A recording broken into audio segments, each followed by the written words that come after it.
I can barely sense any Kuvaki at all. This whole area feels like a soulless husk. Looks like his appetite truly is insatiable.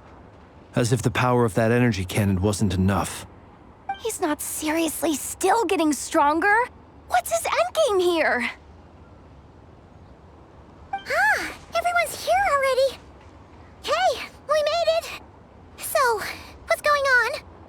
We've all been on high alert since we split up a few days back, expecting Rerir to strike again. But it's like he just vanished into thin air. No one has seen him nor found any trace of his presence. That is, until this morning, when a ratnik found signs of wild hunt activity while out here on patrol. As you can see, the crystalline itself is physically intact, but the Kuvaki it contained is all but completely diminished. And we're sure that Rerir did this. Who else? He's the only one who could pull off a stunt like this. Kuvaki loss has reached critical levels. Reikir of Solnari set to maximum threat level. Warning, unless de-escalation measures are taken soon, he will pose a threat beyond our ability to contain. The consequences could be catastrophic. Traveler, do you remember when we encountered Rerir just after regaining his body? There wasn't a shred of sanity left. Nothing but madness and rage. Yeah, didn't he shout out a bunch of names? Then he started raving about how nothing in this world mattered to him. Oh, Paimon gets chills just thinking about it. Oh, but the thought that he's still out there, lurking somewhere in Not Cry, waiting for his chance to strike? Oh, even chillier. Last time we fought, we were already at a disadvantage. If he has such overwhelming strength, why would he suddenly go into hiding? Yeah, if I were him and I wanted more Kuvaki, I'd just take it by force. No point staying in the shadows. Unless something went wrong. His whole resurrection thing didn't exactly go smoothly. The other thing is, how does someone who's completely lost their mind still have the wherewithal to cover their tracks so perfectly? Beats me. According to certain medical studies, insanity does not always entail a complete loss of rationality. It may be that he is simply living in a world of his own. That actually sounds about right. He was ranting away to himself the whole time, like he had zero interest in talking to us. There are many unanswered questions here. He could be right under our noses, and we'd still be in the dark. Besides his name and title, we know little about him. Certainly nothing about his past, or what he might be hoping to achieve. Exactly. And we wouldn't even know where to begin looking. Even Boss hadn't heard of the Reikir of Solnari before all this. I'd be willing to bet that even if we gathered together every scrap of intel in Nodcry, we still wouldn't find more than, like, 3 useful facts about him. So, if we do nothing, he'll just keep getting stronger. But if we want to investigate him, we have no idea where to look. Last time we had Marionette and her big robo-buddy to help us, and we still barely held our ground. If we had to face him alone... Oh, Paimon's head hurts just thinking about it. What are we supposed to do against a threat this big? Well, I do have a little hunch about his next move. Given that he attacked the quarry, I'd say it's likely he'll target other places rich in Kuvaki. Somewhere like the Eye of Krati, or the Pillar of Embla. One thing's for sure. If we just sit back and let him keep absorbing Kuvaki, we really won't stand a chance against him. A perfectly reasonable hypothesis. However, it is worth noting that these two locations are quite far apart. To investigate them both, we'll need to split up. I agree, we should split up. Right now, Rerir's goal seems to be gathering Kuvaki, not fighting us directly. Once we're done, let's regroup on Hisi Island. Wait, why Hisi Island? If I recall correctly, your largest goddess statue was carved from Kuvaki-rich ore, was it not? That's right. Yes, it could well be a potential target of his.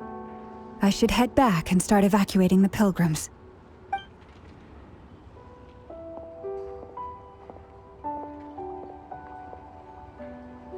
Splitting up's always gonna be risky.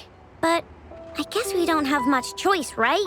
We're in a race against time here. And if we do run into Rear, what then? That's when you follow the third rule of treasure hunting. Run like the wind. Didn't you say the third rule was go with the flow? I don't know. Did I? Anyway, whatever. In this situation, go with the flow means go find backup. Agreed. If anyone finds so much as a trace of Rerir, do not pursue him. Get out of the area and alert the rest of us as soon as possible. We need to put safety first. All right, we'd better get moving. Come on, Anefa, let's go.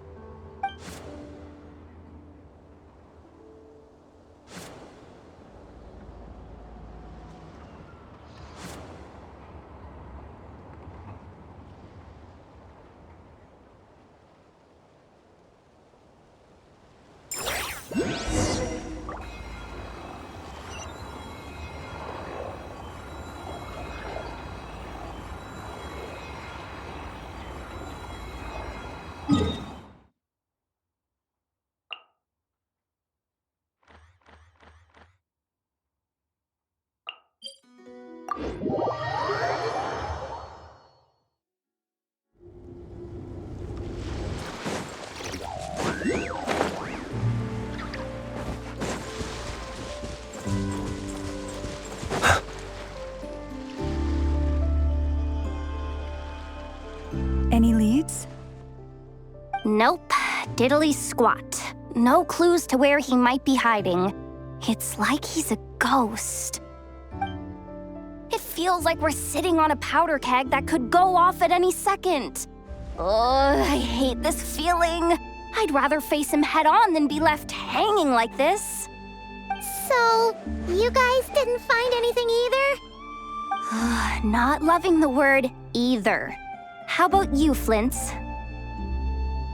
I questioned a few Ratniki and eventually narrowed my investigation down to one suspicious individual. But by the time I got to his place, he was already gone. Almost as if he knew someone was on to him. Either that or he's just extremely cautious and doesn't stay in one place for long. He's been biding his time for a while now. The question is, where or what is his next target? No idea. Since regaining his body, he seems to have lost all interest in the fragment in my possession. If he did still want it, he's had plenty of chances to take it. All we can do now is hope that Aino and Anefa turn up some leads. Darn it, Rerir. If you've got the guts, come face me one-on-one! Wait, he's actually here? I didn't mean it, I swear! No, it's coming from Silver Moon Hall. The Lady Kutar might be in danger. Let's get over there, quick!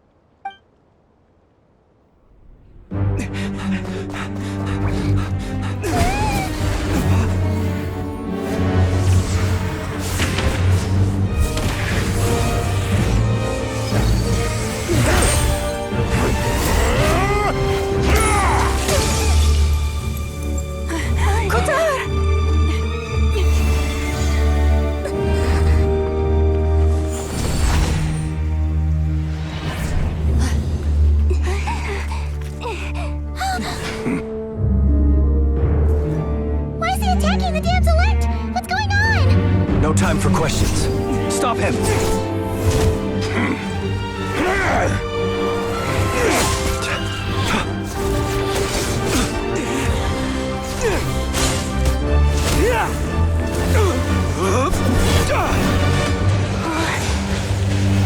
This is insane. Yehuda, get Kutar out of here! on it!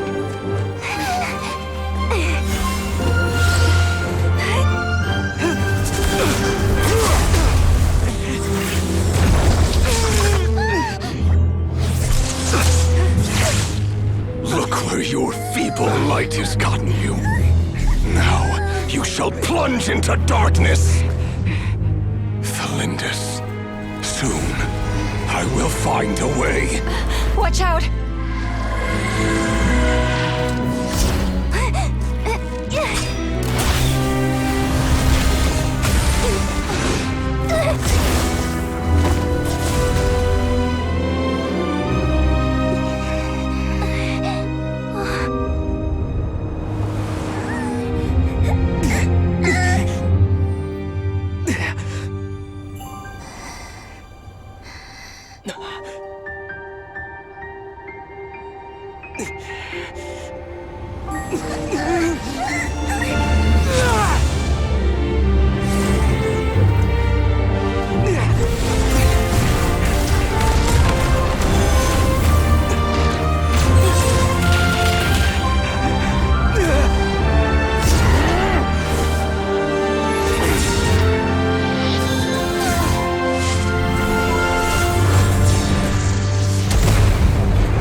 Barely made it out of there alive. What's that guy's deal? How'd he get so crazy strong? He's a threat to this entire nation. I doubt his strength could even be measured by conventional standards. I have a question. When me and Anefa showed up, we saw him chasing after this lady like he wanted her dead. What was that all about? We weren't there for the whole thing either. They were already duking it out by the time we arrived. Yeah, we didn't see how it all started. It all escalated so quickly, we had no choice but to step in. Kutar, can you shed any light on the situation? Kutar. Cross-checking database. I see. So you're the one that the Frost Moon Scions refer to as the Moon Goddess? Wait, she's the Moon Goddess? Oh, no wonder she looks just like all those statues. There are many reasons why people might worship the moon, and just as many why they might despise it. I've never met that person before, but there was no mistaking his deep-seated hostility towards me. Why he holds me in such contempt, I cannot say. But since he hunts the power of the moon, it's no surprise that I am a target. Kutar. There are many potential motives. For instance, you help the traveler escape his grasp. This could be his way of taking revenge. It is also possible that he covets the Kuvaki inside you and seeks to take it for his own. The list goes on. But right now, devising a counter-strategy should be our #1 priority. The likelihood of this location being discovered is close to 100%. A counter-strategy? But we don't stand a chance against an enemy like this. Surely our only option is to run. He's not gonna chase us to the end of the world, right? So as long as we can sneak out of Nodcry undetected... No, I can't say that. Come on, Yehoda, this is serious stuff. You can't suggest we all just chicken out. Running is our only option. Huh? You seem surprised, but what other choice do we have? We are facing an enemy we cannot possibly defeat in battle. Well, I mean, yeah, but still. It's not too late. I can distract him, so you'll have plenty of time to make your escape. Wait, what? You're gonna act as bait? Doesn't that make sense? I'm the one he's after. There's no need for you to risk your necks on my behalf. A coyote doesn't stop for bypassers while it's howling at the moon. What is it, Loma? The Frost Moon Scions have already grown accustomed to life without their goddess. My presence here is no longer essential, and this is not my home, so you needn't ask me to stay. We can't just roll over and let him get away with this. That's not our style. Yeah, we can't just call it quits after everything we've been through together. Besides, she pretty much saved my life back there. If I just ditched her now, I'd never forgive myself. We can't overlook that you have saved our lives multiple times now. To talk of returning the favor would be a little crass for my liking. But suffice to say that we are friends, and friends look out for one another. Riri's true objective remains unclear. Even if we were to sacrifice Muskutar, there's no guarantee he would stop. But Kutar, I know why you left the Frost Moon Scions so long ago. It was because people started treating prayer as a form of trade. They would make self-centered wishes, force you to accept meaningless offerings in return, and then expect you to perform miracles for them, as if that were their entitlement. If it were me, I might have walked away too. But I believe that time can change everything, and that sometimes it takes losing something precious to appreciate its true worth. After much reflection, I've realized that this was never about whether the Frost Moon Scions need you. Any relationship based on need is purely transactional. What I truly hope is that you'll choose to stay, not out of obligation, but as part of our family. You were born here, and now you've returned. Who knows? Perhaps it was the moonlight that guided you home. thank you, Lauma. But my power is on the wane. I'm afraid I will be of little use to you now. Very well then. I'll do as you say. Both times you saved us, we were transported across great distances in an instant. Is that one of your powers as the Moon Goddess? It is, but I find it very draining. I barely managed to pull it off just now, and it will be some time before I'm strong enough to do so again. Rejected by the world, my power is dwindling. Like a lake cut off from its source, slowly shrinking away. Now, it has almost run dry. What do you mean, rejected by the world? The 3 moons belonged to the ancient bygone era in which they came into being. From the moment I was born, the world itself has been steadily sapping away at my strength. The 3 moons are not one and the same. As the goddess of the Frost Moon, I cannot wield the powers of the other 2. Yet moonlight has a way of blending together. Each can reflect the other's glow. So when our fingers touched, I was able to restore my strength by drawing Kuvaki from the eternal moon's marrow. But this method of recovery is painfully slow. If only we could find the... It's the Wild Hunt! Even faster than we expected. We'll have to finish this conversation later. See how those Wild Hunt creatures are running away from us. They're likely just a scouting party, which means Rerir won't be far behind. Then what are we waiting for? Let's get the heck out of here!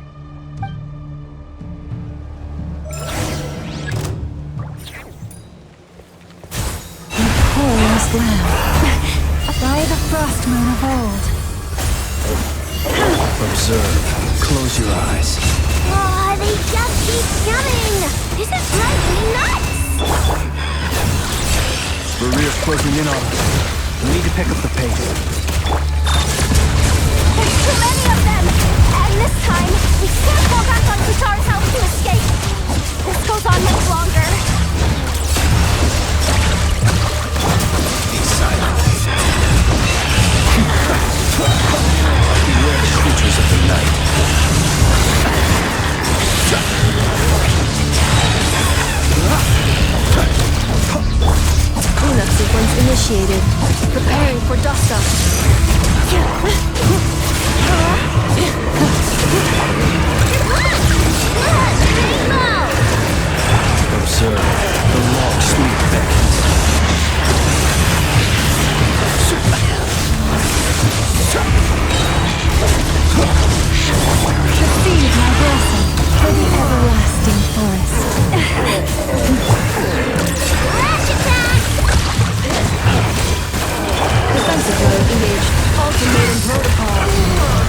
What's the matter? Bit off more than you could chew?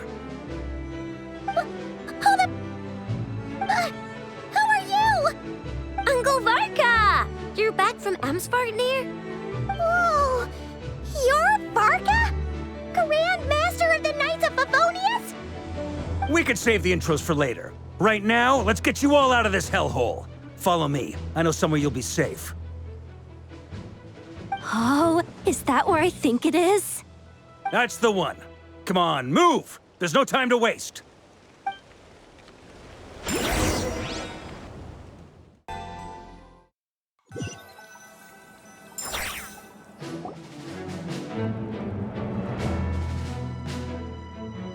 Wow!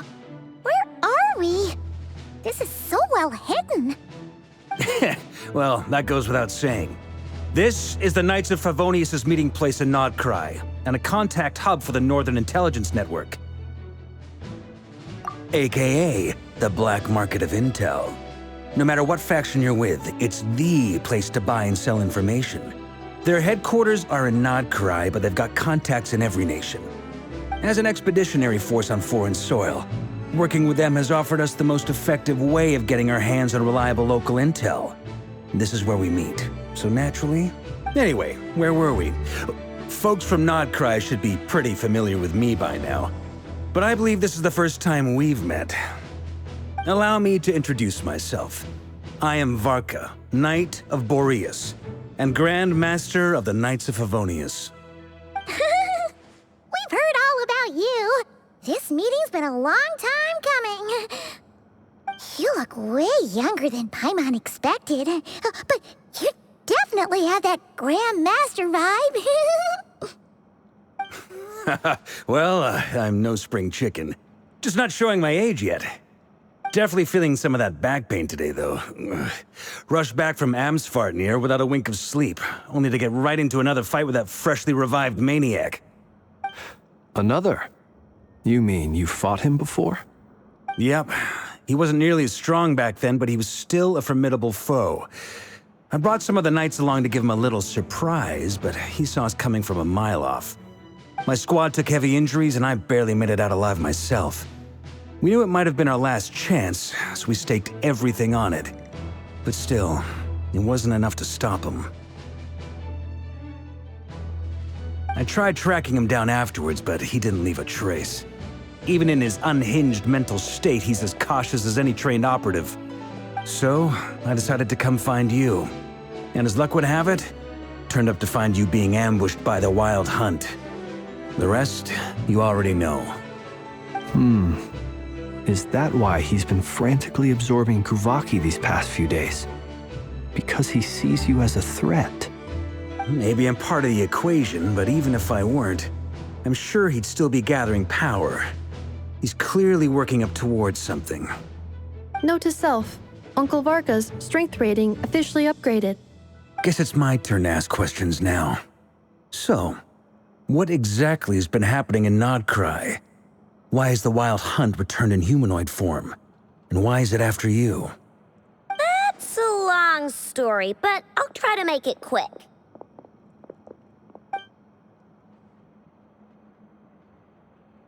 Wow, I had no idea so much had happened. Sounds like you guys have really been through it. So, the Kutar is actually a Fatui Harbinger. And all this Wild Hunt activity in Nodcry is the work of the Raker of Solnari, one of the 5 sinners. That's a lot to take in. Need some time to wrap my head around it all. I'm truly sorry, Mr. Varka. You stood with us against the Wild Hunt, and did everything you could to stop it from escalating into a full-blown catastrophe. And then, the one time you're away, it all comes to a head and all your hard work gets undone. You've got nothing to apologize for, Miss Moonchanter. You can plan 100 steps ahead and still slip up. That's just life. No one knows what tomorrow holds. You can't predict which way the wind will blow next. And, to be perfectly honest, I can't say I'm surprised. For all the times we've defeated the Wild Hunt in the past, we've never been able to completely wipe it out. Turns out, we were just delaying the inevitable. But now that a new variable has come into play, fate may well take a different course. A new variable? You mean us? Who else? And in a strange way, I think his resurgence might not be an entirely bad thing. The Wild Hunt is like an unrelenting force of nature, but Rerir is an individual with an agenda. He's gotta have a weak spot somewhere. That said, while I was explaining everything just now, some of the points that Mr. Flint's added caught my attention. You mean about our mystery ally? That's right. From what you've said, not only did they lead you straight to some key files, they also shielded Hisi Island from a lethal Kuvaki blast. I don't know who or what could pull something like that off. Heck, even Miss Columbina doesn't have a clue. I hadn't heard the story about those files. Would you mind repeating their titles for me? Wild Hunt Phenomena Log, a Nodcrian Ratnik's Field Journal, and Kuvaki Survey Log. Oh. No. Still doesn't ring a bell. Another dead end. Guess all we can do now is hope that our mystery ally keeps showing up when we most need them. Still, it's safest to assume they won't be intervening again. From here on out, we'll have to resolve this crisis by ourselves. Your intel also explains something else I've been wondering about. The reason I led my team to Amsfarnir was because we'd had reports about a possible source of the Wild Hunt showing up there. But once we looked into it, it turned out to be a red herring. I don't know who was behind it, but clearly, it served its purpose. I doubt it's by chance that he happened to make his comeback while my attention was diverted. And from everything you told me, it sounds like his scheming began well before his return. So maybe luring me away was all a part of his plan. But is it even possible that he orchestrated all of this by himself? The Moon Maiden and the Raker of Solnari, Nodcry of all places. The way everything is unfolding, it can't be a coincidence. So, what do we do now? Got any ideas? Right now, we've got at least 3 things to consider. Let's go through them one by one. First, we need to figure out how to take down Rerir. If we can't beat him in a straight-up fight, the rest won't even matter. To my knowledge, the bulk of Nodcry's fighting force is already gathered here. But even with everyone united, we're still no match for Rerir in his current state, let alone with his power still growing. What if there was a way to tap into a new power of our own? How so? Have you thought of something, Columbina? 3 moons once watched over this world. The Eternal Moon was the largest. The Frost Moon was the brightest. And the Iridescent Moon was the most mysterious. They say that back then, the 3 moon goddesses wielded immense power, enough to shape the workings of the world itself. I now bear the Frost Moon's power, and the Eternal Moon's marrow resides within the Traveler. Hold on. Are you suggesting? The iridescent moon, the last piece in the puzzle. That's right. If we can find the Iridescent Moon's marrow, I will be able to regain my strength much more quickly. The 3 moons are said to stir the tides and illuminate all things. Perhaps they hold further secrets beyond our understanding. According to my analysis, this solution is feasible. However, it is subject to one major condition. How do we locate the Iridescent Moon's marrow? I know a way, but we will need to visit the Fatui's Experimental Design Bureau. The Experimental Design Bureau? Are you saying we need to involve Marionette? Yes. I must speak with Sandrone. It's a long way from here to the Experimental Design Bureau. There's a high chance you'll be spotted. You shouldn't go alone. Then that's settled. Next up, our second priority. Somehow, we need to figure out Rerir's end goal. As you saw for yourselves, when he was still in his Wild Hunt form, everything he did was for the sake of recovering his body and resurrecting himself.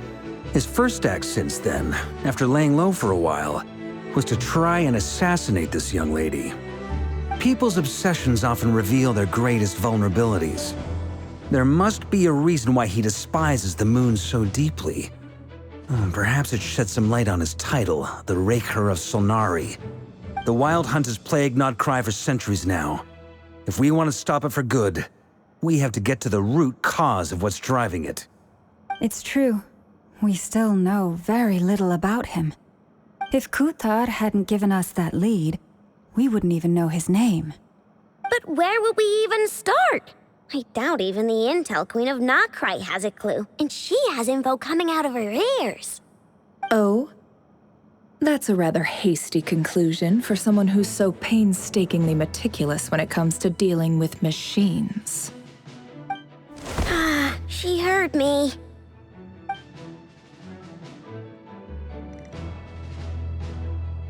Boss! What are you doing here? I'm now asking myself the same question. I received a letter from a humble knight of Favonius, requesting a meeting to discuss a major business deal. But it looks like this humble knight had something else in mind. Details. Miss Neffer, the important thing is that you've arrived at the perfect time. Since his failed ambush, I've been racking my brains trying to come up with a plan to fight Rerir. Given the severity of the situation, I think it's fair to say that our only chance lies in uniting as one. And I'm talking all the factions in Nodcry. We can't do this without the Curatorium, but I knew it'd be a tough job to win you over. So, I took the liberty of reaching out for a little chat. Wait a sec. How did you even hear about this place, Neffer? Didn't you say this is meant to be the Knights of Favonius' meeting spot? And a contact hub for the Northern Intelligence Network? And isn't it supposed to be super hidden? You really think he could have gotten settled in Nodcry without my help? Besides, I'm the one running this gig. Of course I know where the meeting place is. Allow me to introduce the current head of the Northern Intelligence Network. If it's intel you're after, she's your woman. Pretty much seen and heard it all. Please spare me the flattery. Let's cut to the chase. Seems like you've run into some trouble, huh?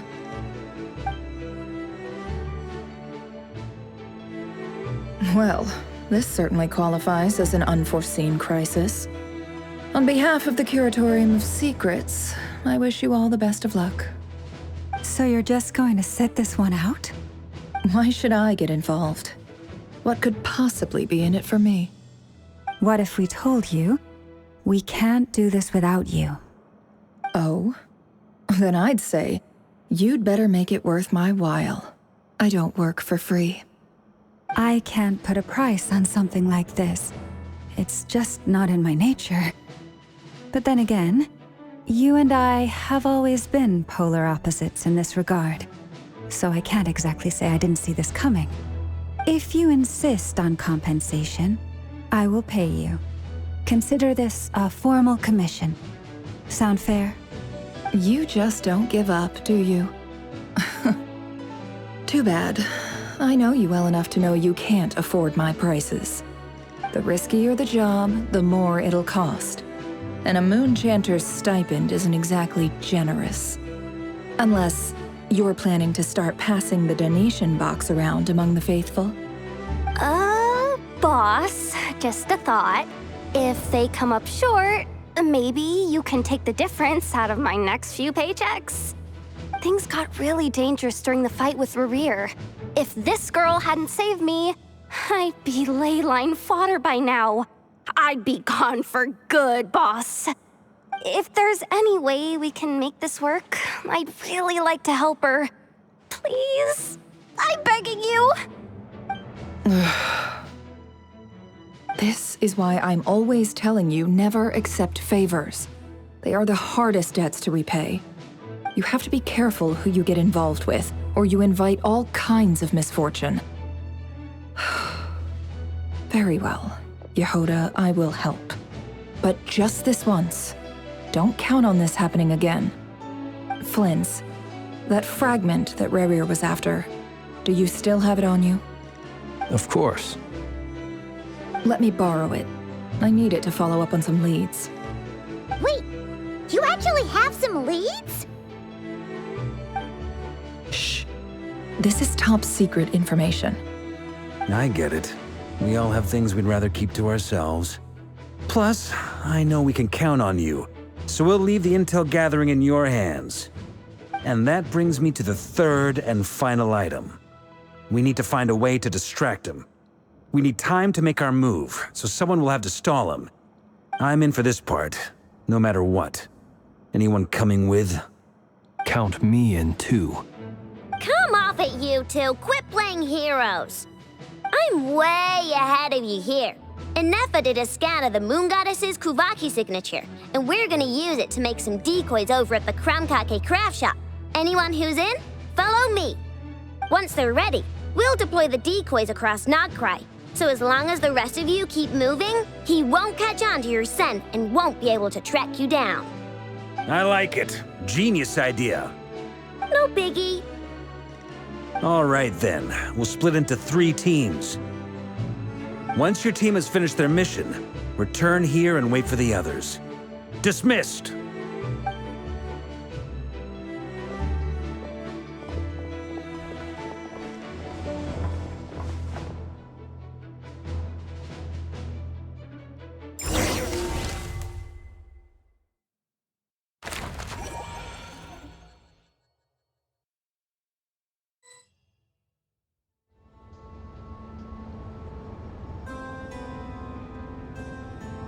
Lady Damselette.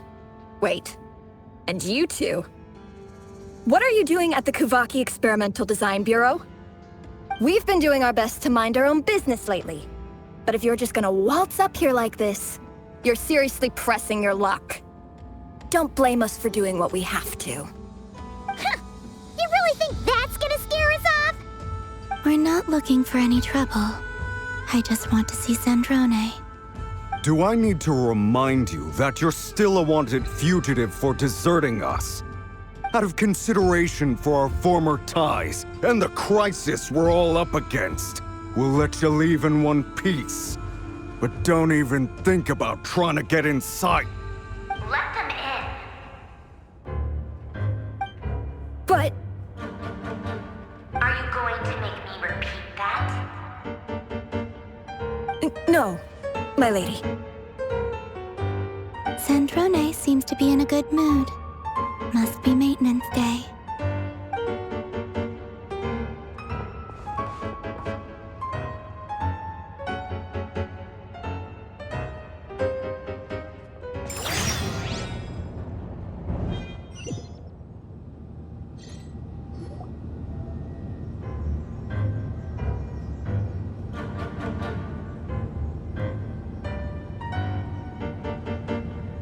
So tell me, to what do I owe the honor this time? Actually, before you answer that, just so we're clear, we're not colleagues anymore, Columbina. I don't owe you anything. I promise it's nothing big. It seems like you've gotten the wrong idea here. The only reason I let you in was because I was bored. It seemed like a way to kill some time and satisfy my own curiosity. Whatever miscalculations I may or may not have made in the past, I haven't lost the plot enough to even consider sticking my neck out for your sakes. I'd like to speak with Arlecchino. What? Huh? You mean the knave? I'd like to speak with Arlecchino. Is she in Nodcry? No, she's not. Once the work on this facility was completed, she went back with the Rooster and Regrator. The only ones in Nodcry are me and... What is it you need to speak to her about anyway? Rerir is hunting me. If I'm going to face him, I must first retrieve the lost moon.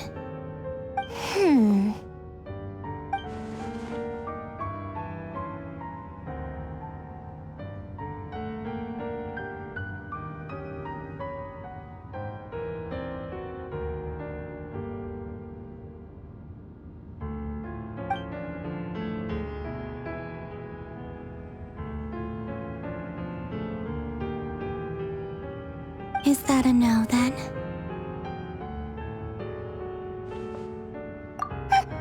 if I need reminding. I was this close to settling things with him before someone decided to whisk me away to their weird little garden. Have you held any tea parties lately? Tea parties? Yeah, obviously. You don't seriously think we'd pack it all in just because you aren't here. If anything, they've been more eventful than ever. Just me, Arlecchino, and a bunch of insolent and sensitive guests who won't stop asking where you've gone. Oh, they've been a real joy. I bet you served them the worst tea you have. Just like you used to do to me when I upset you. Who cares about how good the tea is when there's no one around to drink it? I keep losing people. First Rosaline, now you. I'm running out of people who can make me laugh. Honestly, what could be more ridiculous than the multi-centenarian goddess, who's only ever had the plain herbal tea she received as offerings? You'd always brew a different type of tea for me each time.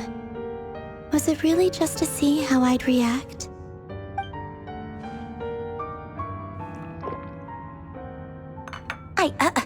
Well, duh. Why else? Watching you squirm was practically my only form of entertainment.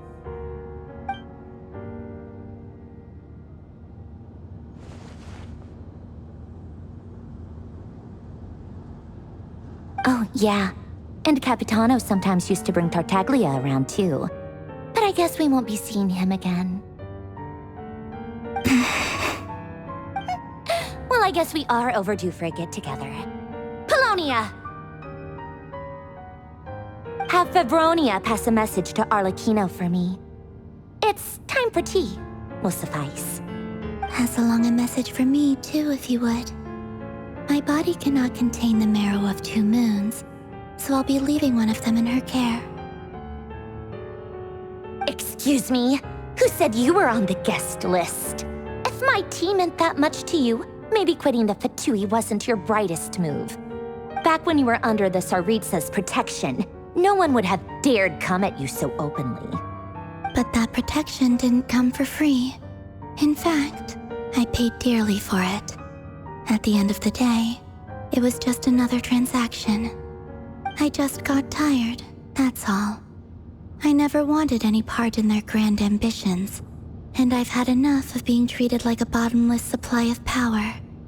It brings back memories from the old days, when I was still worshipped as the moon goddess. Centuries on, it may be a different group of people, but I see the same greed in their eyes. I figured you'd leave eventually. You didn't have as much of a reason to stay as I do. The Tsaritsa gave you shelter and protection, but that was it. Nothing more, nothing less. Meanwhile, the Fatui demanded everything from you in return, until it was more than you could bear. I get why you left. And frankly, I have no interest in dragging you back just because the higher-ups told me to. But if you keep hanging around with this riffraff, the next time we cross paths, we might be enemies for real.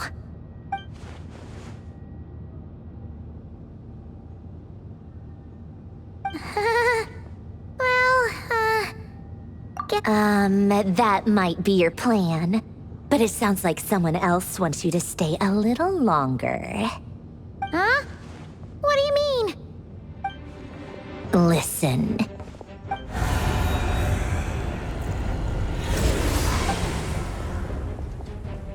My lady, it's the Wild Hunt. A horde of monsters is headed straight for the facility. Another uninvited guest trying to crash my tea party. Clear the area.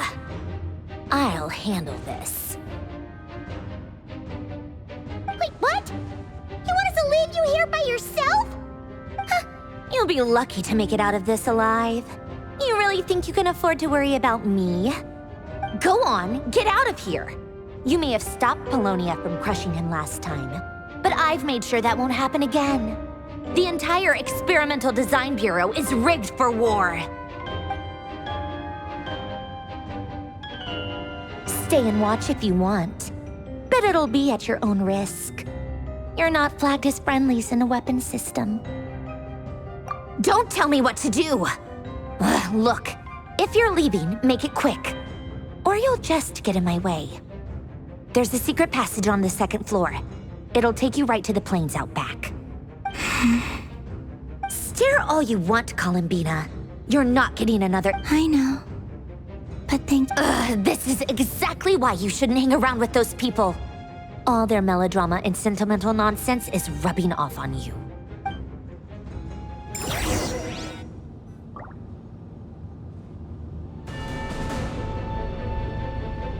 Come on then, Mr. Ray here. Let's pick up where we left off. It's your Wild Hunt monstrosities versus my beautiful creations. Let's see who comes out on top.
Apollonia, get him!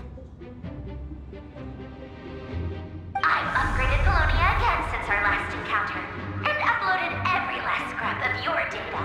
So let's finish this, once and for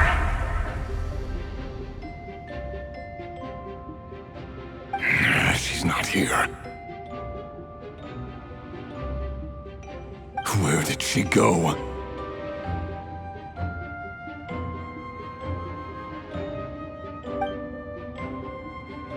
Hey, over here, you big... Curse it, Moon. Go. Keep searching. She cannot have gotten far.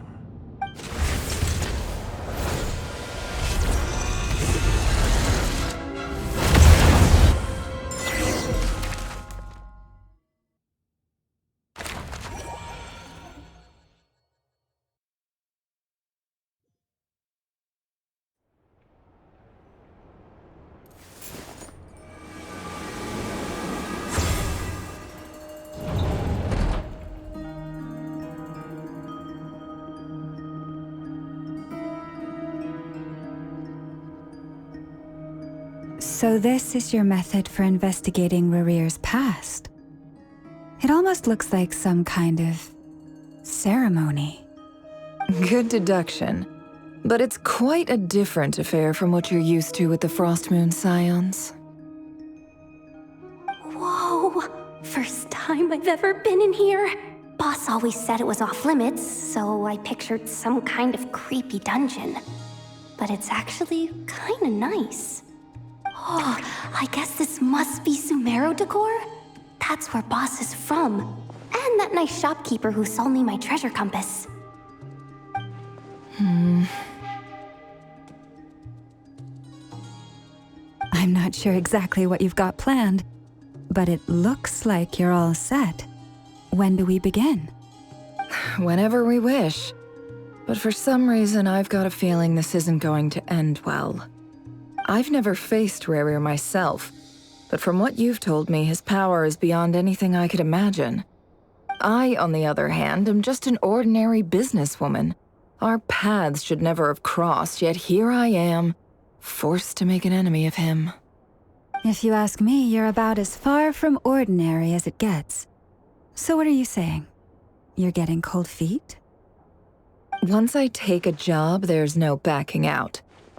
Still, I have to ask myself if the power I'm relying on will even work on an opponent of this caliber. And also how to make sure I come out of this alive if things spiral out of control. Death is the one thing we can take for granted. It is the great equalizer, however fortunate or unfortunate we may otherwise be. So it's important to consider how to spend what lifespan we have left. Come on, boss. Lighten up. Quit talking about death. It's bad luck. For once, I agree with you. When you're up against a foe like Rarir, there's no such thing as being too prepared. Is there anything I can do to help? That won't be necessary. I've already made up my mind. Time to cash in a precious favor I've been saving for a rainy day. Yehoda, I need you to find someone for me. The sooner the better. Find who?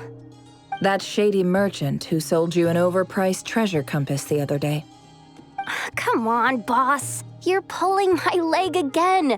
In what way is she shady? She showed up when I was completely lost and sold me a neat little gadget that was exactly what I needed. Trust me, she's a good person. Anyway, I know who you're talking about. Don't go anywhere. I'll be right back.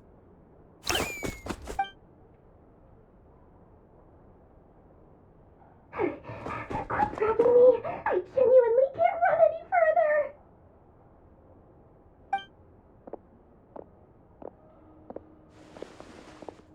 Hey, aren't you? What is it? What's the big rush? You dragged me out of a dream where I was literally swimming in Mora. I'm charging double my usual attendance fee. See, look how easygoing she is. After that rude awakening, she could have completely snapped at us.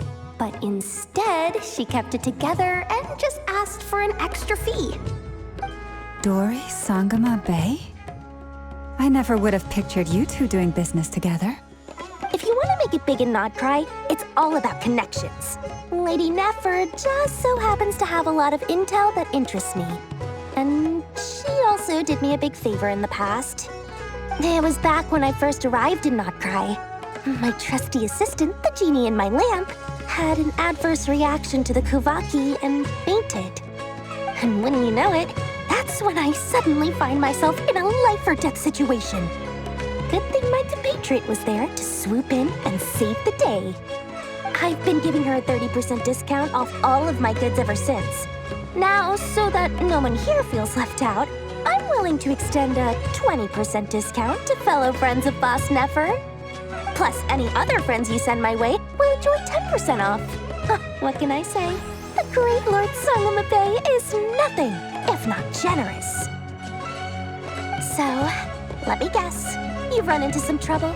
I've got everything you could possibly need. And the more you buy, the more you'll save. You guessed correctly. What have you got in the way of survival gear? The one type of gear I've never been short on. What are you looking for? A jetpack fresh from the Academia's labs? An ancient suit of armor dredged up from the bottom of the sea? At the very least, I need to know what kind of opponent you're dealing with here. If even you're worried about staying alive, it must be pretty serious. What if I told you it's someone with the power to bring a nation to its knees? Is that so? Then we really are talking top-shelf treasures. I don't have anything like that in stock right now. I'll have to ask my supplier. Your supplier? A powerful woman, make no mistake. I can't reveal her identity, but luckily for you, I hear she's planning to visit Nodcry in the near future. If you're willing to wait, I can ask her when she's here. Can't say exactly how long that'll be, though. Then, let me put it another way. What would you do if you encountered an enemy like that? Roll over and serve yourself up on a silver platter? Of course not. I have a handy little trinket from one of my generous suppliers, which... Hold on. What exactly are you getting at? No. This is for my personal use only! Let's just say I'm borrowing it, all right? Just for insurance purposes. You'll get it back later. Favors are the worst kind of debt to owe, and now you've got a chance to repay one. A win-win situation, don't you think? Fine. You can borrow it for 5 days. No, make that 3. And for every extra hour after that, I'm charging you 1 million mora. Deal? Deal.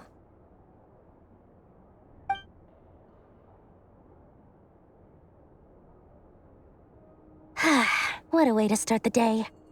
Now, was there anything else you wanted? Or can I go back to bed now?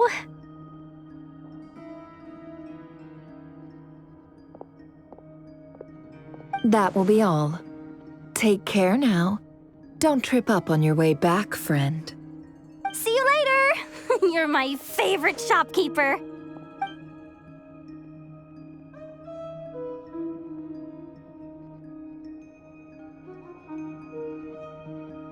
Excellent. Everything is well and truly ready. The ceremony can now begin. After initiating the ceremony, your minds will follow me wherever I go. You will see many strange things in your mind's eye. So remember, don't be frightened, and don't make a sound. Now then, let us peer into the Raker of Solnari's past.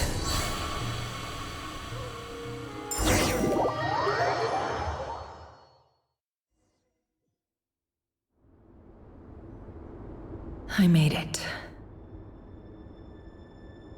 I don't recognize this style of architecture.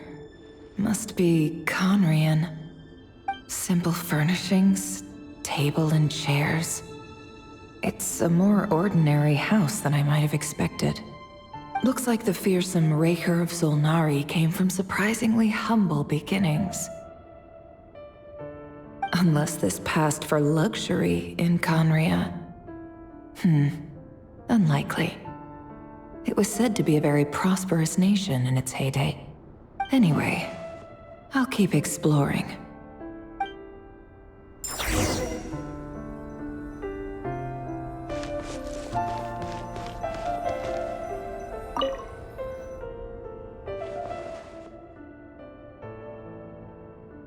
Hi, Rivier.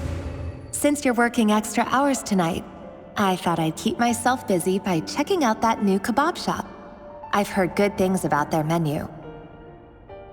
I'll test it out, and if it's as good as everyone's saying, let's go back together sometime. P.S. New stash from the Universitas Magistrorum. I brought some goodies home. A few teacups and a pin rack. Hope you like them. They didn't sign their name, but they must have been close. Sounds like they were living together.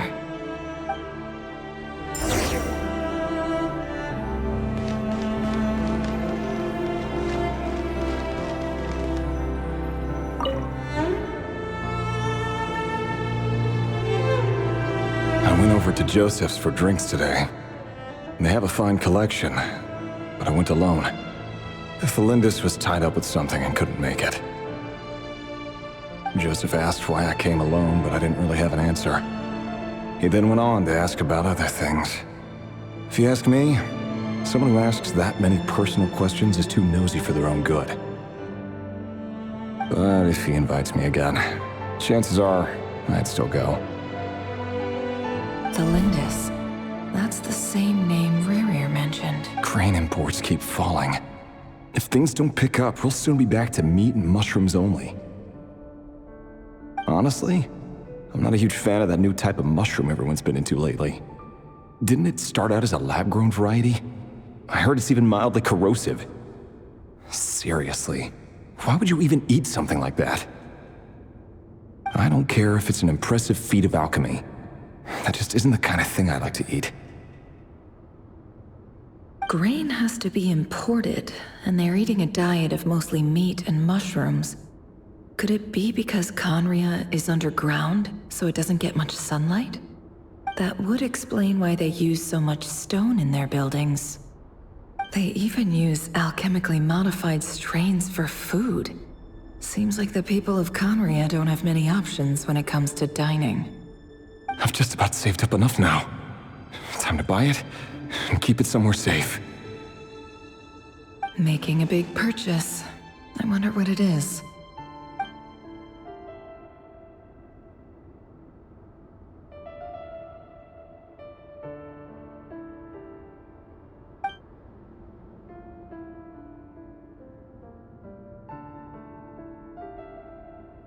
He really is a professional. No wonder he's so good at covering his tracks. Despite what he's become, it seems like he's retained certain habits, at least in this regard.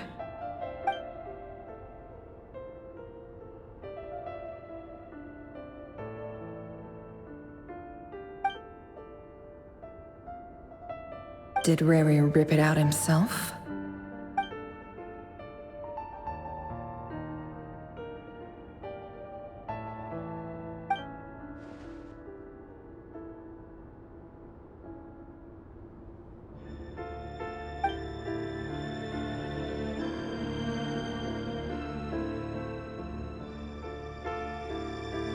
Before I met you, I was convinced that my heart was nothing more than a stagnant pool.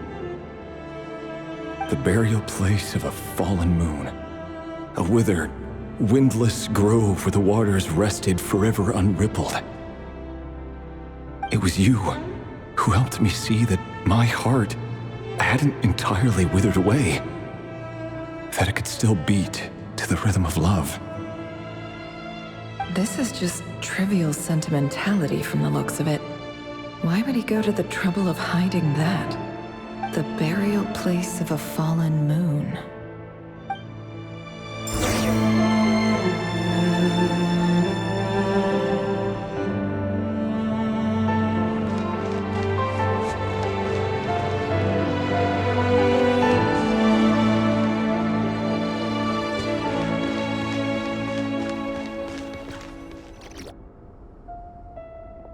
Reverie, over here.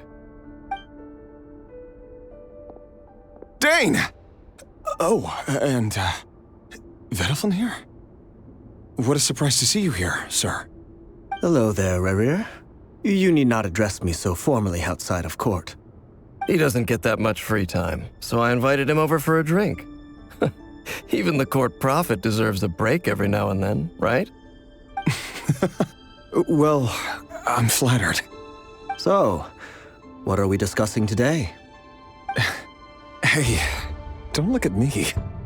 As far as I see it, we don't need an excuse to have a few drinks. Come on, don't give us that. Didn't you say you were about to pop the big question? How's that coming along? Who'd have thought the great Twilight Sword was an even greater gossip? I just didn't expect you to be the first one to settle down and get married, that's all. Yeah. If you told me that a few years ago, I wouldn't have believed you either. So, are you planning to come clean about your job then? I'm guessing you still haven't told her. Sure, I'll have to tell her at some point. But I'll need to pick the right time and place. To be honest, I have no idea how she'll take it. Come on, stop being such a pessimist. For all you know, she could be thrilled. I bet she'll be much more impressed by your actual job than the one she thinks you're doing now. A member of the King's Guard. Quite the cover story. Does the king himself even know? Of course he does. Anyway, enough about me. How have you been? Me? Same old, nothing much to... Huh? What's up, Ved? It's nothing. Vediflin, Dainsleif's elder brother. Renowned throughout the court of Conria as the Visionary, and said to possess a wisdom far beyond the reach of any ordinary man. And yet, despite the gulf between us, he seems to have something to say about me. Does he even know me? Does he see me as a friend of his brother, or just why did he react so strongly? Was it really to do with what we were talking about? Brown, curly hair and brooding blue eyes. So this is what Rerir looked like back in the day. Perfectly normal. No different from anyone else. As frightening as this monster is in the present, there's something even more unsettling about seeing the human he used to be.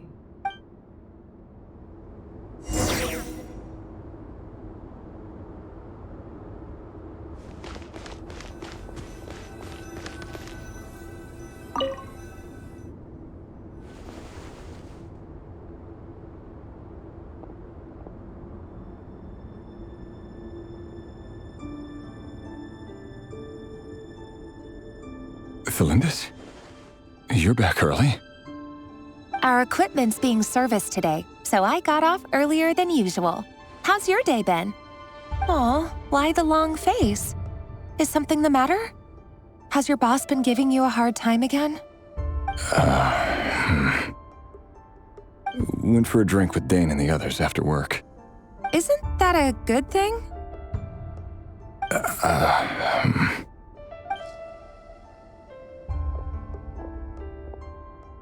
Vediflin showed up today, too. You know, Dainsleif's older brother. Ah, Mr. Vediflin. Yes, I've heard of him. They say that everything he says ends up coming true.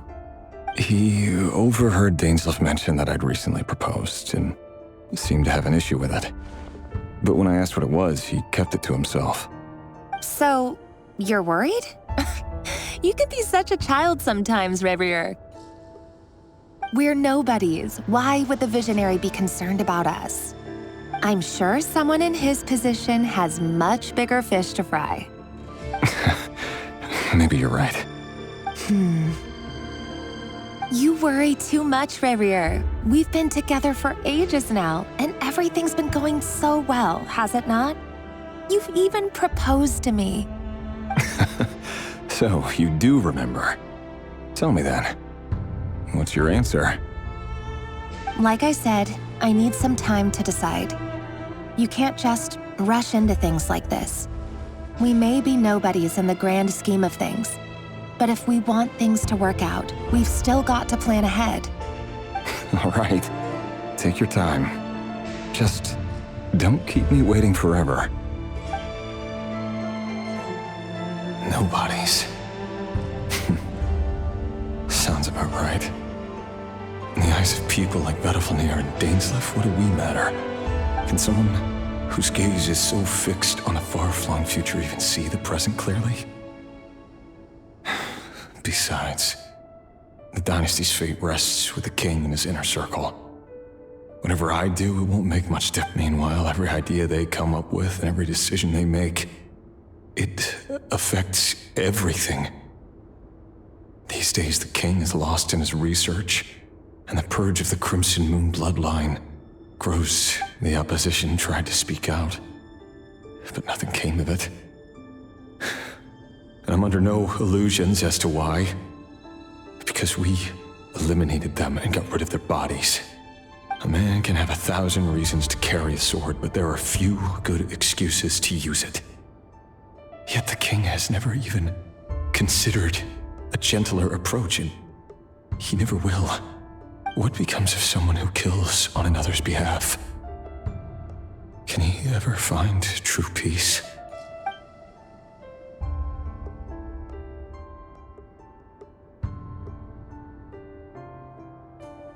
Thalendis,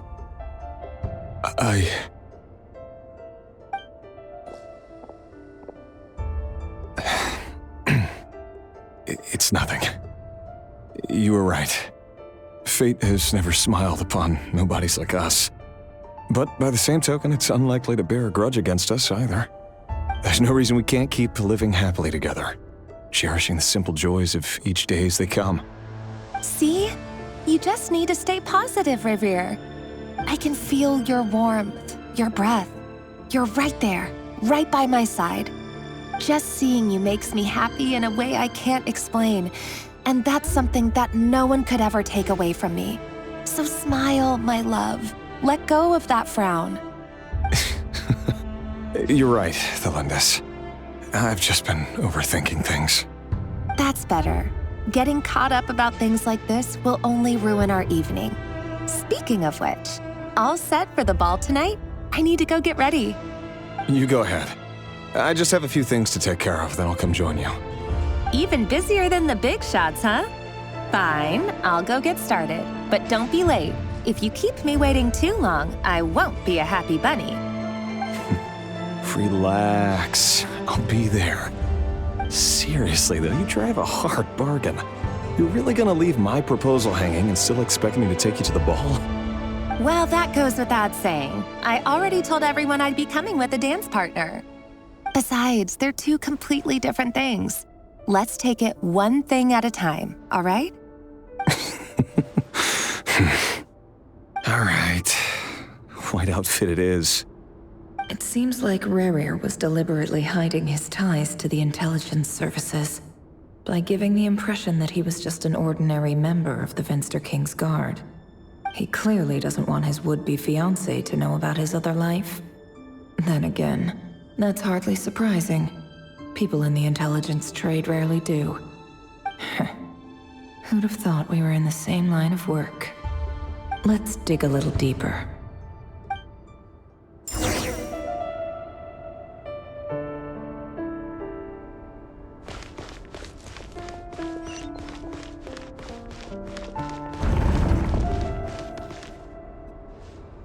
Our last operation was a resounding success, and all thanks to you, Rahere of Solnari.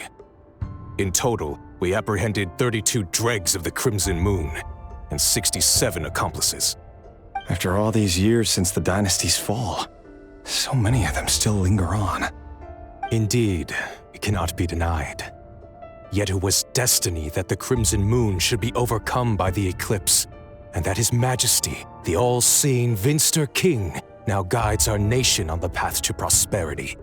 Khaenri'ah has no further need for a dead moon. But alas, there will always be those who refuse to see the truth, choosing instead to romanticize the past. That's not entirely true. Much about the Crimson Moon era was worthy of remembrance. And that's exactly why they keep trying to see it restored. Many of its secrets remain unsolved to this day. As it happens, that's precisely the field of study my partner is devoted to.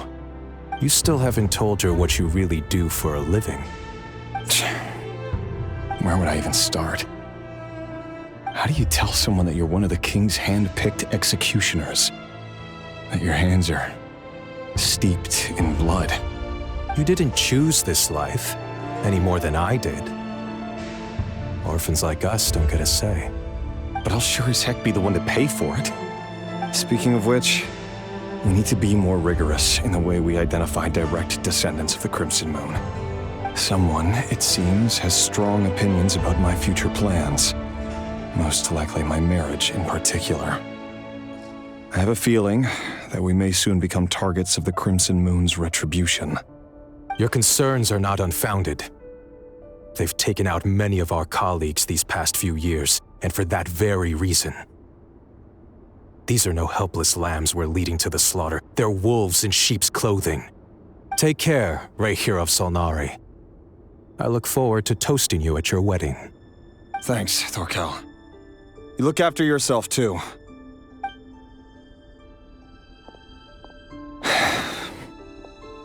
Thelindis, I never wanted to keep this from you. You're the last person I would ever want to lie to. But that's exactly why I can't tell you ever. The Moonlit dynasties are a thing of the past. Yet even now, with the sun shining high in the sky, there are those who would call forth a dead moon's ghost. Could that be why Vedalfnir held back? Or was it because of some court secret he's not at liberty? I have to get a clear answer from him. No matter what happens, I will protect. Rarir seems to be very concerned by Vedalfnir's reaction. Vedalfnir and Dainsleif, the Visionary and Twilight Sword. So that's what they were really like. I've investigated this whole area now. There doesn't seem to be any other memories here. Should I try somewhere else? Wait a second. What's this black smoke?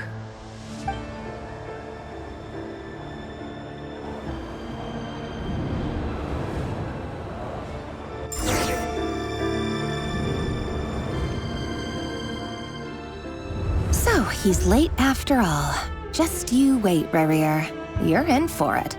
Big time. Are you waiting for someone, ma'am? Could I tempt you into buying some flowers?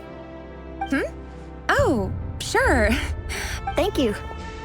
But I'm afraid none of them are as pretty as you. For someone so young, you sure have a way with words, don't you? I'm only telling the truth. Look me in the eyes. You'll see I'm not lying.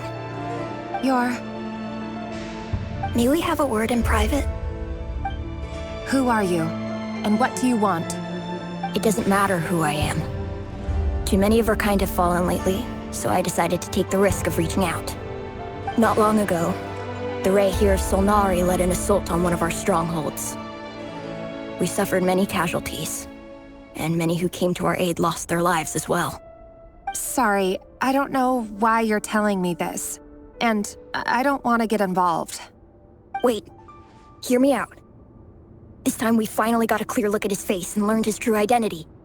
His name is Rarir, and he claims to be one of the King's guards. What did you say?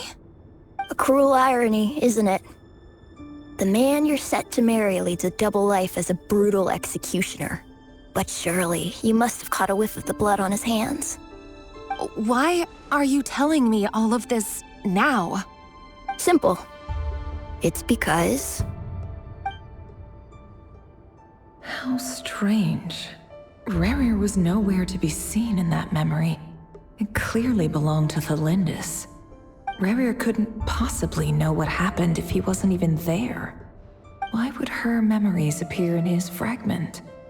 The ceremony won't last much longer. I think it's time to call it a day.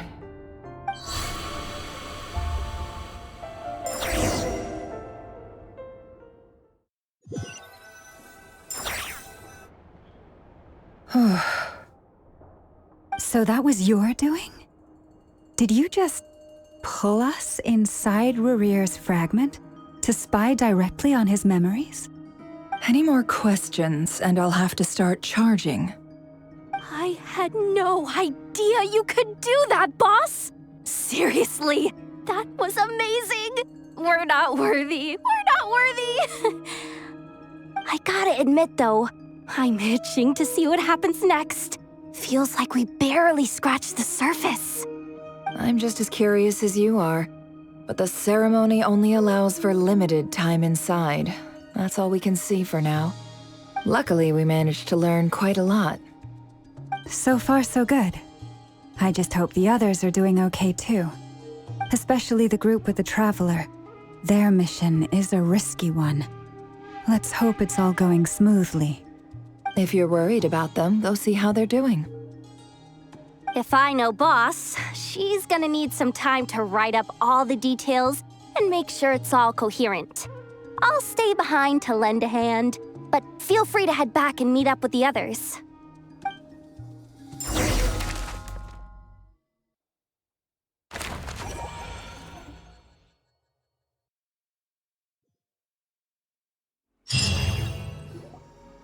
Oh, they've been prowling around for nearly 2 days now. These things just won't quit. Oh, they might not have seen us yet, but them constantly sweeping the area, our way out is completely blocked. Oh, that's never gonna work. One little slip up and it's game over. If they spot us, they'll run straight back to Rerear. And once he knows we're here, it won't be long before he's breathing down our necks again. Oh, guess you're right. All right, time to zip it.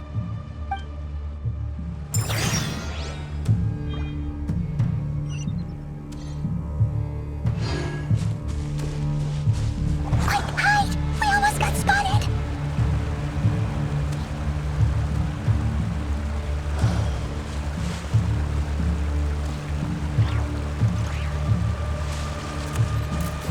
Phew! That was a close call.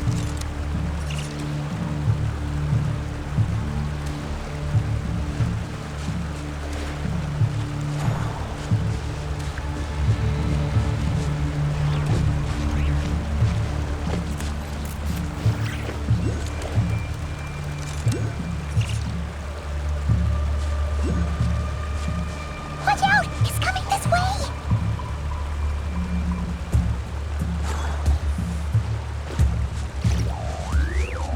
Keep going. We're nearly there. This is the final hurdle.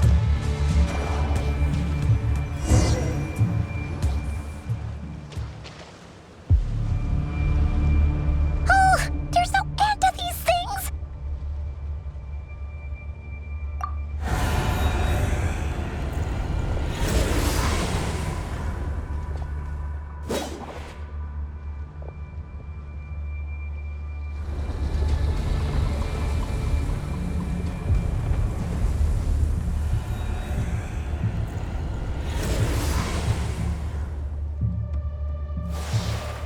Fire.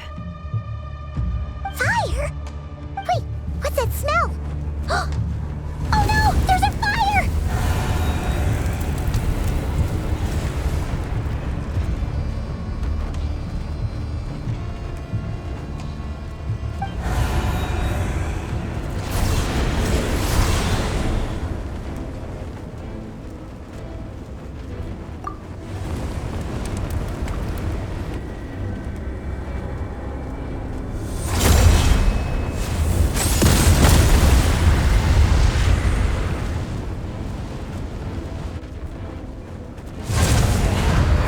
Sandrone was right.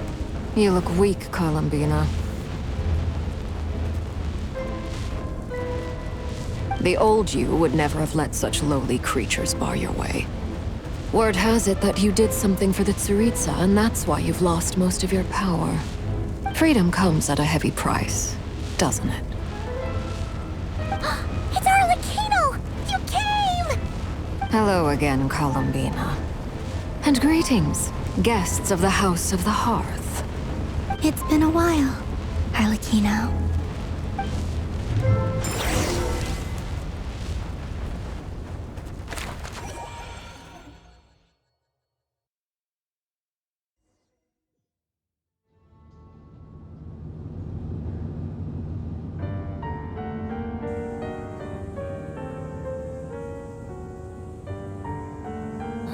stupid right here of stupid Solnari. Ugh, whatever. I've got all the data I need. Next time we meet, you're finished.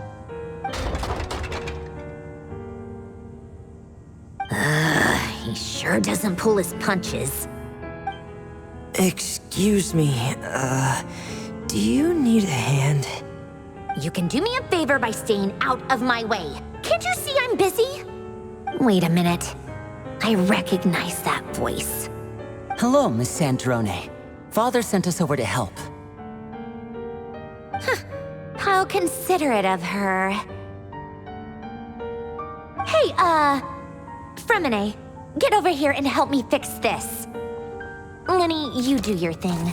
Just keep your sister away from my machines. Nearly every machine that cat girl touches ends up going haywire. Go put her on cleaning duty or something.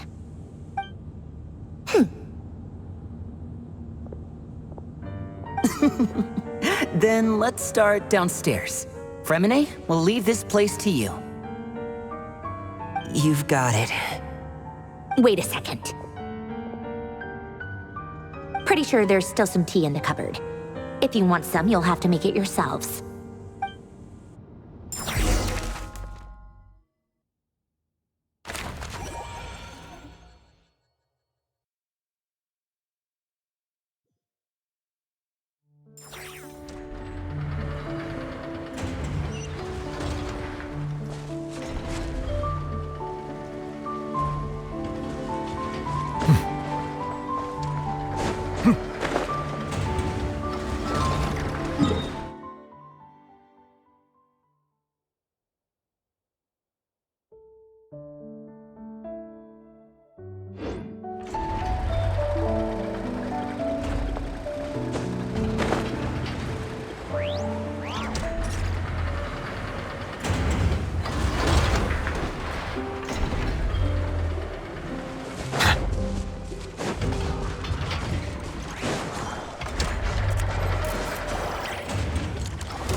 It's a relief to see you all made it back in one piece.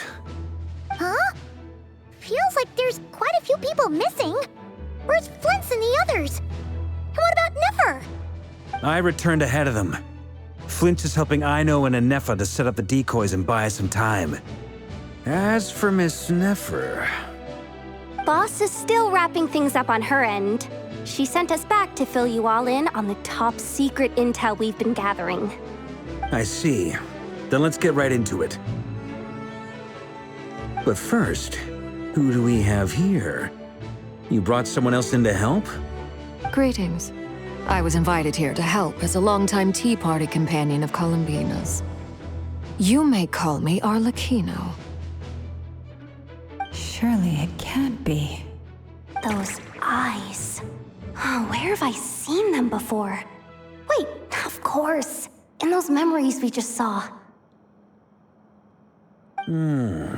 The only Arlecchino I know is the fourth of the Fatui Harbingers.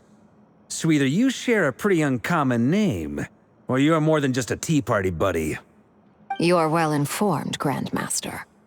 A man from Mondstadt living all the way out here in Nodcry, and yet the people and affairs of Snezhnaya seem to hold a special place in your heart.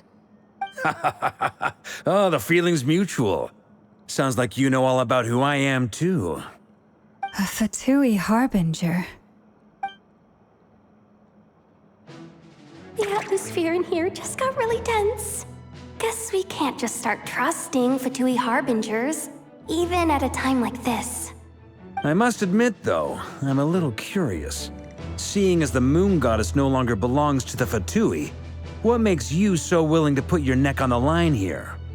Nor does Nodcry belong to Mondstadt, Mr. Varka. Yet still, you're fighting for it all the same. Things don't always have to have a tangible payoff. Sometimes, stopping things from spiraling out of control is a higher priority than chasing the spoils of victory. Of course, I can't say there's nothing in it for me at all. But that's between Columbina and myself. Forgive me. I don't mean to doubt you. It's just that the Fatui really have been the source of many of our troubles. We have our own way of doing things here in Notcry. But ever since they arrived, the Fatui have treated us with nothing but hostility. I know there's been a lot of bad blood between us in the past. I've done my utmost to avoid friction whenever I could. But sometimes fundamental conflicts of interest simply can't be settled amicably. That's why I'm here solely in a personal capacity. This has nothing to do with the Fatui. As a gesture of good faith, I'll be frank. I can help Columbina track down the iridescent moon's marrow, which will help her restore more of her power. Anyway, what else is on the agenda? Let's begin. She says she'll be frank, then completely skips over the details. Looks like she doesn't want to give away too many secrets after all. But she clearly wants to change the subject. It'd be awkward if I tried to bring it up again now. I guess we'll just have to go along with it. She's the fourth of the Fatui Harbingers after all. One look and you can tell she's not someone you'd want to mess with.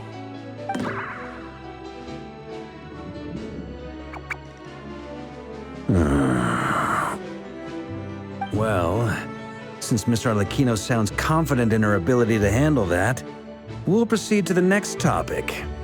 Yehoda, time to share that top-secret intel. All right, listen up, everyone. First, we now know that Rerir was originally a Conrian secret agent whose primary mission was to hunt down and assassinate the so-called Dregs of the Crimson Moon. The Dregs of the Crimson Moon? Mm-hmm. In the memories, there was a lot of talk about the Crimson Moon and Eclipse, and a whole bunch of other stuff from the time of Conria. To my knowledge, those were the names of two different Conrian dynasties. Long, long ago, it is said that the people of Conria worshipped the Crimson Moon, drawing a mysterious power from its reflection.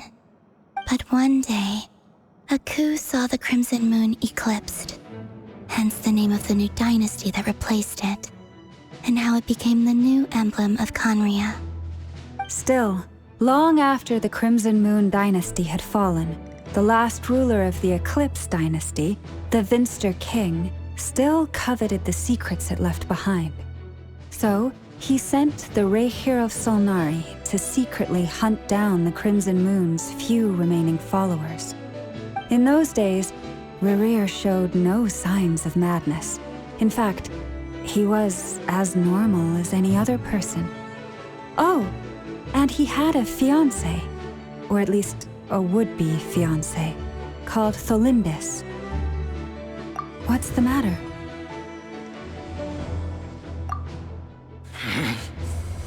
Verfnir, Freindaughter, Tholindis.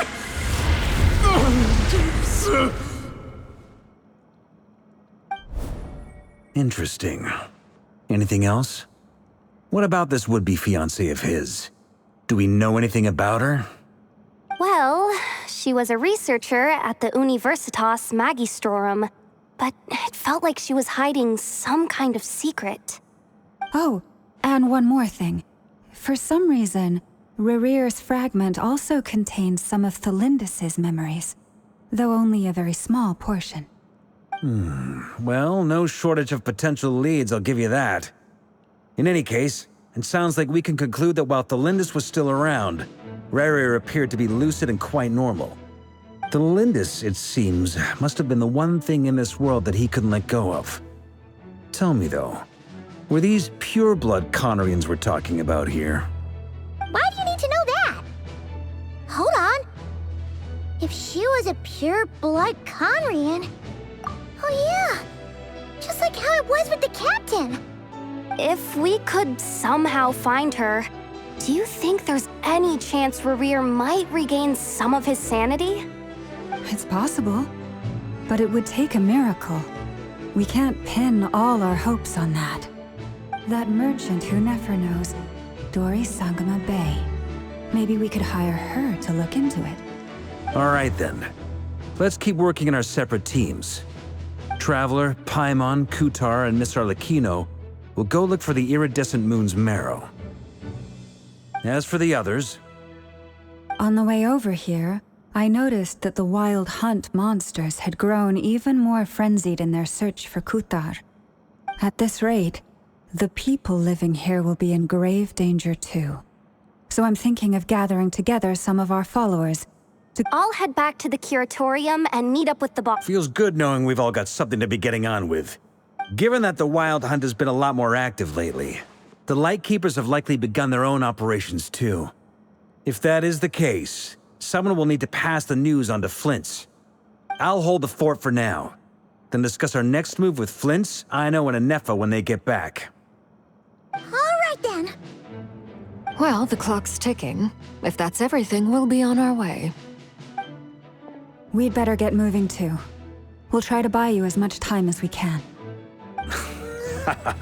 Relax. Just do your thing. I decided to call in some backup since things are getting so hairy. Our reinforcements should be here any minute now. Stay safe, everyone. Dismissed.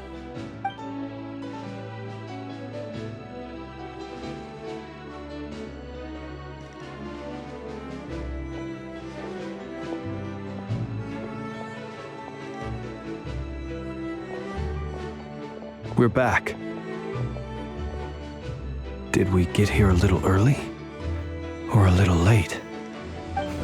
A tad late. The others have already set off. To summarize, our resident moon goddess has found us a new ally. And Boss Nefer, has everything going smoothly on your... Not great. I don't know how long we can stall them for. The decoys are getting taken out way faster than we imagined. I'm gonna make some more later, but I need a timeout first. I'm so tired right now. Oh, right! Inefa, could you fill in Uncle Varka on what we just discussed with Flint's? Sure. Uncle Varka, you previously told us about how when you went to investigate a source of the Wild Hunt in Amsvartnir, you discovered that it was just a diversion. But according to Flint's intel, several outbreaks of the Wild Hunt had already occurred in Nodcry in the period leading up to that. That was before Rerir had regained his body, when he was far from regaining his full strength. In other words, in theory at least, he still lacked the means to act in two places at once. Flint's, with everything that's been happening, the Lightkeepers across Nodcry are rallying to fight back against the Wild Hunt. They're gonna need your help. I know, I'm sure you're capable of coming up with something far more effective than decoys. But for now, you should stay here and get some rest. Anefa and I will head back over to Amsvartnir to see if there's anything I missed. I told you Uncle Varka would say that, didn't I? A deal's a deal. Not a word about my snack intake for the next week. Database updated. Reliability of Aino's predictions increased. What does that mean? They were betting on how you'd respond after hearing their intel. It's the obvious choice, isn't it? That's hardly worth betting on. We already decided that Anefa should go investigate the situation over at Amsvartnir on her own. You might as well stay here and keep watch. Someone needs to hang back and oversee our strategy meetings. And besides, you still haven't fully recovered from ambushing Rerir. So I've ended up with the easiest assignment. Well, I appreciate it, everyone. See you when you get back.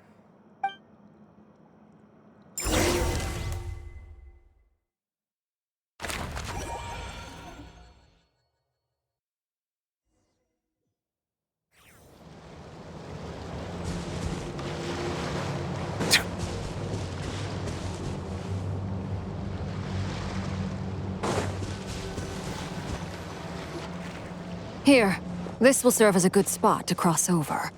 Arlecchino, hold up a second. you brought us all this way, would you mind telling us what you got planned? We still haven't got the slightest idea what's going on here. And if even Columbina doesn't know where the iridescent moon's marrow is, how do you? Simple. Because I am an inheritor of the royal bloodline of the Crimson Moon, and one of the last surviving embers of the Two Worlds' flames. Huh? Are you serious? As in, you're a descendant of that Crimson Moon dynasty we were just talking about? The one from ancient Conria? Your surprise is understandable. I was also taken aback when I first learned of it. But the more I thought about it, the more I realized the signs had been there all along. When I was young, I discovered I could wield a very special kind of fire. It coursed like blood through my veins and smoldered away inside my nerves. What's more, whenever I experienced strong bursts of emotion or drew too deeply on this power, it was like some kind of presence within the fire would begin to gnaw away at me, consuming me from the inside out. Exactly. That is why my hands are like this too. At first, I saw it only as a curse, but once I became a harbinger, the jester apprised me of the truth. Together with my own investigations over the past few years, there are several things that I have gradually come to understand. For instance, take the so-called Crimson Moon. In truth, it is nothing more than the shattered remnants of the iridescent moon, fused with the abyss to prolong its lifespan. Since this blood flame was bestowed upon me by the Crimson Moon, it is a fusion of the iridescent moon's former power and the corruption of the abyss. You all understand the nature of the abyss well enough. I draw upon its power, and in return, it hungers for my soul. This strange blackness is the mark of corruption it has left behind. If I recall correctly, you once told me that if the corruption ever made it to your heart, you'd become a completely different person.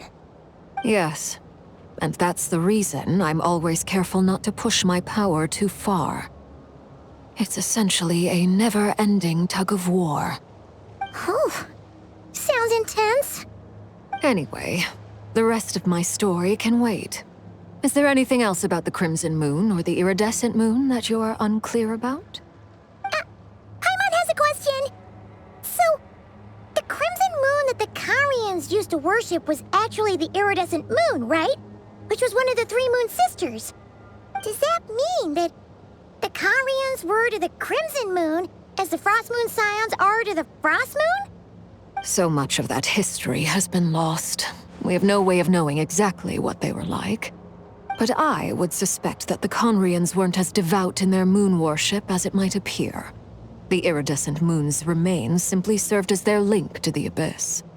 Later on, perhaps someone discovered a way to make direct contact with the abyss. Or maybe there was some kind of ideological divide. Either way, a dissenting faction staged a coup and drove out the royal heirs of the Crimson Moon dynasty. Still, even with the dark sun looming high overhead, the Crimson Moon's glow never truly faded. If you want living proof, it's standing right before you. The first time we met, I sensed something familiar in your presence. When I looked at you, I felt I could see that mysterious red moon in the corner of my eye. In your flames, I saw its broken image, surrounded by a strange black aura. Well, I appreciate that you kept it to yourself. Much about the Crimson Moon is still a mystery, and I'd prefer not to end up as the object of an insane research project. Anyway, time is against us here, so if there's any other questions, they'll have to wait. I just want to make sure I've got one thing straight. In her letters, Sandrone mentioned that since you are unable to contain the iridescent moon's marrow yourself, you intend to leave it in my custody, correct? That's right. For now, it's the only way I can pay you back for your help. The iridescent moon is already part of who you are, so with its marrow in your possession, you'll be even more powerful than before. Deal. Then let's get started. Get what started? What does this place have to do with the Crimson Moon? When I first became a Harbinger, the Jester gave me a book called Paranhari, also known as Leobranto Innamorato. You should be able to buy a copy next time you're in Fontaine. It's a love story set in the Crimson Moon era, but setting aside the tangled romances of its characters, it also records a few interesting details. In the Crimson Moon era, or so the story goes, there was an orphanage that received children from beyond the bounds of this world, and subjected them to a peculiar induction ceremony. Beyond the bounds of this world? For real? And what kind of induction ceremony? The Crimson Moon sages looked beyond this world for beings with powers that surpassed the gods. But fearing they might lose control, they subjected these children to a process of refinement. They made these children crawl up a fireplace and kept asking them, "Have you died? Did you see it?" Until they finally admitted to having died and seen a crimson moon. The adults embraced the children who passed the ritual, telling them, "Within the fireplace, you have traversed the flames between two worlds. Here and now, you are born anew." The book leaves much unsaid, but I suspect that this was their way of branding the children they had enrolled, leaving an indelible mark upon them so that they would forever live in the Crimson Moon's light. That explains why I can't sense the Crimson Moon's marrow in this world. It makes sense that it would be sealed in a special space that can only be accessed temporarily through some kind of ritual. But there's no fireplace here. Do you see a chimney anywhere? Oh, are we supposed to build it ourselves? Okay, fine. Paimon will go find some bricks. That won't be necessary. The fireplace is purely symbolic. The key to the ritual is crossing the flames between two worlds. In other words, the flames that burn within me. Those burned away by such flames leave behind a kind of ghostly afterimage in the world. In the days of Conria, people believed they could be used to bridge the gap between the two worlds of life and death. In short, I can open a passage to that space for you. That's the easy part. The catch is I'll need to stay on this side to keep the passage open, so I won't be able to come with you. Once you're inside, you'll have to find your own way. Very well. Then I'll open it up. Traveler, spare me a little more moonlight if you would. I may need it.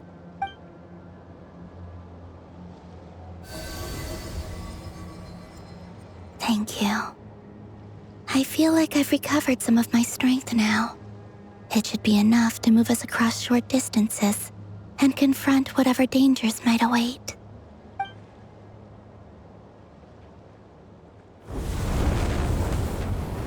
Mistress of the seven hues of ages past, great mother of the present, crimson-clad sovereign of the two realms, by fire severed, by fire renewed, I offer myself now and beseech your descent.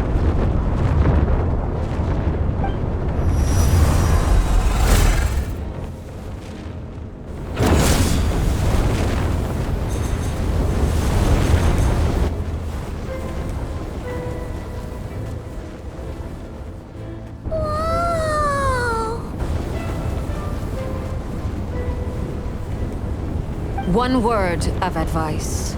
As you're crossing over, no matter what voices you hear, do not answer. Got it!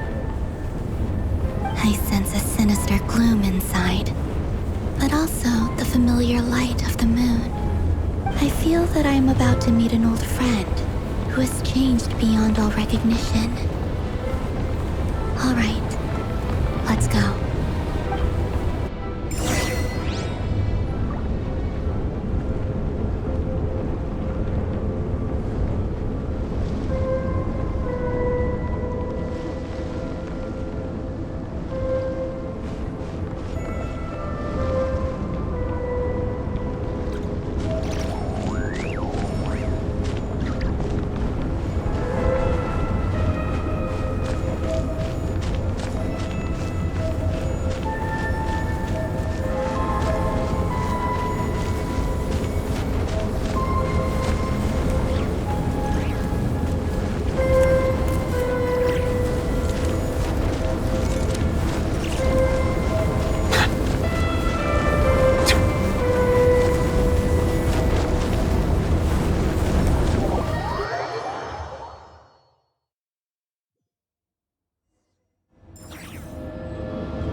right?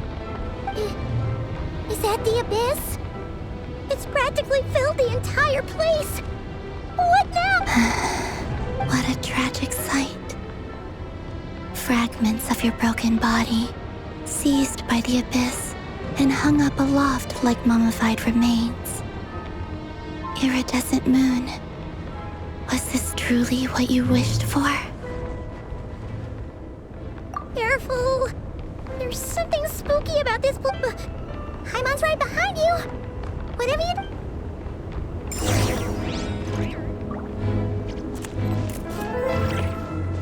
By the way, Columbina, didn't you tell us that the iridescent moon had shattered into pieces? The moon up there looks pretty whole to Paimon. How is that possible?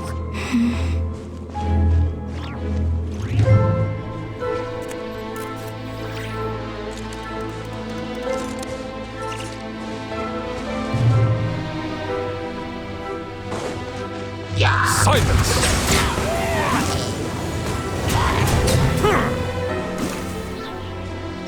No, my sword! Rain outlines your fate.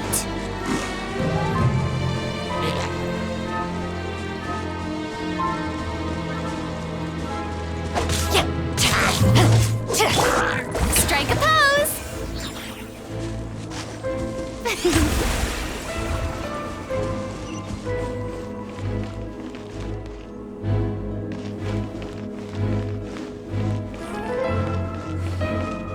Just like I thought.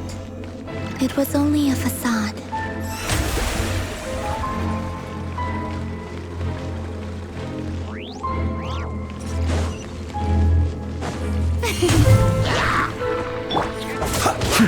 Observe.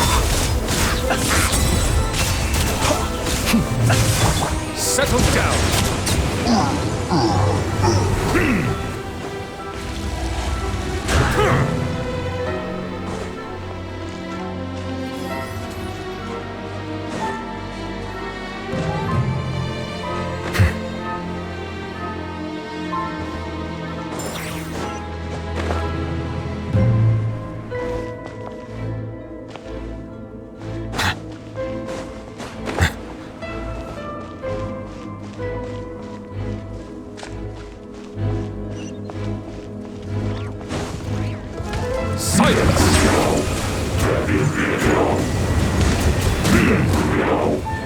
Yoo-hoo! No, my sword! Witness the power of Gugwa! Close your eyes.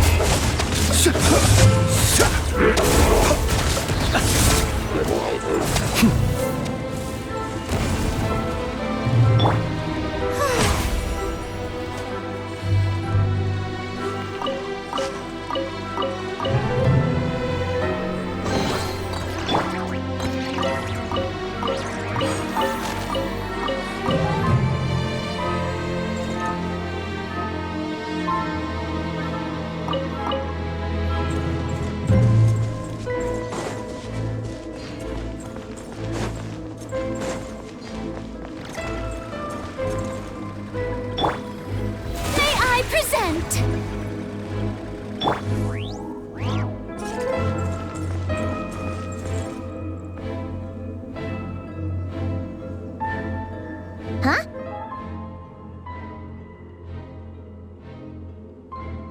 Huh? For real? That's way too high! There's no way we'll be able to reach it! No. I'm not sensing anything up there. It's coming from under the mountain. Let's see... Ah! There's some kind of weird shadow over the water! Wait, see that? Looks like a mechanism of some sort. Let's check it out!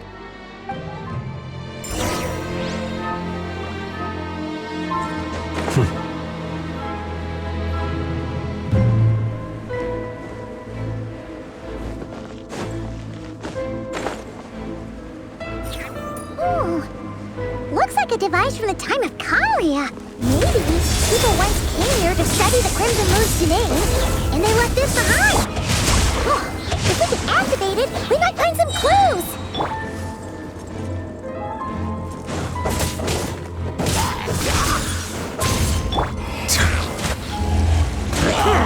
Settle down!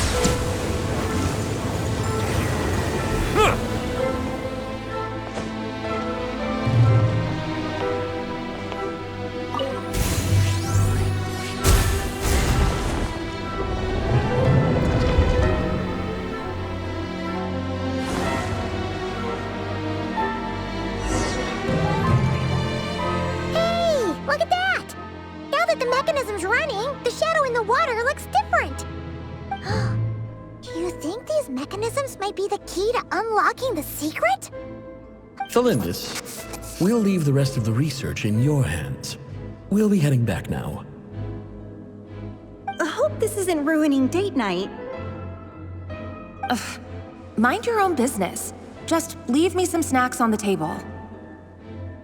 Thalindis? Is that Rere's girlfriend? How come we're hearing her voice here? Oh yeah!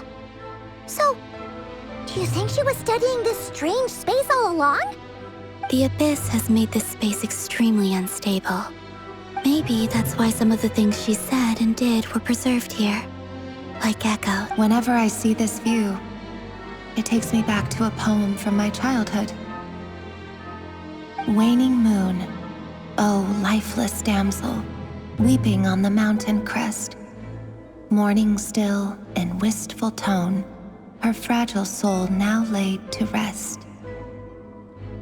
For me, of all people, to be here investigating the mysteries of the Crimson Moon space, is it a coincidence or something more?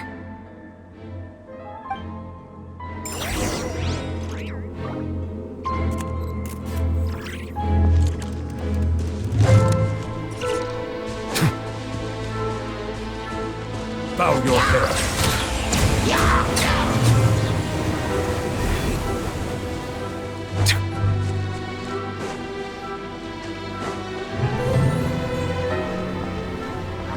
Settle down.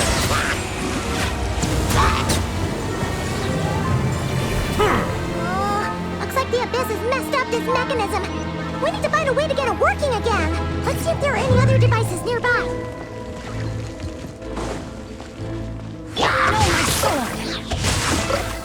Rain Cutter! The night cometh. Observe, be silent.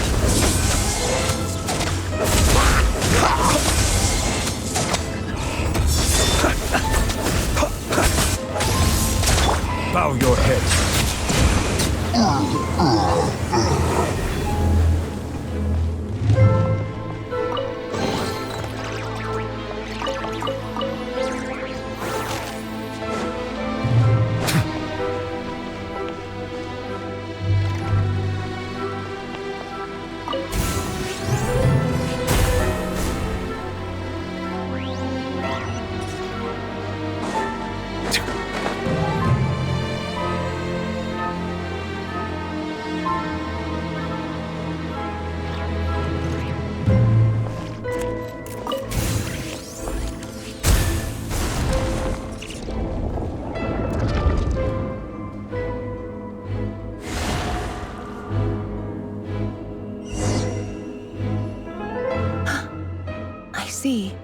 So the moon marrow, or rather the power of the 3 moons, is the key to unlocking.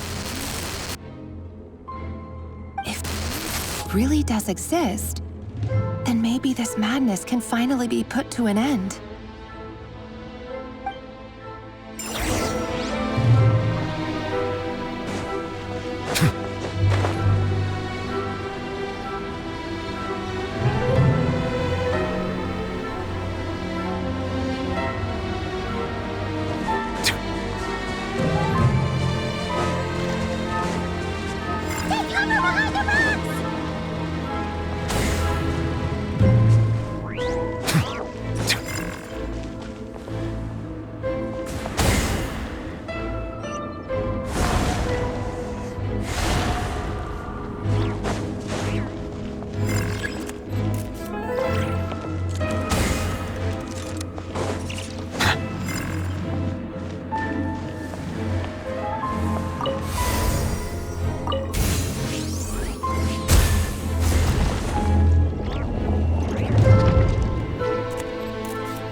With the Abyss inhibitors in place, I should be able to access the chamber with the Moon Marrow. Oh, Rerir, with every step you take, you're drifting further from what you truly desire. But you're not the root of the problem. Ever since that outsider set foot in Conria, the Vinster King has sunken deeper into madness. If only I could get my hands on that outsider.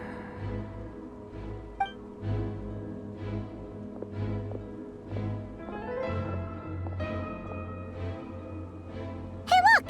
The moon's reflection is back to normal! Elendis' voice mentioned a chamber with the Moon Marrow. Do you think maybe it's hidden in the moon's reflection? It must be. For within it, I sense the fragile aura of a dying soul. Then there's no time to lose! Let's go!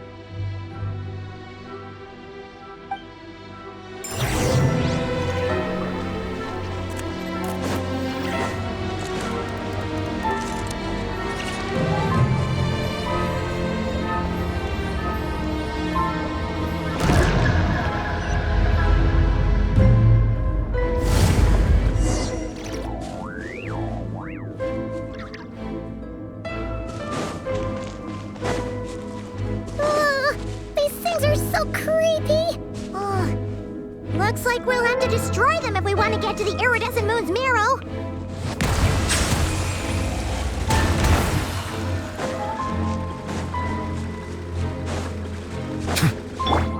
Close your eyes. Be silent.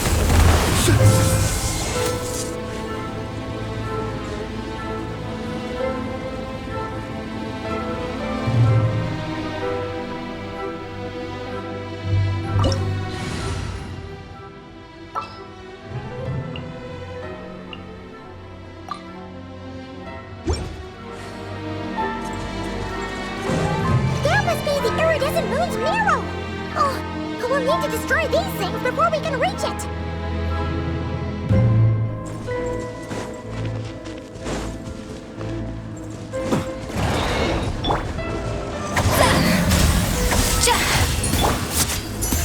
How brilliant! Close your eyes. Be silent. Night falls. Observe. Night falls.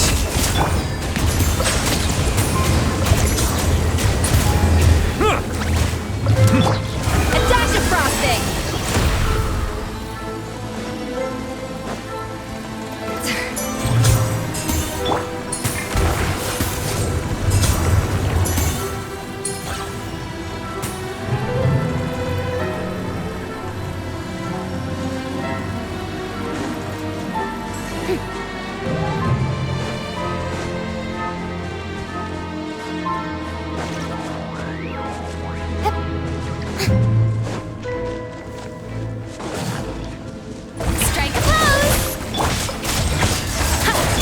Settle down!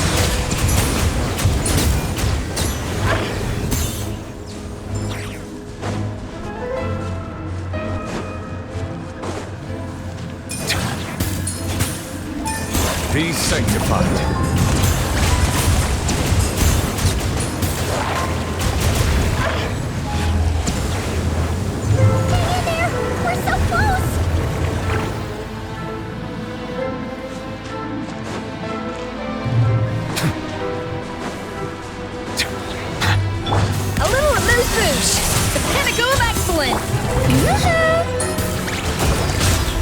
Let the world collide! Silence!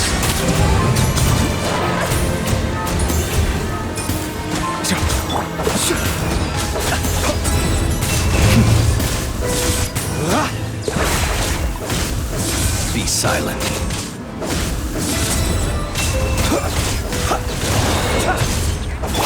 A dash of frosting! May I present? Bow your head.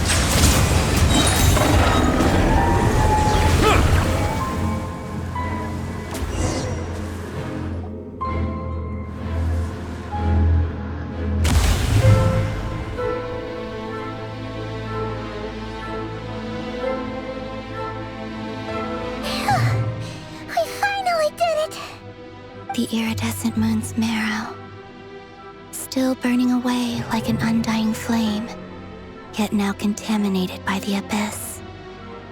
It has taken on a new form entirely. If we can purify the abyssal power within,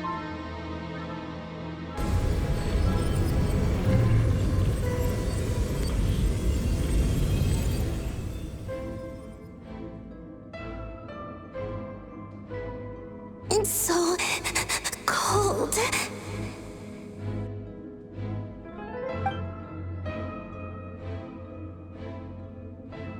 Is it you? Are you here? Huh? Are you talking to... At long last, I can see you once more. Our fates have... I'm sorry. I lied to you. Even knowing what was to come, I still couldn't let go of the fear in my heart. The moment the moon shattered, my body began to split apart piece by piece. Like I was being cut into pieces by 1,000 blunt blades. My thoughts scattered as the cold crept in. But I could not bear to fade away. Tell me, what was it that brought you to us all that time ago? If only I had possessed your courage, then I might have been... You look so puzzled. But trust me when I say that everything happens for...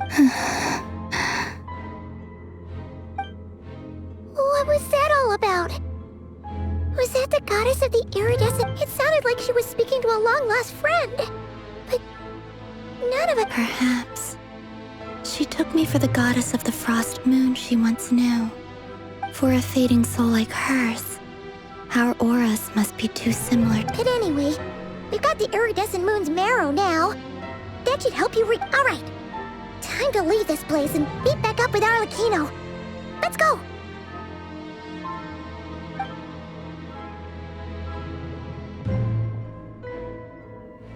That's odd. This place looks different than when we came in. Waning moon, oh lifeless damsel.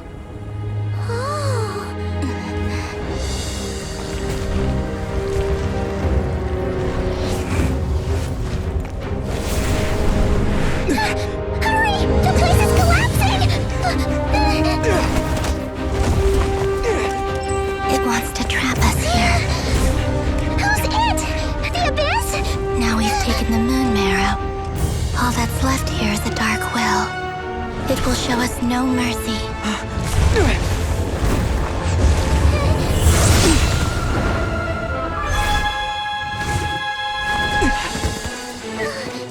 Give it back! The crimson moons! My marrow! My heart!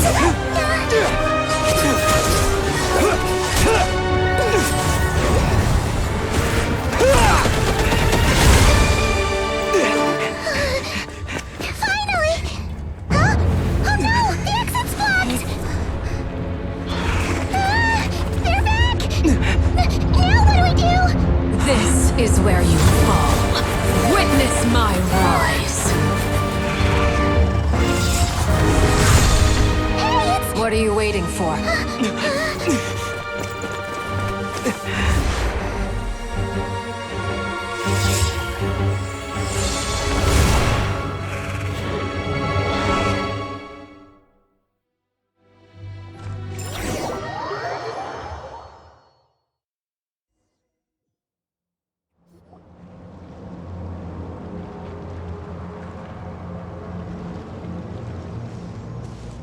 Oh, we made it! Was that you, Arlecchino? Did you save us? Wait, your hands! They're... Oh, this? Don't worry. It's a small price to pay. The Abyss wanted to trap you inside, and I defied its will by bringing you out. No wonder it's a little angry.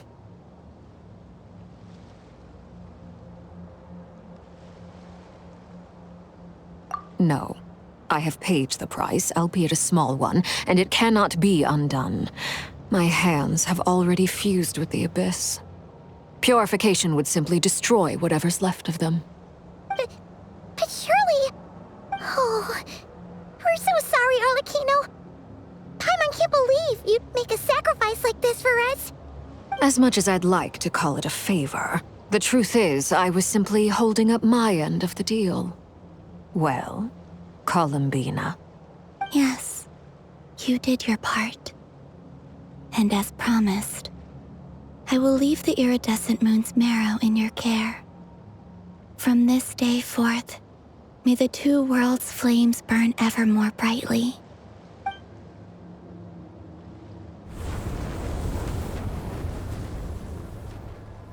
I'll take that as a blessing. Now, Columbina, give me your hand. Accept this moonlight I offer in return.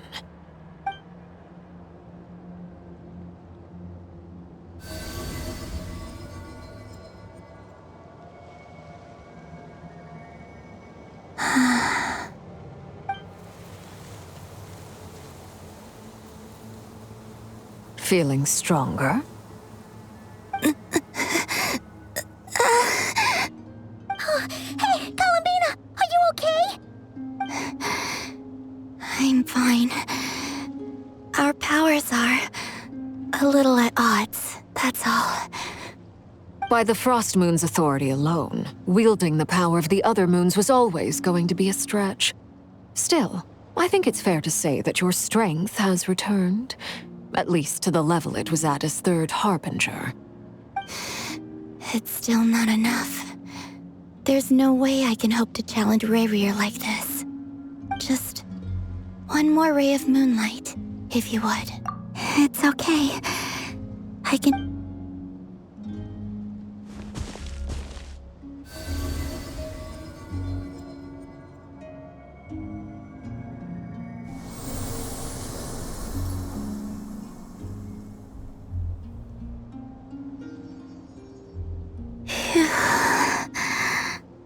How about now? Fighting fit? At the very least, I won't have to stay hidden like before. I want to see him gone from Not Cry. The Rayhyr of Solnari and his wild hunt must be sent back where they belong. Well, it's good to have something to aim for. You certainly seem more alive now than you did earlier. When I first met you, you didn't strike me as a ray of moonlight. More like a wisp of fog drifting in from who knows where, ready to scatter at the first sign of a breeze. But now, you're full of vitality, just like the Frost Moon, once the brightest of them all. May you keep shining, Columbina. This is who you are. Thank you. Look after yourself too, Arlecchino. I know you have plans of your own, and that's why you're always seeking to grow stronger. But whatever you're after, don't let the Abyss take a hold of you. I do not wish to see you go down the same path as Rayrir. I appreciate the concern, Columbina. Although perhaps it's time you took a new name. A new name?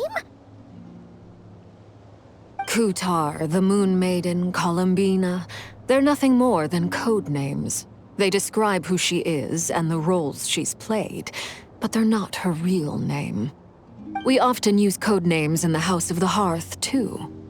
But it's knowing your real name that keeps you grounded. Up till now, you've been living a wandering life, so you've probably never really cared. All I'll say is this. Once you've defeated Rayrir, give it some thought. All right. That's it from me. I'll get you back safely first, then go meet up with Sandrone. You're the best! I appreciate the gesture. It speaks to your good character. Anyway, let's get going. There are more urgent things to do right now than trade compliments.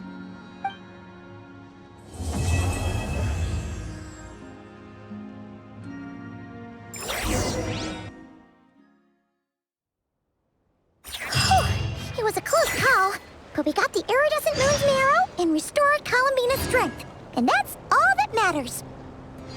In other words, mission accomplished.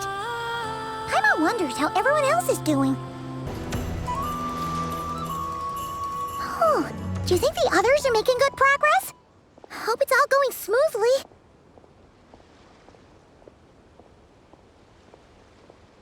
Oh, hey look!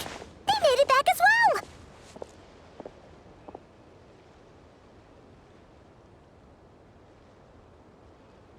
Flint's! Llama! How did it all go? All is well, thank you. Nefer and Yehoda had to stay at the curatorium to wrap things up, so they won't be joining us for now. I ran into Miss Inefa and Miss Aino on the way back. Their work is still in progress, so I suspect they won't be back for a while either. You seem rather cheerful today, Mr. Flint's. I certainly am.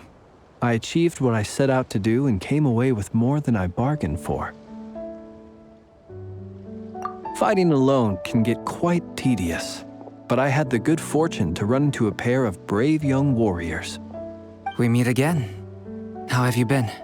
Albedo! What are you doing here? Thankfully, tracking you down turned out to be a lot simpler than we envisaged. These two courageously lent me a hand while I was fighting the wild hunt. When they told me they were Sir Varka's colleagues, it all made sense. And given how people of outstanding talent tend to cross paths, it's no wonder you're already acquainted. So, who's your travel buddy, Albedo? Why don't you come and introduce yourself?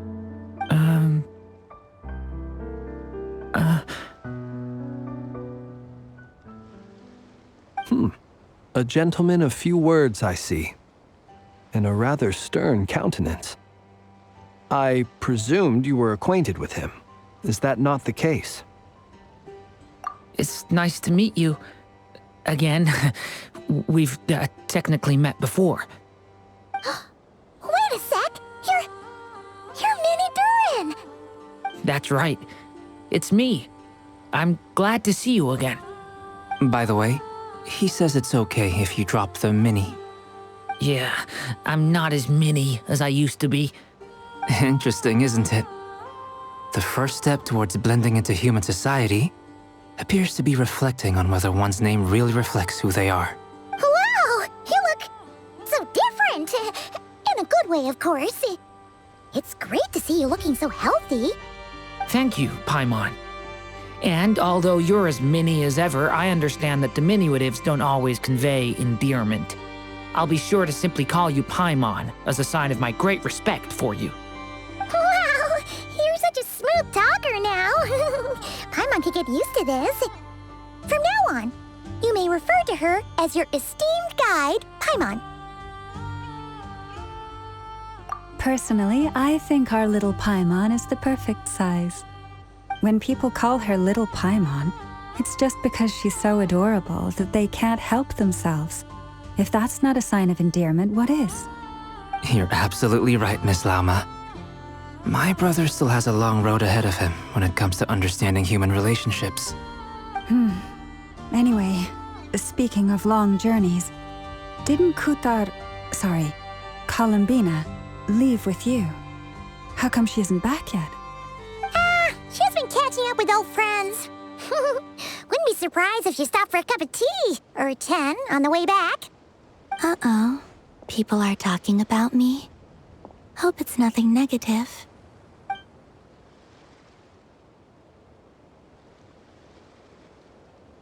Judging from your expressions, I'm guessing it all went well? It's getting crowded here. I'll go grab some chairs. No need. This is a job for an alchemist. I'll whip some up momentarily. Thank you for your hospitality, ladies and gentlemen, but I was merely escorting my friends back. I'll be meeting Sandrone shortly, as we still have some things to discuss. It's been a pleasure, everyone. But this is where I'll say goodbye. We really appreciate your help. Oh, come on. Spare the formalities. I'm just glad I could help out some true friends. I understand. Well, bye for now, Harlequino.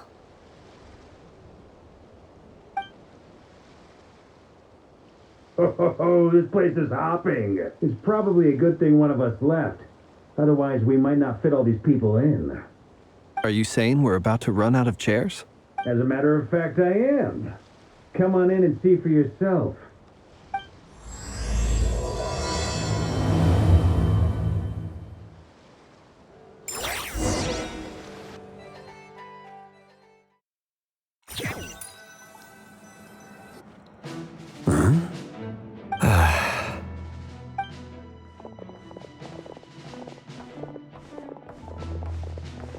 I overheard your little chit-chat outside, by the way. With Miss Columbina's colleague gone, we should be back to the original crew plus the other colleagues I brought in. Though, it looks like we have another new face. Someone else managed to rope in a colleague, too?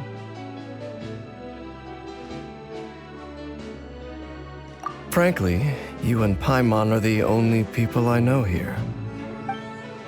This here is Dainsliff, colleague of Teyvat's greatest guide, Paimon, and greatest adventurer, the Traveler. Well, not exactly colleagues, more sort of friends. When someone else jumps in to do the announcing, you know you're speaking to someone important. Let's hear what he has to say. Note to self. Once Paimon knows your name, the rest of the world will soon follow. When he comes looking for us, it's usually something important. Paimon's guessing you've heard about the Wild Hunt, then. From the looks of it, you're about to hold a meeting.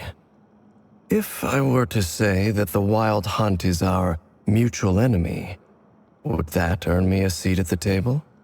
As the saying goes, the enemy of my enemy is my friend. Mr. Dainsliff, there's a seat with your name on it. Though, I can't promise the same for everyone else. Hey, Albedo, think you can rustle up a couple more chairs? After all this time apart, Grandmaster Varka's first order is to rustle up a couple more chairs. I've missed this. Is he being sarcastic? Hey, he's your brother. Why are you asking us? I've still got a lot to learn about the nuances of human conversation. Trying to decipher Albedo's way of speaking has been like jumping in at the deep end. Oh, good point. Paimon gets you now. Don't sweat it. There are people who go their whole lives without getting the hang of it. You're ahead of the game already.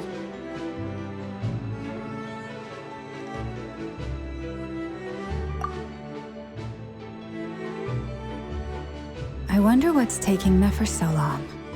Perhaps you should go and check in with her. If anyone can hurry her along, it's you. I just got back from the curatorium. Besides, aren't you curious to see what's taking her so long? Miss Nefer doesn't strike me as the type to share secrets. And since gathering intel is her specialty, I'm guessing she'd prefer to keep her methods confidential. Under such circumstances, would it not be tactless for me to impose? Oh, but it's fine for me to impose. What can I say? You have an unrivaled ability to garner people's affection, Miss Moonchanter. Besides, you have far more in common with her than I do. All right, then. Impressive. She barely fought back at all. I admire your powers of persuasion, my friend. As I'm sure Miss Lauma will realize soon enough, the trick in life is to always pitch in with other people's responsibilities so that you can be selective with your own. Another trick is to simply hide in the background. Spoken like a true sage. Anyway, looks like we've got some time to kill before the meeting. Let's take a little breather, folks. And feel free to chat amongst yourselves. We'll get down to business once the other two arrive.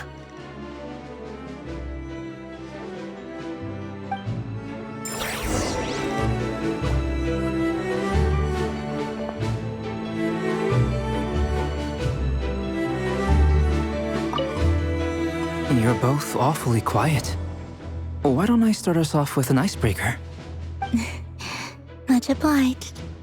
Have either of you ever had your portrait painted? If not, I'd be glad to help.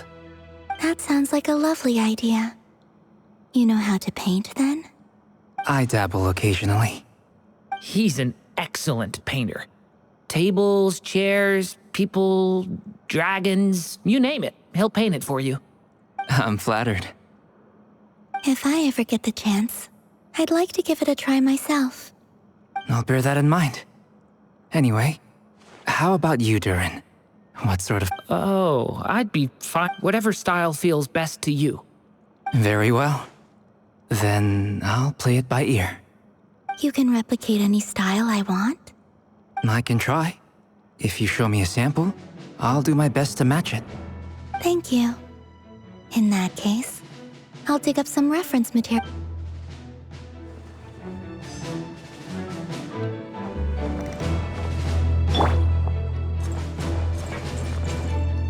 Is there something you'd like to say to me? Yeah! For starters, why'd you just show up here without even giving us a heads up? If you think back to our previous interactions, you may recall that that's hardly out of character for me. You do have a point there. Oh yeah! You'll need to find somewhere to stay the night too, right? Wanna tag along with us? You never know. We might get a group discount. Sure, let's do that. Great! Paimon will... And in return, we can get Dainslift to be our very own personal bodyguard. If that's what you had in mind, you should have said so sooner. I'd be happy to help. Oh, okay then. Paimon was only kidding, but good to know. Anyway, since we're all here together, we might as well watch each other's backs. That's just what friends do, right? Indeed.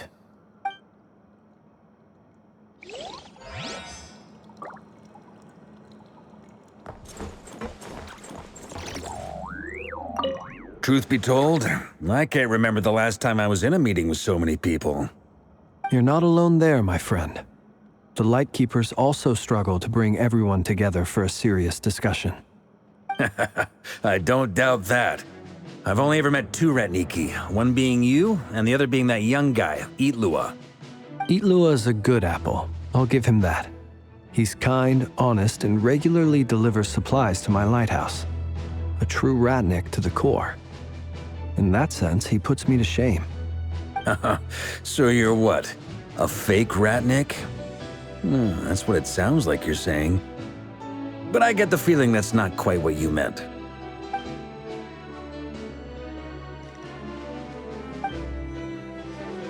Come on, why the awkward silence? Sorry. I'm not even gonna bother trying to hide it. You've known all along, haven't you, my friend?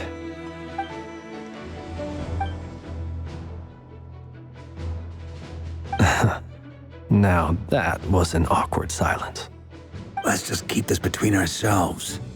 Probably best if Itlua doesn't know, huh? That goes without saying.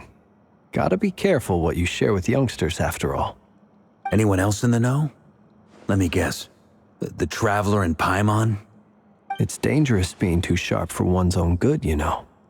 Then, in the name of the Animo Archon Barbados himself, I swear, you're When we went for drinks, you said that you and Barbados were practically best buds. In the light of that claim, do you really expect me to take your oath seriously?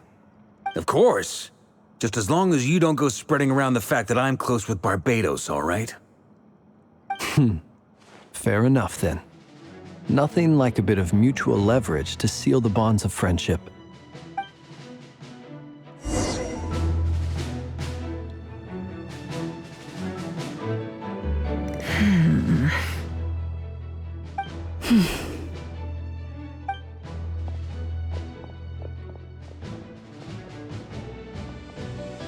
Ah, Miss Nefer. You made it after all. But what about Yehoda? I'm here to give you an update on how things are going on our end. Once this is over, I'll be heading straight back to continue my work. I left Yehoda back at the Curatorium to watch over things while I'm gone. Huh. So much for just this once.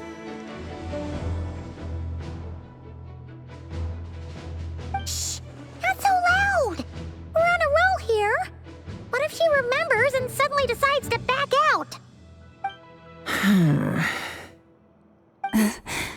Did you say something, Mr. Varka?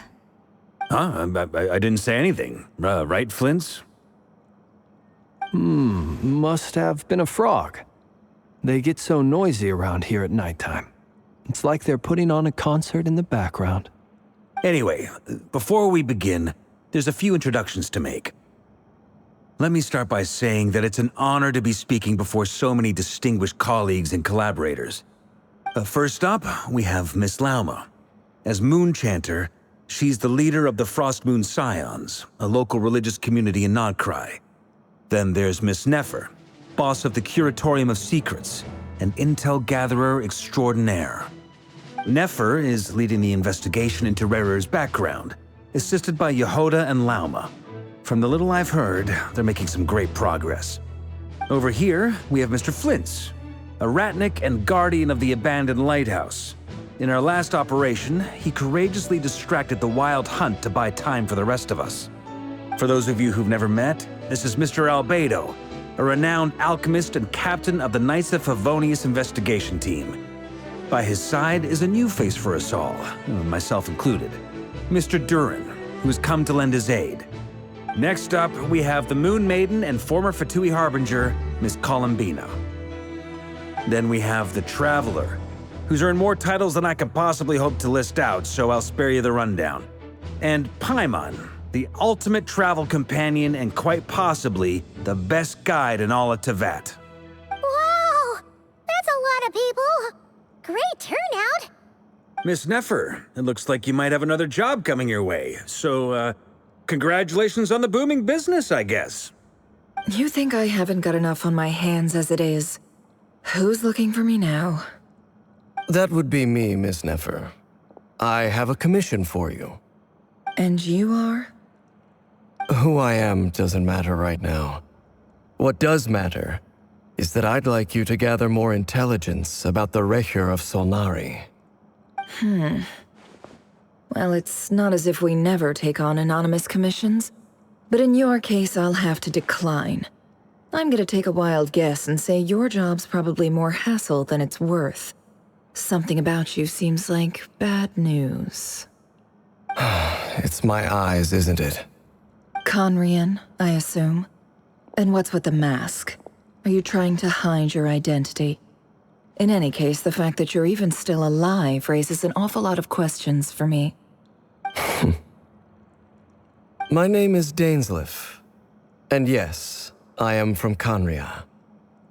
As I'm sure you're aware, the Rehur of Solnari's real name is Rerir. He was once an acquaintance of mine. Really? Then you must have been quite an influential figure yourself. You flatter me, but none of that matters anymore. My point was simply to clarify why I have asked Miss Nefer to investigate Rerir's background. So you're both from Conria, and it sounds like you used to be friends? What am I missing here? Surely you already know how he became one of the Five Sinners. I'll tell you everything I know. The history of Conria, the names and identities of the Five Sinners. I remember it all like it was yesterday. I have never spoken openly of this before, but the truth was exactly as people say. The Five Sinners were each driven by their own desires, and it was by playing upon these that the Abyss tempted them to their fall, tearing Conria apart in the process. The visionary, Vedafinir, who wished to foretell the future. The wise, Haroptatir, who sought limitless knowledge. Gold, Rhindaughter, who desired to create life. The foul, Surtologi, who pursued supreme strength. And last, but not least, Rehur of Solnari, Rerir, Ravager of the Moon. Of the five, Rerir is the only one who remains a mystery to me. He never harbored grand ambitions, so what changed in the space of a single night? How did he come to fall like the others? In other words, you're saying that his change came as a shock to you? And you have no idea what actually happened? That's right. You mentioned how the Abyss tempted them, which led to their fall. But what did that look like in practice? And what other context can you give me about the events of that time? The more detail you can give me, the better. Strangely, now that it comes to it, I hardly know where to begin.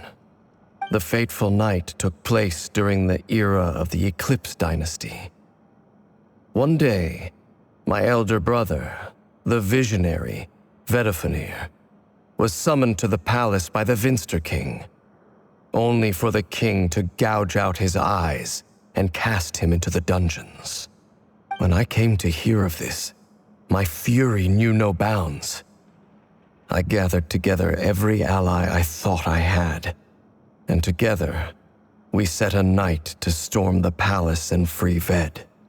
Centuries on, the memories of that night still haunt me like a never-ending nightmare. We broke through the palace gates, just like we had planned, each striking towards our separate targets. But then, I was betrayed. Even Vedifenir, the very person I had come to rescue, abandoned me and partook of the Abyss's power.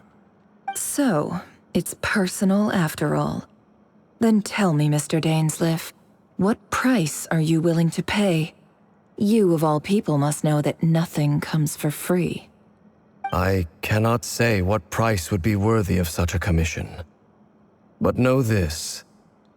Rerir was not always a madman. Believe it or not, there was a time when he was just an ordinary man, working for the Conrian Intelligence Service. Uncovering the truth of Rerir's past is the only way to unravel this mystery. But before you decide if you will accept my commission, I will tell you more about him. Enough, I hope, to help you plan your next move. Sounds pretty good to me. Feels like we just flagged down a random passerby, only to discover he's actually a master strategist who has a score to settle with our enemy. Can I borrow your halo? It could be useful in the lighthouse. Hey, enough with the wisecracks! Besides, isn't that lamp of yours bright enough already? Relax. It was meant to be a compliment. If that was a little over the top for your liking, I'll make sure to tone it down next time. I'll give your proposal some serious thought, Mr. Dainsleif. Let's speak in private once the meeting is over. Before that, there's a few things I'd like to share.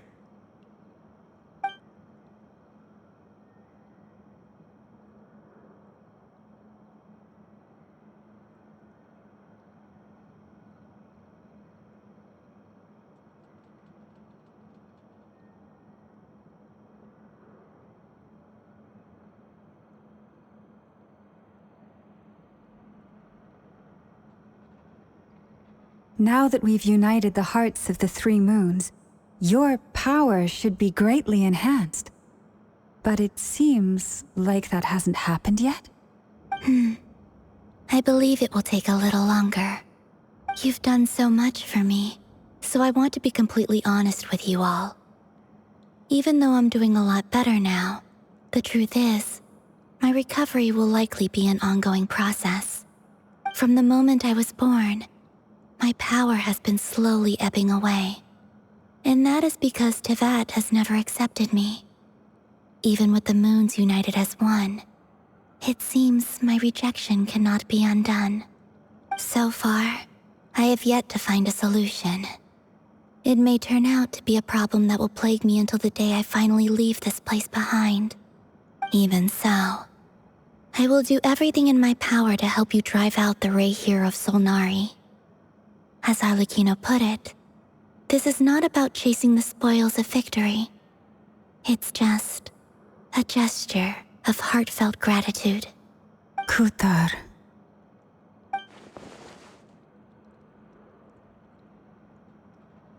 Defeating the Reihir of Solnari will be no easy task. While my strength slowly recovers, we'll also need to gather more. Naturally.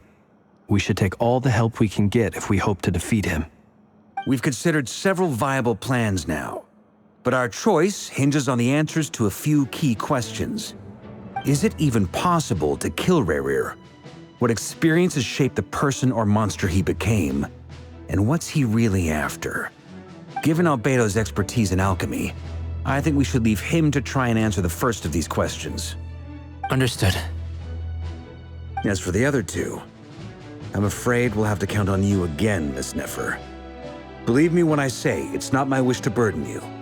But right now, relying on your skills is our only option. So you're placing all your hopes on me, huh? We can't thank you enough for agreeing to help us. Honestly, I can hardly believe how lucky we are. You sure have a talent for changing your tune, Miss Moonchanter. Timid like Yehoda one moment, then flinches insincere flattery the next. Ladies, please. I must object to your portrayal of me. That's all. Feel free to keep bickering. Just pretend I'm not here. I almost don't want to leave this room. I'm curious to see how this plays out. I have faith in you, Miss Nefer. Something tells me you'll stand by us until the very end. Oh? And what makes you so sure of that? What if I suddenly decide that my compensation is insufficient? This isn't about the money. I can sense that you've got a deep-seated distaste for Rerir. And knowing you, that alone is motive enough. Look at them getting along so well. Like two peas in a pod. And I'm the one they accuse of insincere flattery. There is no justice. Miss Lauma, you have to understand something. Unlike you, I don't actually enjoy having everyone's hopes on my shoulders. Is that right?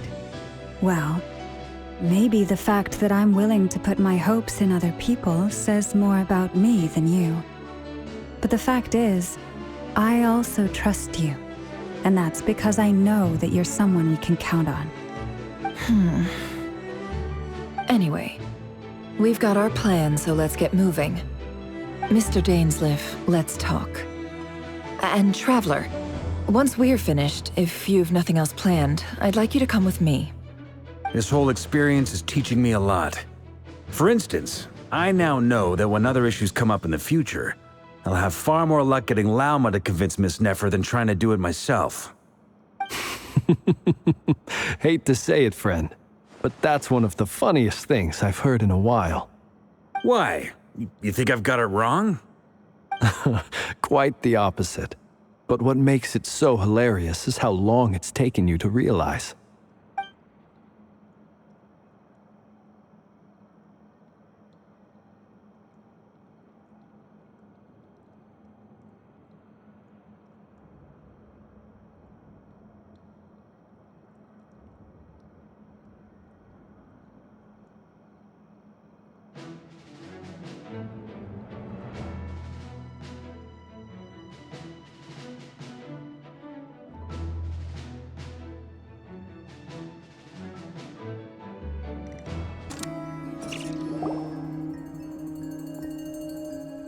Thank you for waiting. It's okay. We actually used the time to help Dainsleif get a room at the hotel. That's very considerate of you. Now, I trust you share my curiosity about Rerir's past, and you seem fairly familiar with Mr. Dainsleif already.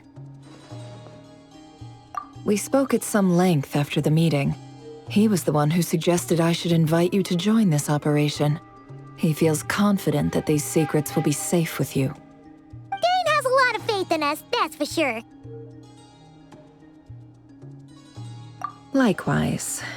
I appreciate that you got right on board without interrogating me about why I invited you. It shows that you trust me to explain everything in due course. That's because we know what you're capable of. We appreciate you too, Nefer. You might have been forced to help in the beginning, but this time, it was your choice. That's one way to put it. Another is this, that once a decision's been made, it's set in stone. After that, My only goal is to see it through. Alright, so here's how it is. I'm going to access Rerir's thoughts again using my confidential method. Now, I'm sure you've seen things like this before on your travels, so you're surely well aware of how dangerous it can be. The reason I've gathered you all here is to ensure my safety during the proceedings. I plan for us to enter the fragment of his consciousness together, and once inside, I will focus on searching for information. Think of this as a diving expedition into someone's brain. If I'm the diver, you are my safety equipment, tasked with keeping me alive while I'm under the surface. Once the ceremony begins, we will all be spying on privileged information. But in the interests of safety, you must remain absolutely silent at all times. We will discuss our observations after the ceremony has concluded. Lastly, any individuals of a weaker constitution are advised not to partake in the ceremony. In any case, Paimon has her own job to do, which requires staying in the room but not joining the ceremony.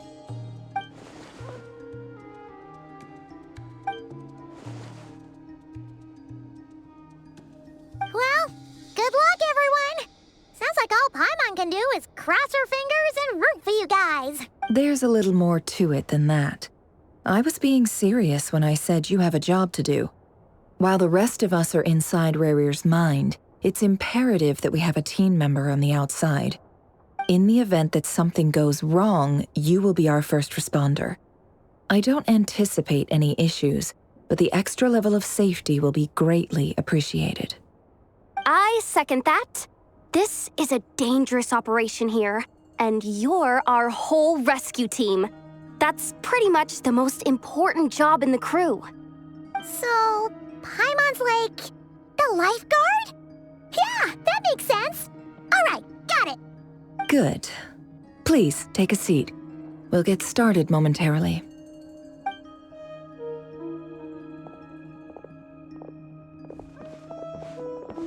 So, did Mr. Dainsleif tell you anything else? He told me that he believes Rerir kept some big secrets in his life. He's not sure that they were the cause of his eventual downfall, but he's asked me to uncover what those secrets were all the same. But surely you're not planning to go through with this, no matter the cost. If you think that, you'd be overestimating me. I'm a businesswoman, not a mercenary. But I do have my own professional reasons for taking this job. You think I'd turn down the opportunity to get a first-hand glimpse into Conrian history? No chance. Well, as long as you don't let morbid curiosity get in the way of safety concerns, we're good. We'll do whatever we can to help you. You're such a killjoy.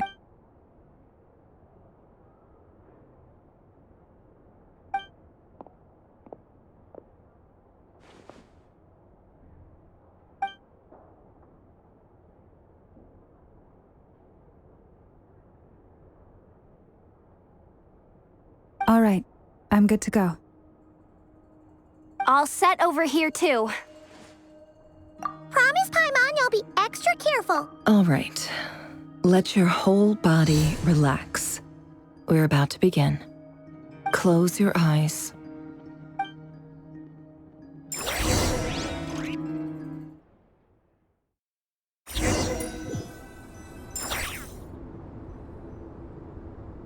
Phew. Could this be his office? Pretty standard setup. Bookshelves, paperwork, files. According to Dainsleif, Rerir used to be an intelligence operative. Chances are there's plenty of top-secret intel stashed away in this room. Is this where you keep your secrets, Rerir? Can't say I'm not looking forward to this.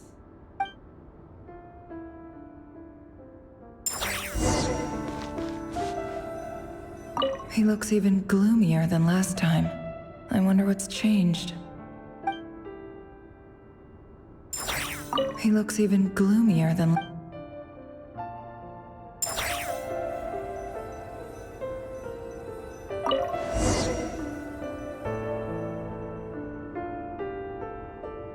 Today's files are in. Time to wade through them, just like usual.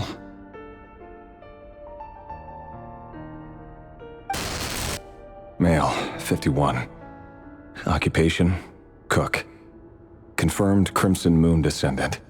Has maintained frequent contact with other descendants over the past year. Poses a threat to the dynasty. Neutralized.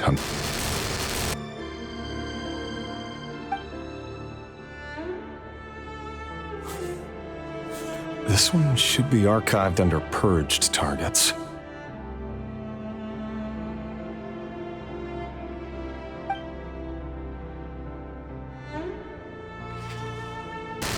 Female, 23. Occupation, office clerk. Confirmed Crimson Moon descendant. Has maintained frequent contact with other descendants over the past year. Poses a threat to the dynasty. Neutralized.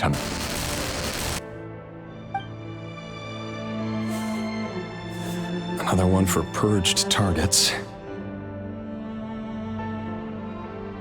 Sounds like she was that other man's daughter. Never mind.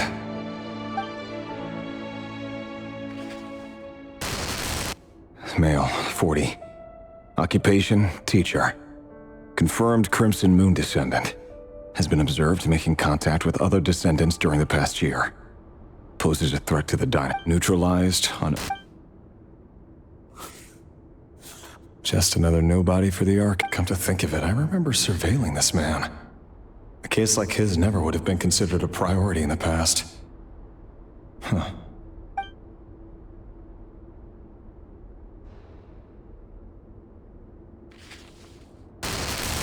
Female, 16. Occupation, none. Orphan and confirmed Crimson Moon descendant. Has been observed making contact with other descendants during the past year. Poses a threat. Neutralized on... Filed. I have no recollection of this girl. None whatsoever. She doesn't seem to be anyone important.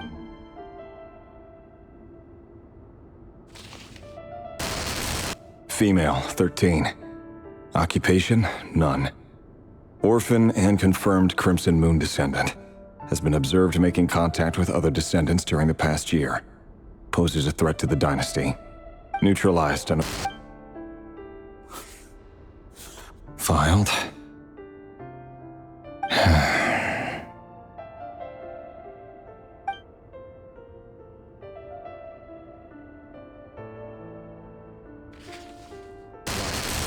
Male, 11. Occupation, none. Orphan and confirmed Crimson Moon descendant.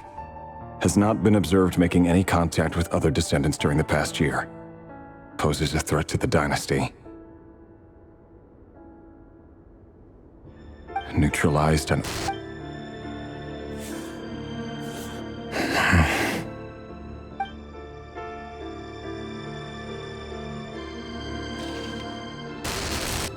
Male. 6. Occupation. It's funny, isn't it? Your job is becoming both harder and easier at the same time, depending on how you look at it. Sooner or later, the Crimson Moon descendants will be completely wiped out. But as their numbers dwindle, they become harder and harder to track down. That's not how it is. Fortunately, however, most of the able-bodied adults have already been taken care of. The remaining weaklings will be increasingly easy to deal with. No! No. My job is to ensure the survival of the Eclipse Dynasty. And the only way to do that is by eliminating any and all potential threats. It's a perfectly legitimate line of work. Every single one of my colleagues can attest to my fairness. And if my friends were aware of the facts, I know they'd back me up too. Assuming, of course, that they were aware of all the facts.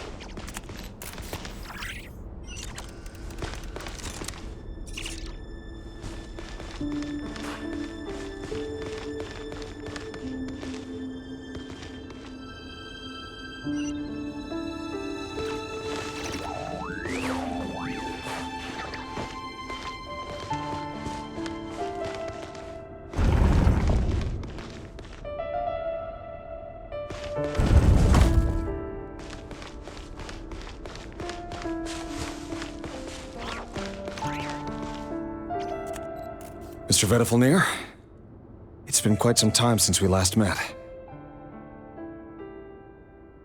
Rerir, I trust you're here because you have something important to discuss. Forgive me. I wasn't tuning out, it's just, I noticed you didn't even phrase that as a question. As if you knew I was coming. Tell me, does someone in your position ever feel the need to ask questions at all? It is indeed within my power to foresee certain things. Things like your arrival. I was just thinking, it won't be long before I'll be inviting both you and Dane to my wedding. That isn't a lie, but nor is it a fact as such. It's a wish, isn't it? No fooling. Ever since that day we met for drinks, I knew it was only a matter of time before you came looking for me. Does it feel good? Knowing how the future will unfold. I'm afraid the notions of good and bad fail to capture the complexity of what such a power entails. Once you've seen what will come to pass, it can be all too easy to succumb to fear and melancholy. Unless, of course, you learn to abandon these feelings.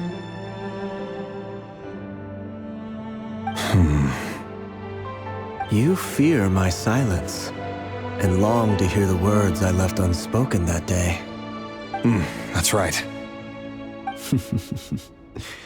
You must have noticed my reluctance to broach the subject, and the reason is simple. Because the truth could never have lived up to your hopes. For both our sakes, such words are better left unsaid. The burden of prophecy was never meant for your shoulders. So who exactly do you deem worthy to hear your prophecies? None but our exalted king? Or rather, our king as he once was. You're closer to his majesty than I am. You must know better than anyone how much he's changed. You say that as though it is to my benefit. Yet precisely because of that, I dare not speak rashly. A king can turn out to be the most virtuous of rulers, or a tyrant more terrible than the most vicious of dragons. You are so wise and far-sighted, yet still you would have me live in fear of the unknown? You make a fair point. Especially given my silence alone was all it took to send you spiraling downwards. Very well then. Let me offer you some advice. And I say this not as a prophet or a visionary, but simply as the brother of your friend.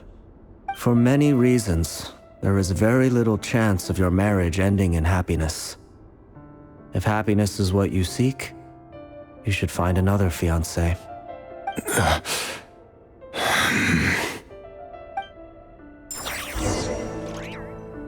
Hold on. There's that same black fog again. Could this memory belong to Thalindis? Guess I'd better tread carefully. Wait. Hear me out. This time we finally got a clear look at his face and learned his true identity. His name is Rerir, and he claims to be one of the king's guards. What did you say? A cruel irony, isn't it? The man you're set to marry leads a double life as a brutal executioner. Why are you telling me all of this now? Simple. It's because I want you to kill him. You are the only person he would never suspect. No, absolutely not. I would never dream of doing such a despicable thing. So you'll just stand by and watch him slaughter us to the last? Do not forget that the blood of the Crimson Moon flows in your veins too. The blood of the Crimson Moon? What does that matter now? The dynasty has long been dead and gone. You think that alone is reason enough for me to throw away everything I have? Why wouldn't it be? You too were once a child of the Crimson Moon, just like me. Don't tell me you've never felt so much as a flicker of fury for the way we were trampled into the dust. As long as you promise to abandon this pipe dream of restoring your dynasty, I can try to persuade him. Or have him persuade the Vinster King. Persuade the Vinster King? Do you even know why he's so obsessed with hunting us down? Why he keeps trying to force us to hand over our secrets over and over again? Or why we refuse to give up on restoring the dynasty? The Vinster King. A blind fool. His eyes clouded by powers from beyond this world. A petty little man with a miser's heart. And he dares to sit upon the throne? Mark my words. Sooner or later, Conria will fall. And it will be his doing. If you can't bring yourself to do it, so be it. Just you watch. It won't be long before calamity descends upon us all. The Rehir of Solnari. That really is quite a secret you've been keeping from me, Rerir. But who am I to talk? Am I really any better? I've kept my own past a secret this whole time too. Love should be built on honesty. But ours was born from lies. And yet, is it really so wrong to hide things that would only make life harder? If we don't cover up the parts that no one else should see, how can we go on pretending to be normal? Vedifulnir must have known all this. And that's why he made his prophecy. In the end, nothing stays hidden forever.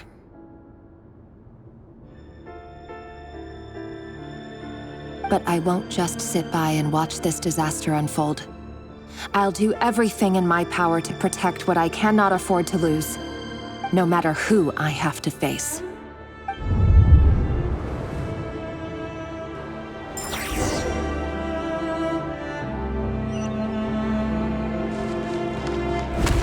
Huh?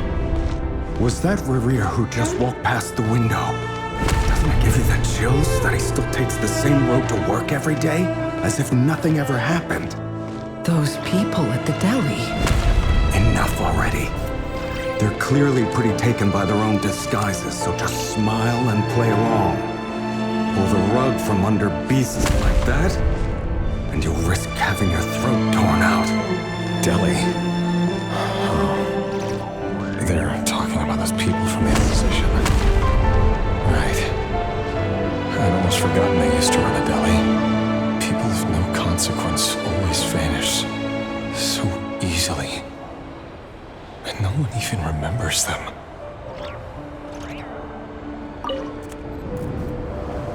But surely you can see he's not the man he pretends to be! So many have died already, and they say that the king's madness grows with each passing day. We're not going to survive this, are we? But why does it have to be this way? Do we really deserve to die just because of the blood that runs through our veins? Felindis, are you even listening? Sorry, Freether. My mind was off wandering. I heard you, though. You're talking about what Rerir said. He's just following the king's orders. He's a secret agent, and it's his job to hunt down rebels and dissidents. By the time you first met him, he'd already taken lives. Maybe he was using you from the very beginning. No. Rerir has no idea I have anything to do with the Crimson Moon. My family are only distant relatives of the main lineage, and besides, my eyes are perfectly ordinary. Truth be told, apart from my teacher, pretty much no one knows I have any connection to any of it. It's been a long time since my family severed ties. But as Orlog said, who could possibly talk sense into that raving lunatic of a king? No one. I'll work something out. Trust me, I'm with you all. But for now, you need to keep yourselves hidden. Don't let anyone find you, anyone at all. Don't forget that Rerir is an Eclipse operative. You need to be extra careful when he's around. And when I am too.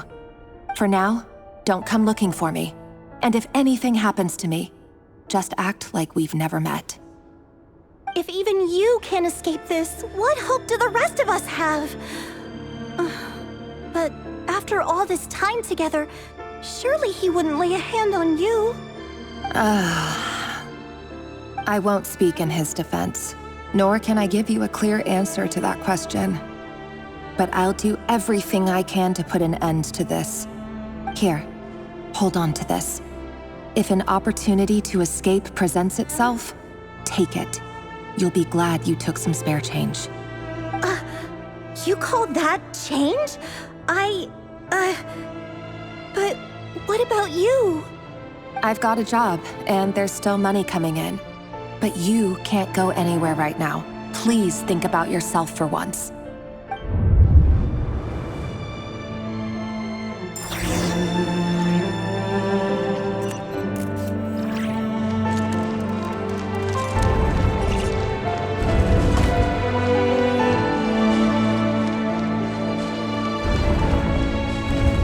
Another day, another round of assassination training. Training ground is just beyond this hidden passageway. When you kill a person, doesn't it bother you when you end up covered in their blood? Why would it? Aren't we all just walking blood bags? But not everyone is accustomed to hunting down others like prey. You've been a hunter for so long now, you seem to have forgotten that most people don't just go around killing one another. Leave me alone.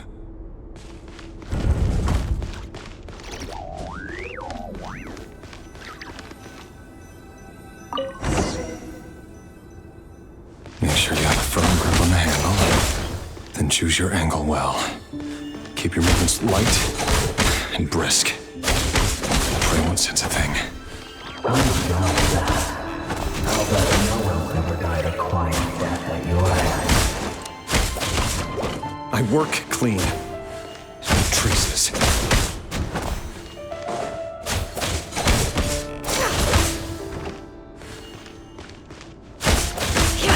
That doesn't make it open and above board, though.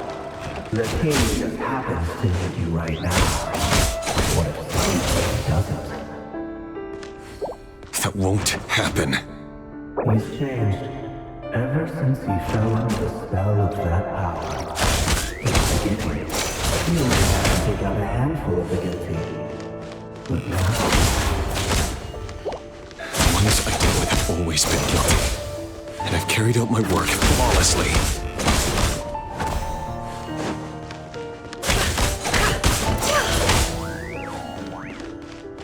Can't hide the truth.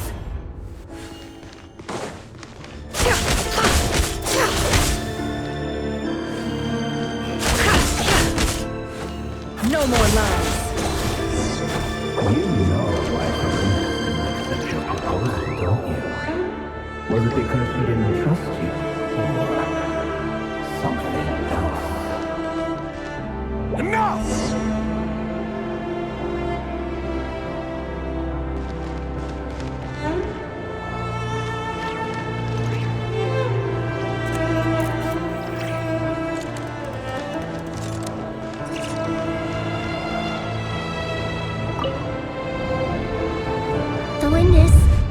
Do you still remember Orlog? Orlog? The boy who was pretending to sell flowers. You spoke for quite a while, didn't you? Yes, we did. What about him? He was arrested 2 days ago. Chances are he's already dead. He... I just don't get it! After everything he's done, why do you still stand by him? Or does it mean nothing to you that people keep dying? No, that's not... Just hear me out. I need to go now, Thalindis. They're looking for us.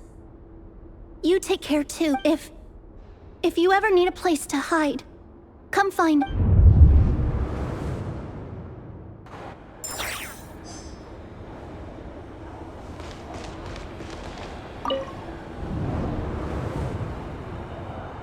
Author, Thalindis. Over the course of this week, the research object was subjected to interference for a total of 47 hours for experimental purposes. The results are as follows. All subjects of observation that were sent inside have now... The situation within is proving more problematic than anticipated. No progress whatsoever. What now? Won't you give me even a glimmer of hope? Things are getting worse by the day. I have to find a way or we'll all be in danger.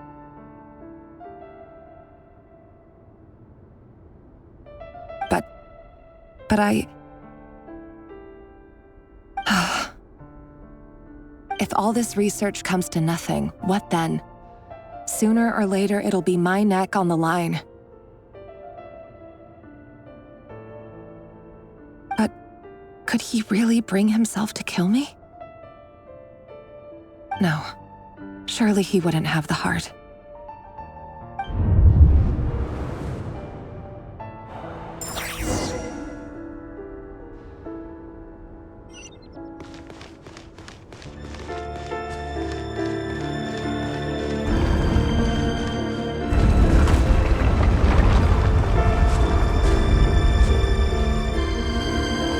Why won't you just let us go?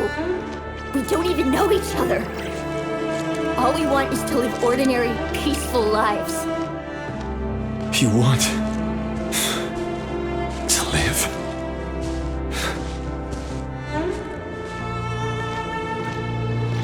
Yes.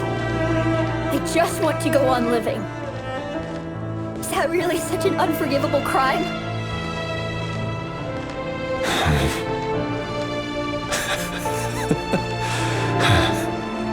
You want to go on living. I want to keep living too. To keep living forever. That's why I have no choice but to continue on the path I'm on. If only some savior would suddenly swoop down and change the way the world is. Too bad it's not going to happen.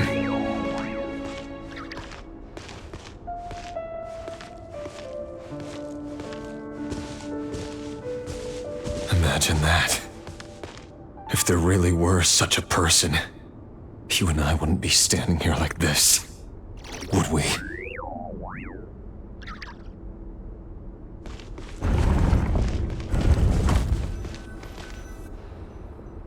Today's files are in. Time to wade through them just like usual. No, I don't get tired of it. It's my job. And not only am I lucky to have it, I'm good at it too.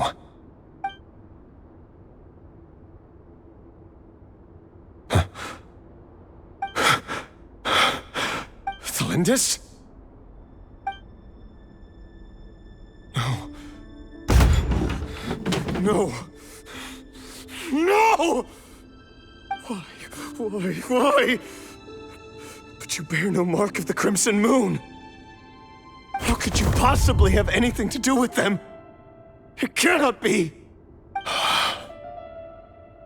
A diluted bloodline. Carefully concealed. I see it now. You've been what a fool I've been. Numbing myself with talk of justice. Even imagining my friends would back me up. But in the end, Irminsul.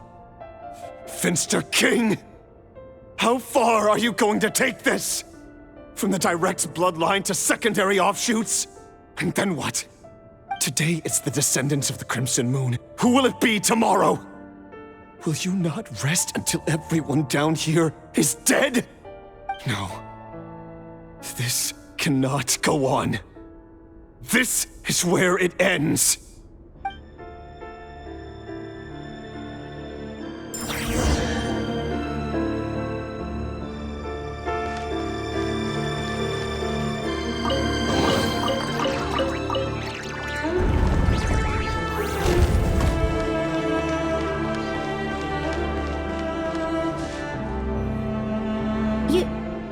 You're really letting me go?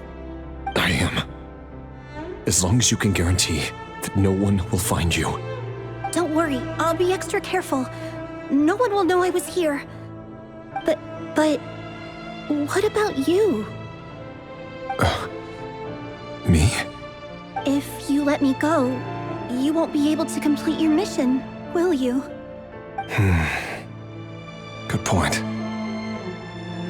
In that case, maybe you should stay. No, please! I just want to see the outside world again. To... Go on living? Yes. I know you're a man of your word. So please, just let me go. If I let you leave, what will become of me? Just kidding. Go, now. But remember, don't let anyone know you were caught. We'll be seeing each other again very soon if you do. Even shadows in the dark must live by a code. But you can't save everyone. You've been whispering in my ear for days now, Vedifalnir. What are you trying to do? Break me down? I only say this because you long for an answer to your problems. Let her go, Rerir, or you risk losing everything. I will not abandon Thalindis. Then you'll need a little more vigilance and a lot more power. The world is changing, Rerir. Keep your eyes peeled for your moment of opportunity. That voice used to be so unclear. But now I know exactly whose it is. It's Vedifalnir. He won't tell me how to actually resolve any of this, but he keeps trying to manipulate me like a puppet. Tell me then, what will this moment of opportunity look like? And no answer. He's like a ghost. Always disturbing me when I'm on edge, but never answering when I need him most. So, the Eclipse Dynasty was purging, well, massacring the descendants of the Crimson Moon. And it seems like it was all connected to the Vinster King's research. The King's obsession with abyssal power left the future of Conria hanging in the balance. No wonder every aspect of Rerir's life was so unstable. And it looks like this Thalindis, Rerir's would-be fiancée, herself belonged to a sub-branch of the Crimson Moon Dynasty's descendants. It almost defies belief that a couple like them could hide the truth from each other for so long. If the Vinster King hadn't intervened in such a drastic way, they might have gone on deceiving each other for the rest of their lives. And why does Vedifalnir, Daneslif's older brother, keep talking in Rerir's head? This guy kept more secrets than I ever imagined. The human mind is like a vast desert of shifting sands. When you follow the flow of someone's memories, you only ever see the parts they're willing to let surface. Time for something a bit more creative. We've been inside Rerir's mind this whole time, building up a picture of his psyche. There's already enough clues on the board to start reading between the lines and mapping out the rest.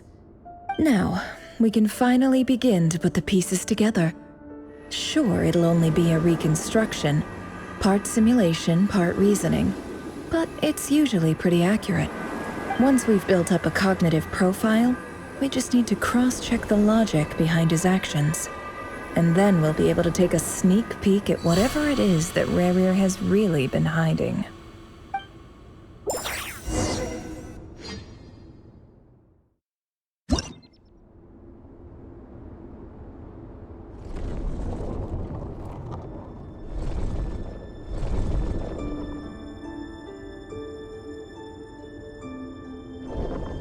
Rerir, are you there?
out, it's urgent!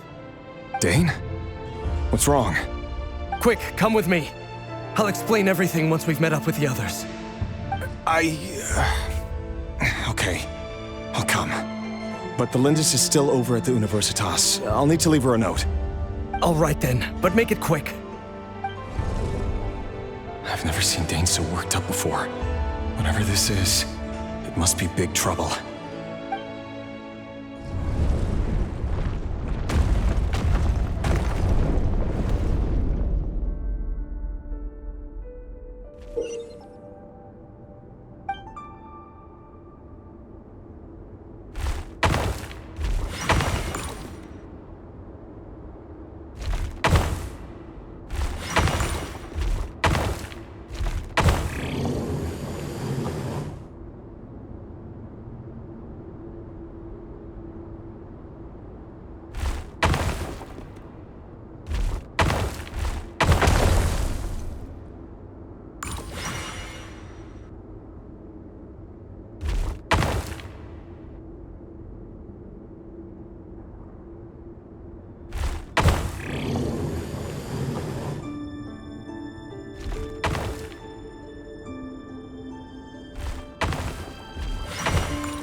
Well, this is a nice change, meeting you all at this hour.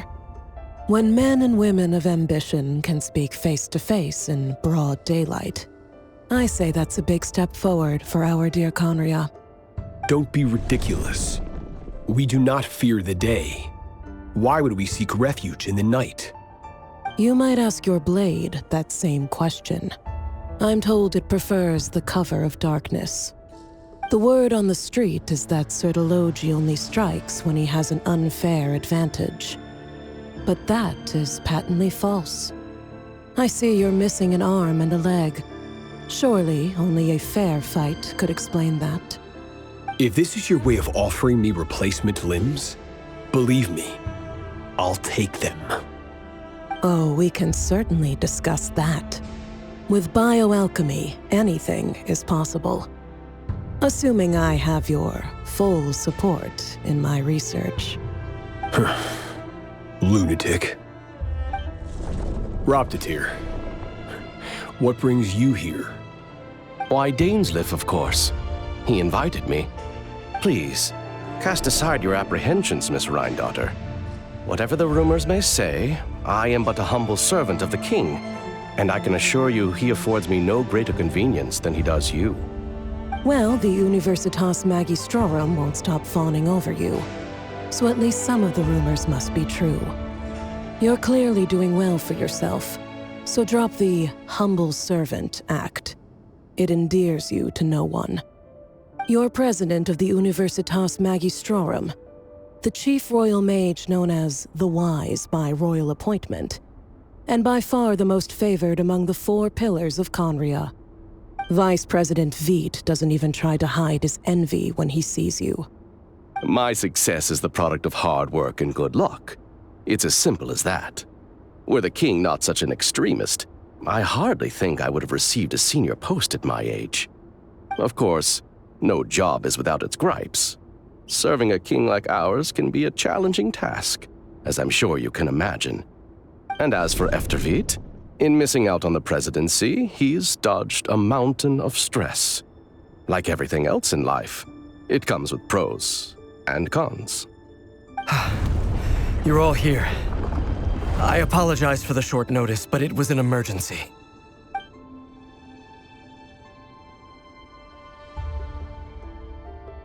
You must be Rerir. Mr. Sertologi. Yes, I handled your case file during your sentencing. Nothing personal, of course. I'm pleasantly surprised that you remember me. You're clearly a person of substance if you've been invited here. But Dainsleif, you'd better have a very good reason for convening this little gathering. It's my brother, Vedafenir. After he spoke at the court this morning, the king was so infuriated by his words that he had him blinded in both eyes and thrown in prison.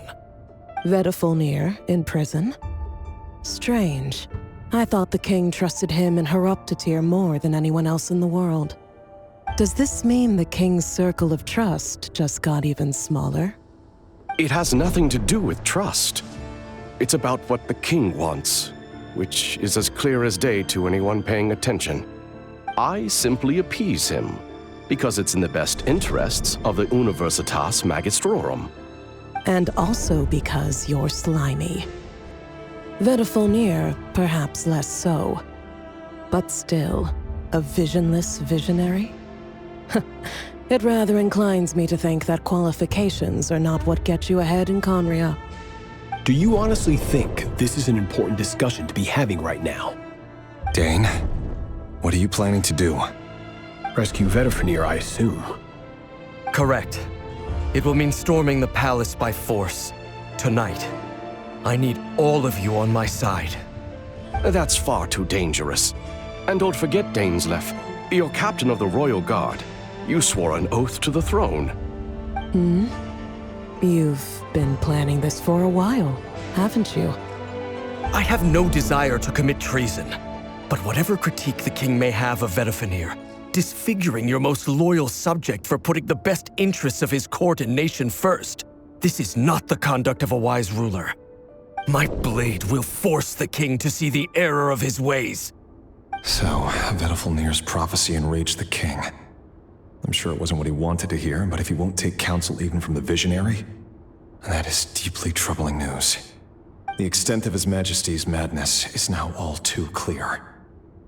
The question is, how does a man like me get out of this situation unscathed? You have noble ambitions, Dane, but I'm afraid they don't do much for a guy like me. I'm not interested in saving the world. All I want is a letter of pardon. A letter of pardon? For whom? Thelindis? The chances of the Vinster King issuing a pardon for anyone connected to the Crimson Moon seem vanishingly slim.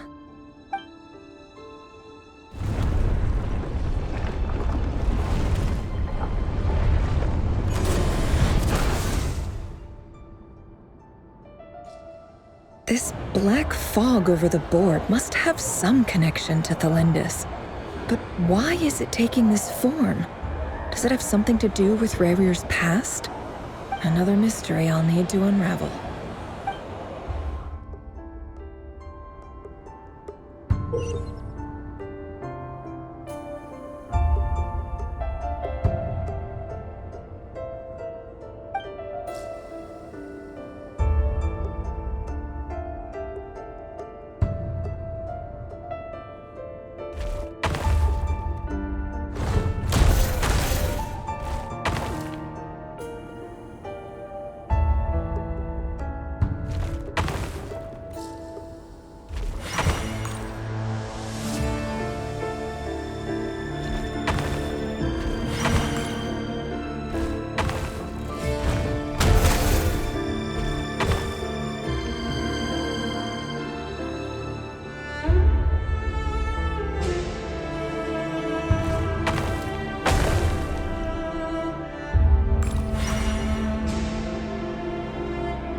Author Thalindis. Over the course of this week, the research object was subjected to interference for a total of 60 hours for experimental purposes. The results are as follows. Research dating back to the Crimson Moon Dynasty has established 2 points regarding moon marrow. Firstly, its origins have something to do with a god's power. Secondly, it serves as a portal to an as-yet indeterminate location. Moon marrow can thus be defined as a spatial gateway. However, there are a number of hurdles to overcome before we can answer the question of where it leads to. To start with, opening the gateway requires a specific power source, which the relevant literature indicates. An enormous amount of power is then required to keep the gate open. Currently, the total power output of our instruments remains in the single digits. To make matters worse, I am now the only staff member remaining in the Moon Marrow lab. The Universitas Magistrorum recently decided to move most of its personnel into abyssal energy research, which has stymied all Crimson Moon-related projects. This is not a wise move. I have always maintained that placing all our hopes in a single source of power is risky, especially one as poorly understood as this. As well as making ourselves overly reliant on a single resource, we are neglecting other promising technologies.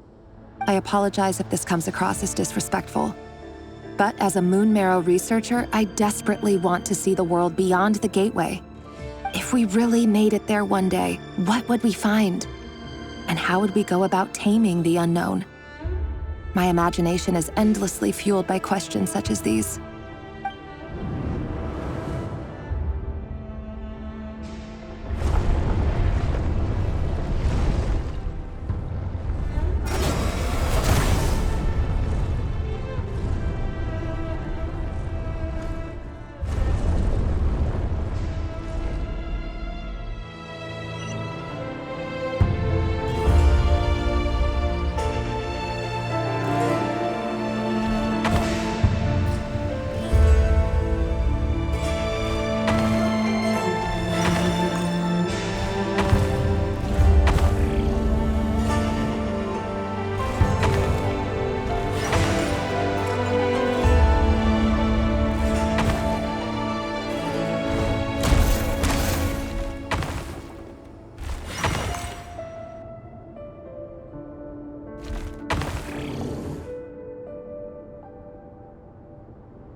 This is for you.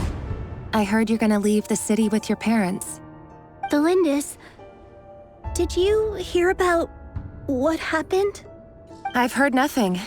Rerir got back very late last Friday, and he was acting a little unusual, but he slept pretty well, so I'm guessing whatever he did was a good deed.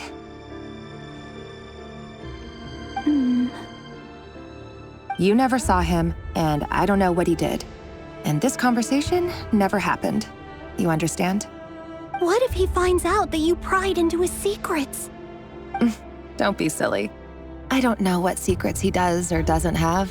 All I know is he's just a normal guy who happens to run some errands for the king. Are you scared of him? I don't know.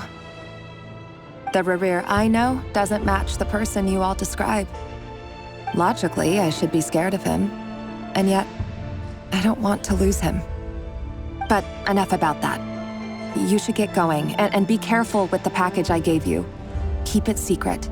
Keep it safe. What's in it? A piece of the moon.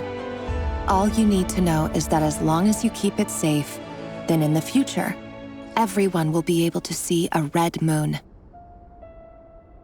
A red moon? You mean... That's right. Our moon. Promise me you'll look after it. I promise, Thelindis. The Crimson Moon bloodline will never die out. Its light, the color of blood, will become like a fire that flows in our veins, no matter how long it takes.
Hurry, everyone, and stick to the plan. Sir Dainsleif, what are you? Is this treason? You know what happens to those who betray the throne. Please, don't do this! It is the king himself who has betrayed the throne. He has betrayed all of Conria. If you have any love left for justice in your heart, you should join me. It's showtime. Dane and his group will handle the troops in the palace. Then Hraptatir and Rheindater will disarm the security measures. My job is to enter the prison and rescue Vedifalnir. Stay safe. Wish me luck. Look after my brother. Draw your blade. It is time for justice to prevail.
And the smell is abominable.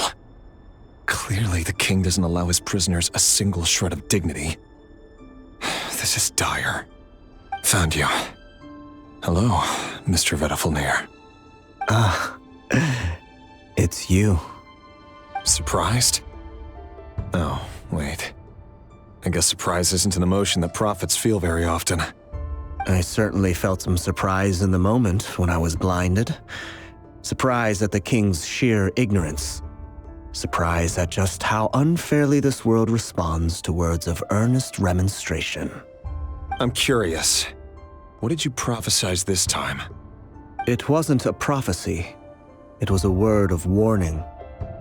Someone had to say it. The king has forsaken all reason in pursuit of his obsessions. I simply told him that if he continues on this path, Khaenri'ah will surely fall. But he didn't listen. Worse still, he stabbed you in both eyes and locked you away. Dane asked for my help. The court is in complete chaos now, but I'm sure you predicted that. Everything is transpiring as I foresaw, yet I am powerless to change it.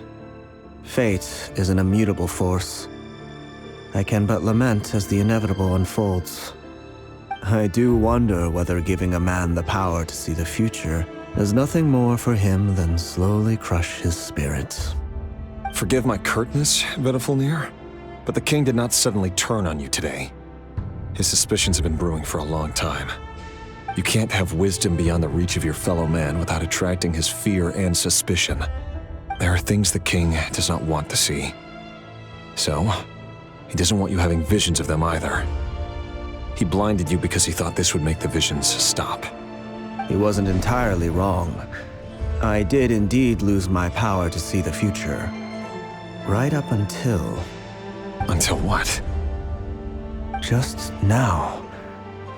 I believe I saw something new. Well, tonight could go a lot of different ways. 5 of us banded together to storm the palace, also we could rescue you. This will go down as the most tumultuous day in Conrian history. I sense hatred in you, but also hope. A desperate hope that with the tyrant deposed, that will be the end of the story. But this is not the end. It is the beginning of a new chapter in a whole new story. There are many men of honor and courage in this world, Rerir. But you are not one of them. You're not here for justice, are you? You're here for yourself. Is that a dagger? Interesting. Why not the polearm? It was always your weapon of choice. With your abilities, I don't doubt that you were able to recover some of your sight. But I also doubt that you want to make an enemy of me right now. Of course not. We're on the same side, aren't we? We could be. But I need you to be honest with me, Vedafilnir. At this point, you're my only hope for the future. You mean your future? With your beloved, Felindis? Yes. And I know there are bigger things at stake here. A dynasty, a nation, maybe the entire world. But forgive me, I care first and foremost about myself. I can't abandon the one I love to save myself. I just can't do it. But you see a broader picture of the future than I. You see the solutions to the biggest problems of our age. So tell me, what is my solution? What's the answer? In matters of fate, answers are either right or wrong. What will be and what will not. Maybe you are willing to pay a certain price in the pursuit of happiness, but unfortunately, fate does not negotiate. That is the cruelest thing about fate. It is unmoved by your sacrifices. That can't be true.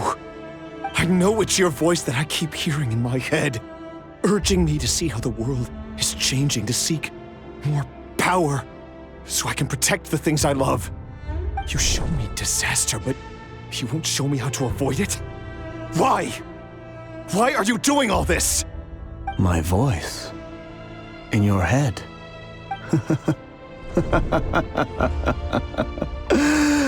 So, you hear it too. The voice that steals your mind, gains your trust, and drives you crazy. It turns out that we are not so different, you and I. Vedafilnir just broke into the strangest smile I've ever seen in my life, as if he'd discovered some monumental secret. But then he suddenly switched to looking extremely weary. Very well then. My advice to you is as follows. You must persevere. Whatever trials and tribulations you may face, be steadfast in the belief that they are your path to the future. For as long as you live, your story with Felindis shall not come to an end. That is the only chance you have of fighting back against fate. It is up to you whether you believe my words. Regardless, that is all I will say on the matter. I have no right to intervene any further. I will hold you to your word. Thank you for setting me free. In return, I will tell you one more thing that you cannot afford to ignore. Just then, a strange wave of energy rippled through the city. We had no idea what it could mean. If I were you, I would head to the Universitas Magistrorum. The Universitas? Oh no! I'm sure we'll be seeing each other again very soon, Rerir. Whatever Vedafilnir said, I didn't catch it. I didn't even help him out of the prison. There was no time to lose.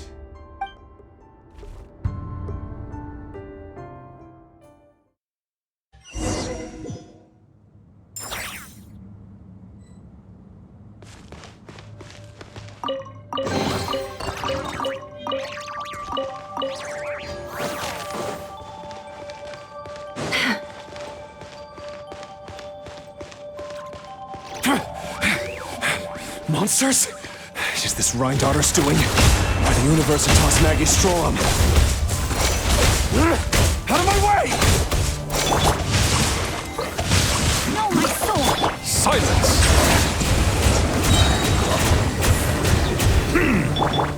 Observe. To dust.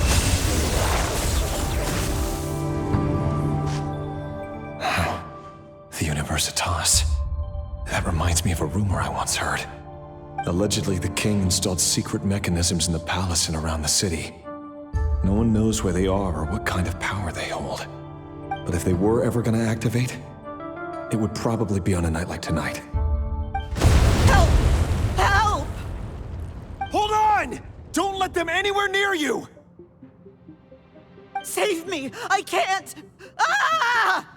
That sounded like an explosion. So, the rumor is true? The king... What other means does the king have at his disposal? They must run on power from the Abyss. And given it's a major center of Abyss research, anyone over at the Universitas will be in grave danger.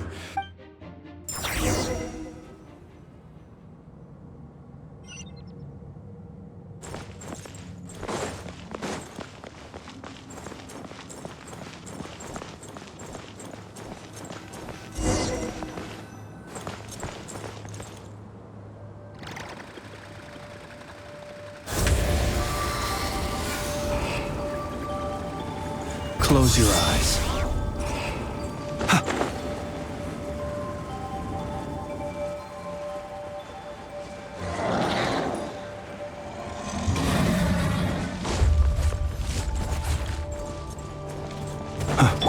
Rain outlines your fate. No, my sword! Shower me with praise! Time to shine! Observe. Be silent. Do you fear the dark? Witness the power of... No more lies. The mystery unravels. Can't hide the truth. Close your eyes.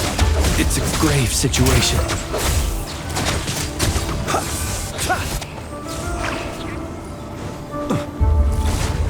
Bow your head.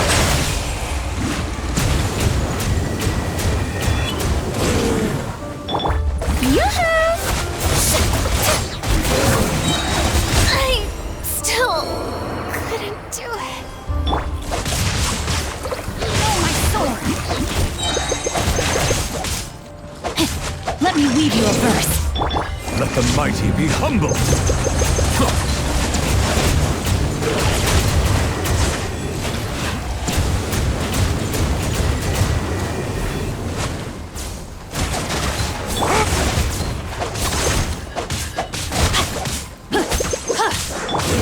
Shower me with praise! Don't look at me like this.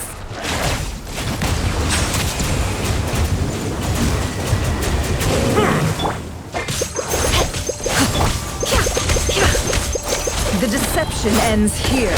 It all adds up. No more lies. Be silent. The long sleep beckons.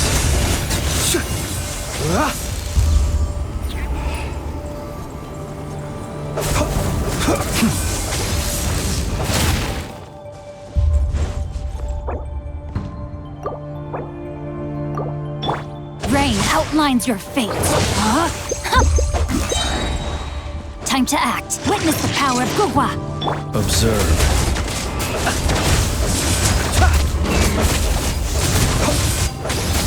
Be silent.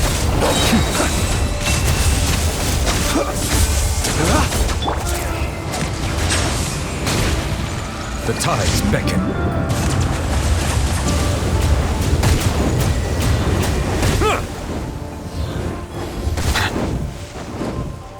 Settle down.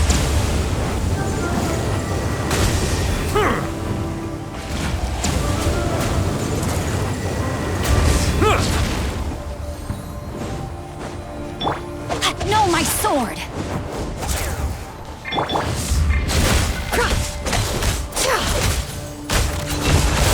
Can't hide the truth. Seek within.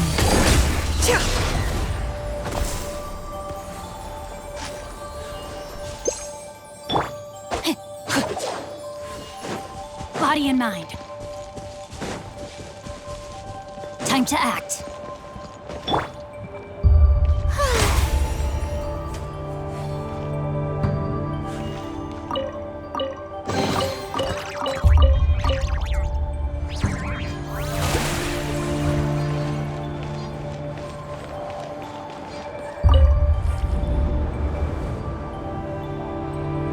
Monsters! At the Universitas Magistrorum? Why now? Oh no! They're coming! It's no use. The table won't hold out much longer. The weapons. Where are the weapons? Of course. All the lab equipment was upgraded after the inspection last week, but the new weapons haven't been allocated yet. I'm done for. Is anyone there? I need help! Ah!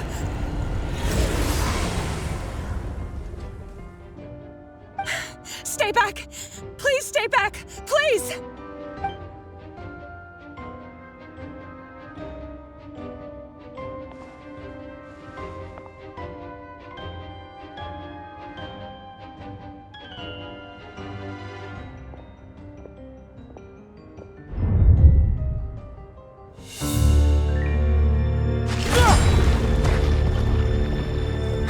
What's that? Reverie! So the rumors about your work are true. What? No! Listen, something happened at the palace tonight. We have to leave! You don't need to lie to me anymore. What do you mean? I know why you're worried, and I will respect the decision you've made. But it's okay, because I found a solution. I know how to end all this. You can have it back.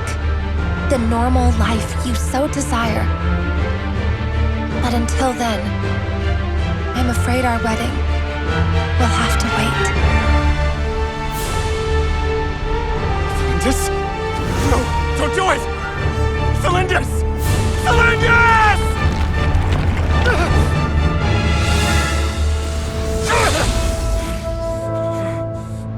I told you, Reverie. Let her go. You will find someone better. No! No, I won't do it! I have to save her! By what means exactly? A lowly pawn. You lack the power and the strength of will. Do you know a way? Tell me! Come to the palace. Join us.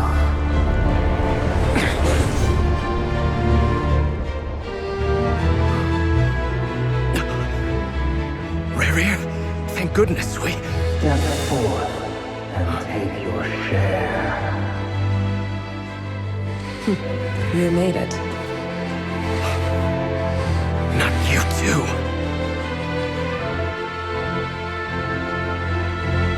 Hatred or grief, despair or desire. We all have our own.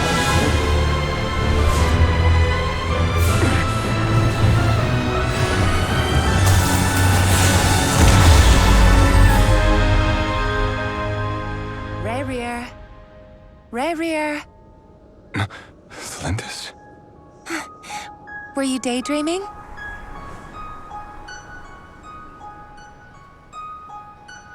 You still remember, Reverie? That question you asked me a couple of weeks ago?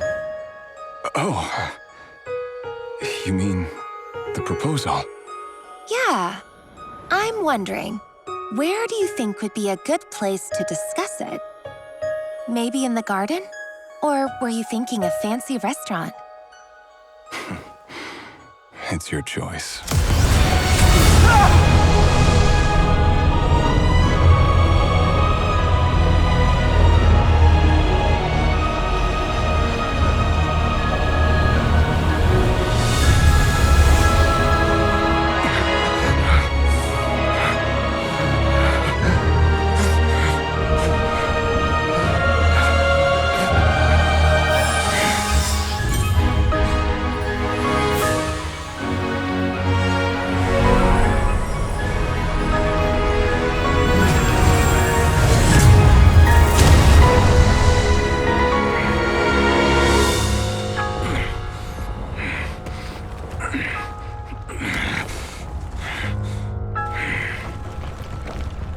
I will find you.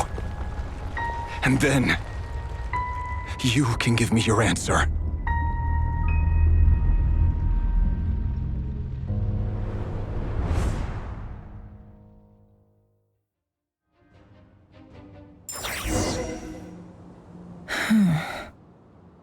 So that's how the Raker of Solnari was born.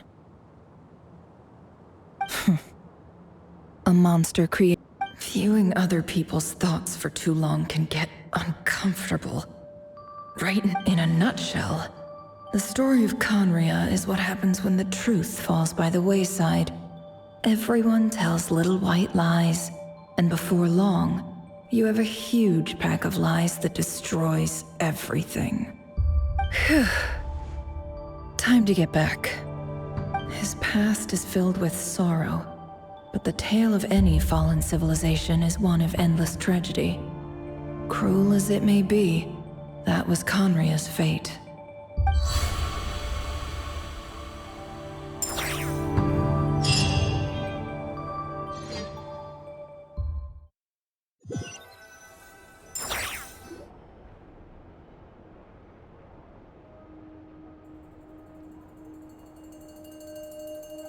Everyone, I'm back. Can I get a standing ovation? Never! How are you holding up? Feeling okay? She's fine, Boss. Yes, I'm fine. You will have seen the events of Rarir's life through my thoughts. It's now clear that he is just a regular nobody, driven by personal tragedy, as he said himself.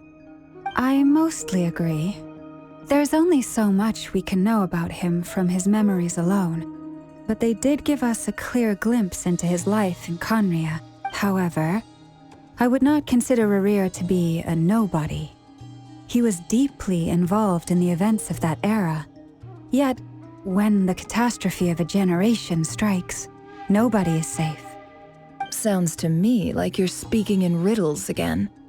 Is this you urging me not to abandon the people of Nodcry in their hour of need? That's not what I meant. Although I do hope you choose to remain a part of the plan. Without you, the mission ahead will be all but impossible. Then try to remember that I respond better to the carrot than the stick. And I don't appreciate being bossed around. Now, as for you, Missy, you were excellent. You stuck to the rules of the ceremony and kept your mouth shut the entire time. Bravo. Cool. So, can you fill me in on the deets now? Most of what I saw went right over my head. Patience. You'll hear the whole story, don't you worry. But let's meet up with the others first. It will save me narrating it twice. Yehoda? Yes, boss. Let me get that door for ya. That's more like it. For a moment there, I was worried you'd forgotten about the first clause of your employment contract. Forgive my curiosity, but what does the first clause say? It says I gotta do the annoying stuff that boss is too lazy to do for herself. Like opening the door, pouring the tea, yada yada. Is that right? If something is in the contract, it's because she willingly agreed to it. Rest assured that the Curatorium abides by the very strictest of labor policies. You don't seriously think I'm cruel enough to treat her like my slave? In any case, I've hardly shied away from my share of the work today.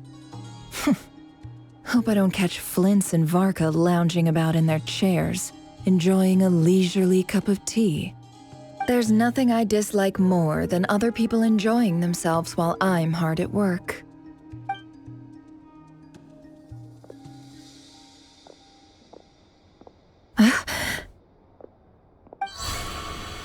Oh no.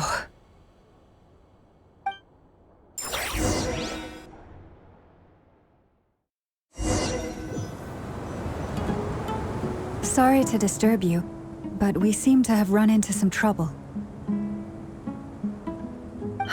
Evidently so. Don't worry, I'm not about to leave you to fend for yourselves. I'm not that kind of boss. And it would go against the Curatorium's labor policy. I'm sorry? What did you hear me say? I wasn't talking about labor policy. Wait. How long have I been standing here? Not long. You just appeared by the door a moment ago.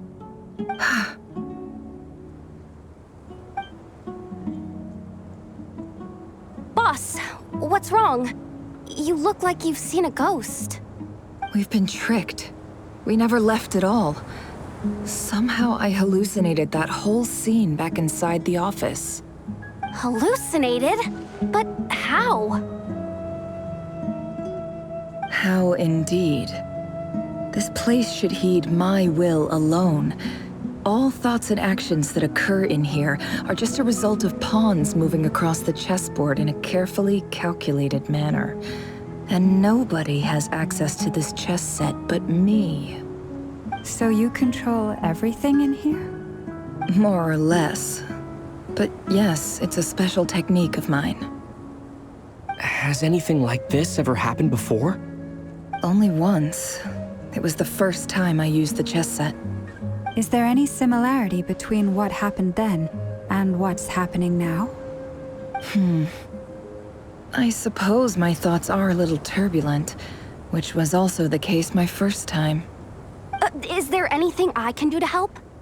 The first clause of your contract clearly states that I only need your help with things that I'm too lazy to do myself. Meaning, you're not feeling lazy right now? Meaning, this is not something Yehoda can help with. The chess set is a personal treasure that I alone understand. I must be the one to find our way out of here. Boss, it's fine. Really. Let me do something useful. Oh, listen to you. Whatever would I do without you, Yehoda? What? Really? Yes, really. Where would I ever find another employee as obedient and servile as you? God forbid anything ever happens to you. Oh, okay. Well, anyway, I was thinking of fetching some water. There's gotta be a source around here somewhere. I suggest everyone finds someplace comfortable to take a rest. We gotta conserve our energy. Even though all this chess malarkey doesn't exist in a physical sense, mentally speaking, it's all real. And so is our tiredness and fatigue. You don't want to dismiss mental fatigue. Just because it isn't physical doesn't mean it's any less serious. But anyway, I got your backs, so don't worry about a thing. Don't I have the best employees? Jealous much?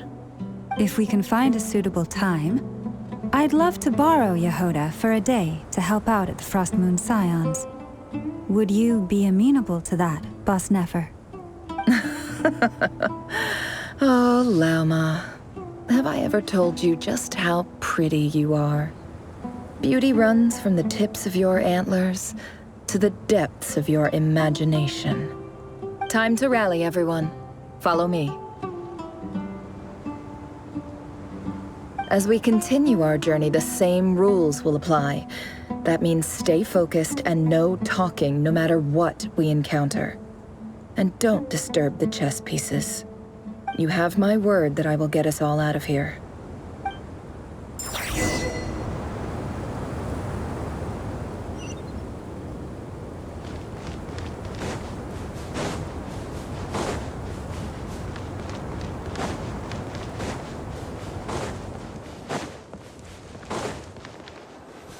This place looks familiar.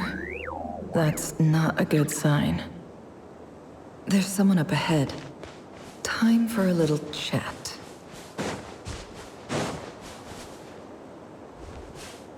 I wasn't expecting visitors at this hour. Wait. Oh.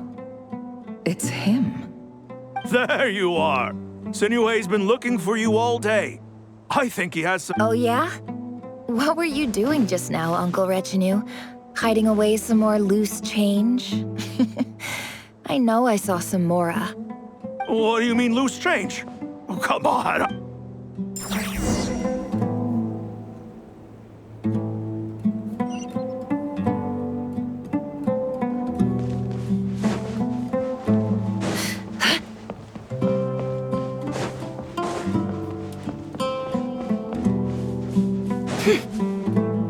kid.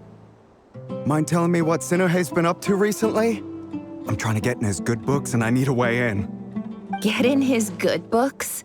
Why? What do you want with my dad, Uncle Apepi? I've written a new song. I was hoping to showcase it at the next festival, but I'll need his A new song, huh? I'd love to stay and listen, but unfortunately, Uncle Retinue says my dad's looking for me. Well, there's plenty of time and I'm not going anywhere. See that pile of stones? I'll be sitting there warming up my vocal cords. Come find me when you're done. Pile of stones. Got it.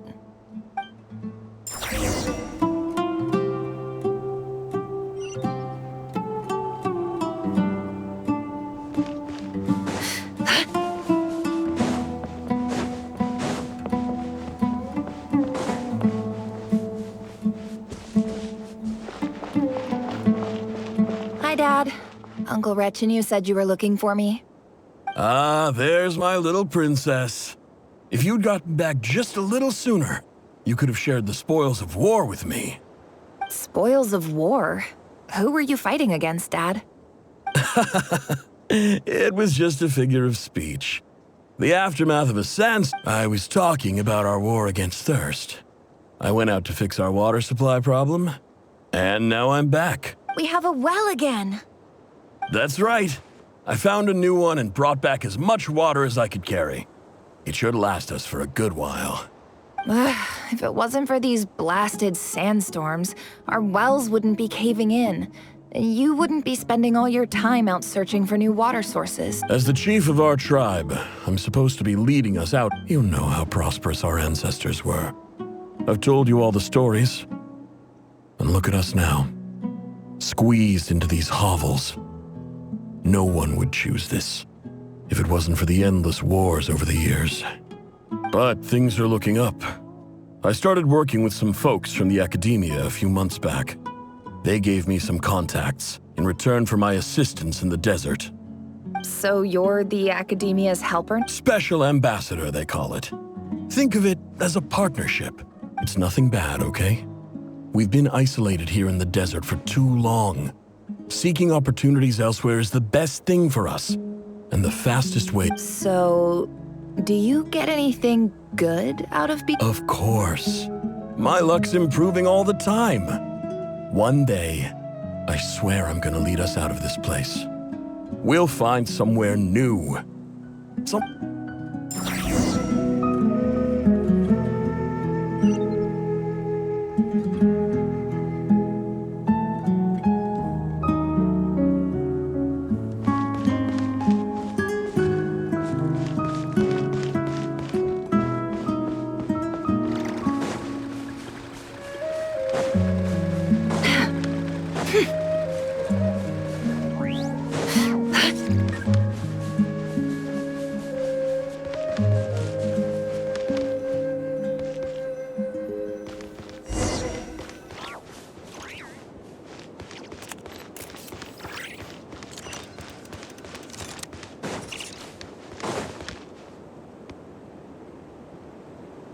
That's our well, and you know it. You stole from us. Well, you've gone from chief to thief, and now you have to face the consequences. Did you really think you could take our water without permission and get away with it? You're either brave, stupid, or And that Special Ambassador Act? Yeah, nice try. We spoke to the academia. They said it was... You're a liar and a cheat!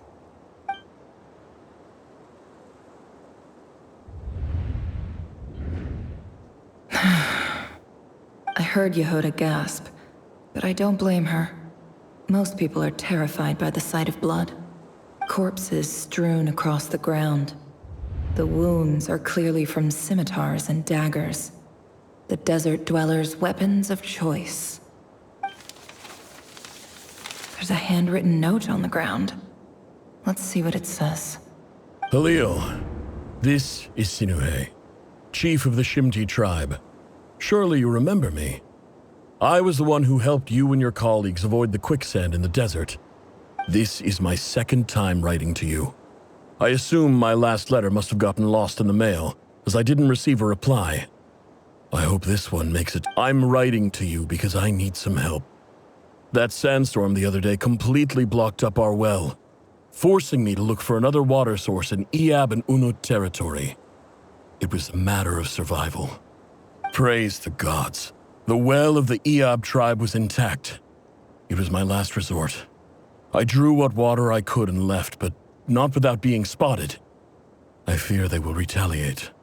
You told me to write to you if I ever needed help. You said you'd be my ally. I urgently need you to formally recognize my title of Special Ambassador and send some of your people to assist me for a few days. It's the only way I can convince them that this was the Academia's decision and prevent them from retaliating. This is an emergency. Looks like this letter never got sent. The writer died a grisly death, and the letter was trampled into the ground. It's badly defaced. Some parts are barely legible. What a ridiculous lie the surviving Shimti tell. Their whole village was butchered over a sip of water.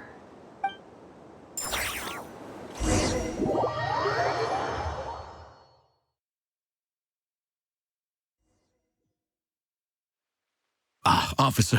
Welcome. Welcome to our humble village. I thought you would at least have the courtesy to provide some respectable libations. This is the finest wine our village has to offer. I promise.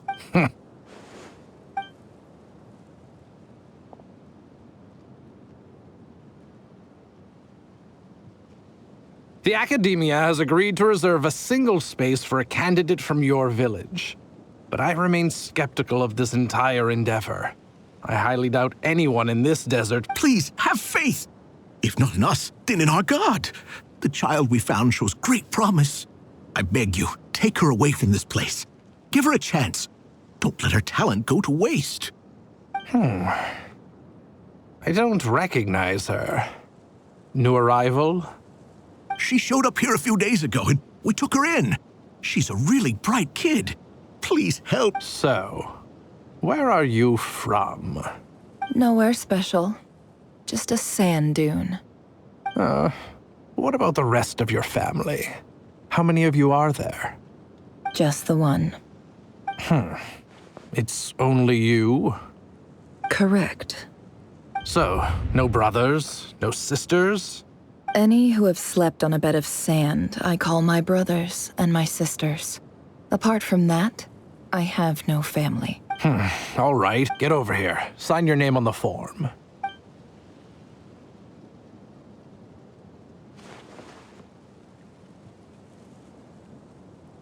Never? You're rather fair-skinned for a desert dweller.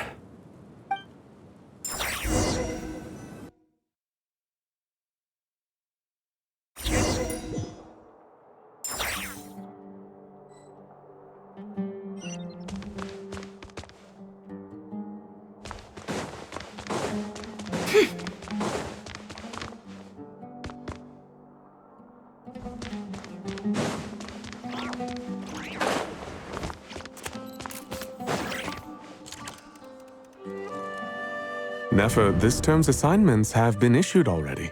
Please read through the materials thoroughly, conduct your own additional research, and then write an essay on the topic. Yes, Professor, I'm aware. I just had a couple more questions I wanted to get your perspective on. Oh? Please, ask away.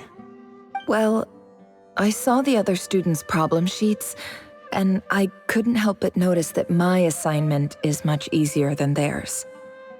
Do you— A weak student? Goodness, no. Quite the opposite. You have a sharp mind. Almost too sharp. I think what you're saying is, a weak student wouldn't have noticed the discrepancy. And if they did, they certainly wouldn't complain about the lighter workload. You see, sharp as they come. You see things the way they are. And I'm sure you know why they're like that. Because of where I come from. Because I'm different. I'm sorry, Nefer. I don't like it any more than you do. It's just... Anyway, you said you had a couple of questions? What's the other one? I wanted to check. if someone sent me a letter to the Academia, where do I go to collect it? Ah, your family wrote to you. As long as they put your name on the envelope, someone should hand it right to you. Not exactly. It's not even a recent letter. I was just curious where the mail would end up if no one collects it. The House of Dana, I expect. I know there's a box for unclaimed mail somewhere in there, probably sitting on a shelf. Whatever you're looking for, that'd be the place to start. Okay, got it. Oh, don't mention it. Honestly, I feel like I failed you. Hey, don't. You're a great teacher, and you do your best for all your students. But the rules are the rules. You're not allowed. It's not just the Academia either. The whole world bends over backwards for the successful and leaves the losers to suffer and die. Oh, my dear child. Don't tell me you've given up on life already. I haven't. I just think that if you want to make it in this world, you have to find a way to become successful.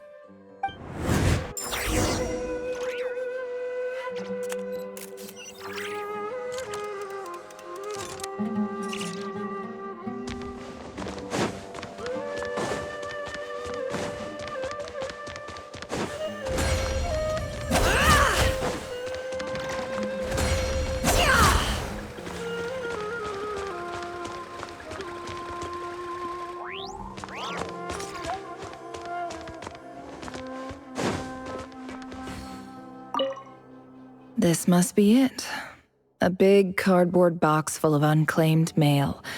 And probably some letters that ended up here, but let's take a look.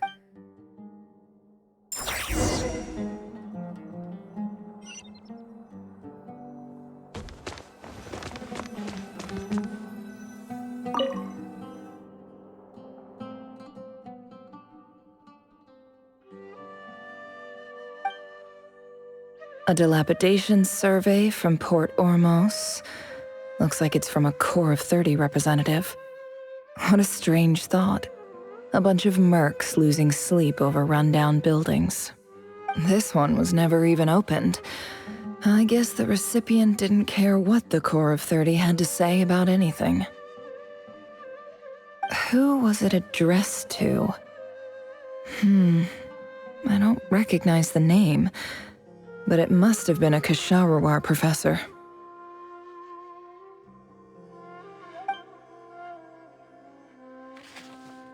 This one is addressed to the Immorta Sage. Guided by the incense, we became lost somewhere in the forest. All the barriers between levels of consciousness disappeared as our minds soared around in circles. In clinical terms, these symptoms fit the description of incense poisoning. The Immorta Darshan strictly prohibits the use of hallucinogenic substances, but I believe there are still people getting away with it. For example, my neighbor who always breaks out into song and dance. This seems like something the Academia would want to know about. Why wasn't it collected? Wait. What's this written on the back? The note says, the sender authored this letter while under the influence of mushrooms. I would send it back, but no return address was provided.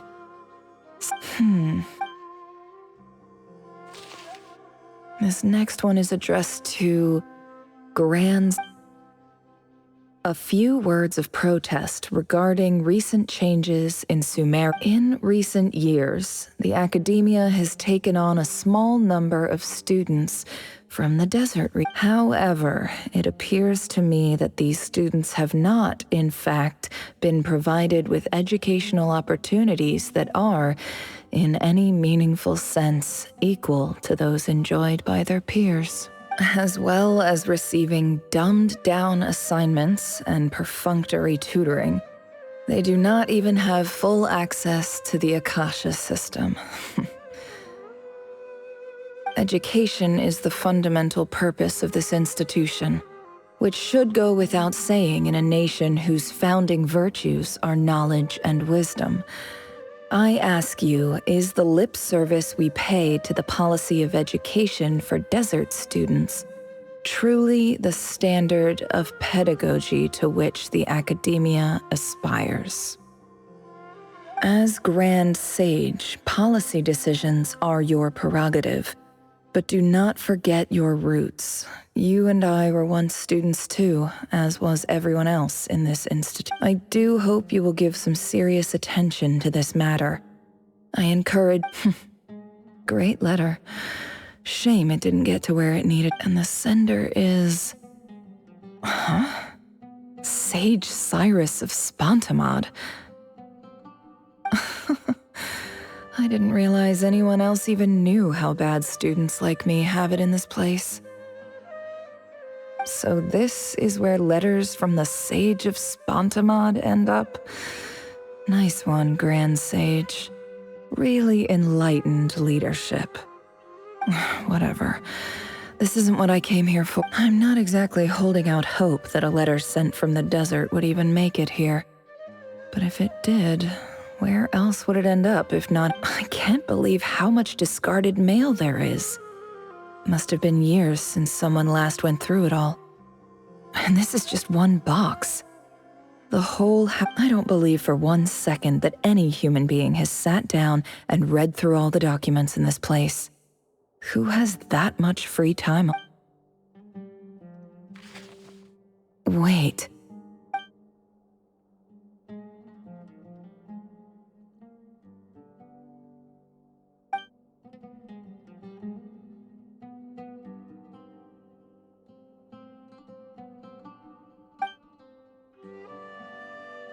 Greetings, Halil. My name is Sinuhe, chief of the Shimti tribe. I was the one who came to you and your colleague's aid when you ran into trouble in the Great Red Sand. I don't know how well you remember it now, but I brought you to safety and gave you some water and other supplies. You seemed very pleased. In my tribe, learning a person's true name is serious business, and I therefore see you all as friends. You were kind enough to leave your contact details, so we could stay in touch. The Shimti tribe lives a harsh, nomadic existence in the desert. You were sympathetic towards my plight, promising to make me a special ambassador of the academia and help us find a way to make a better living. This brings me to my reason for writing. Our tribe has fallen on particularly hard times. There was a terrible sandstorm a few days ago, which blocked up the well in our land. To ensure my people's survival, I had no choice but to venture into Iyab and Unut territory in search of an alternate water source. The Iyab and Unut are descended from the Thamudians, while we trace our ancestry to Tulatala. We worship the Lord of Flowers and have had relatively good relations with our fellow tribes up until now. I found a well belonging to the Iyab tribe. They declined to help us, but I really had no other option, so I took some water to keep me and my tribe alive. My actions are certain to incur their wrath. When we met, you assured me that you would be my ally in the academia. I would like to take you up on that offer, because I really need your help. I wonder if you could send an academia representative to meet with me. That aside, the last time you were here, you mentioned that the academia had started accepting students from the desert, and I told you a little about my daughter, Nefer. We have next to no resources here in the desert, and my power and influence are limited. Would you consider enrolling my daughter at the academia? She is a smart girl. I know she won't disappoint you. From the outset, the academia never took you seriously. Those things they promised were just empty words. I doubt they even remember. And you were so emphatic that your luck had finally changed for the better. You swore you'd lead us to a better place one day. You spoke with such conviction, like you were the most powerful chief in the whole desert. You liar. You lied about everything. And who fell for it? Just me, by the looks of it. Despite your best efforts. Which makes you a pathetic liar. You weren't even any good at it. I think I'll take over from here. Let me show you how it's done.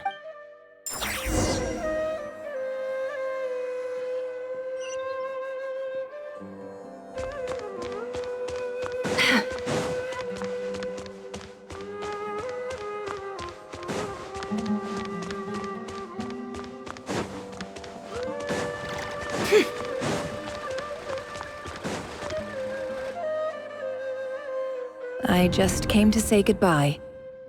Thanks for everything you've done for me in my time here. Nefer? You packed your bags. Where are you going? I'm quitting. Something's come up in my hometown. Gonna head back and deal with it. Huh? But this was a hard-won opportunity for you. You know that better than I do. It was, but it doesn't matter. I have more important things to deal with and they can't wait. Oh, and I didn't want to overfill my bags, so I left some incense on your desk. What's wrong? I thought you liked incense. Although, I did read somewhere in the House of Dana that it has hallucinogenic effects. Don't use it all at once, all right? Isn't this the stuff you brought from your hometown? You're just letting me have it? But you said it's a rare and valuable commodity. Yeah, about that. I lied. It's not rare at all. There's this bunch of ruins near my hometown that are practically overgrown with this plant. It's not worth much. Keep it. But Nefer... All right, that's all from me. You take care.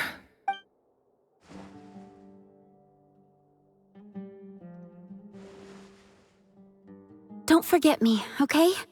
I mean, we're more than just classmates, right? We're friends. Yeah, I'll remember you.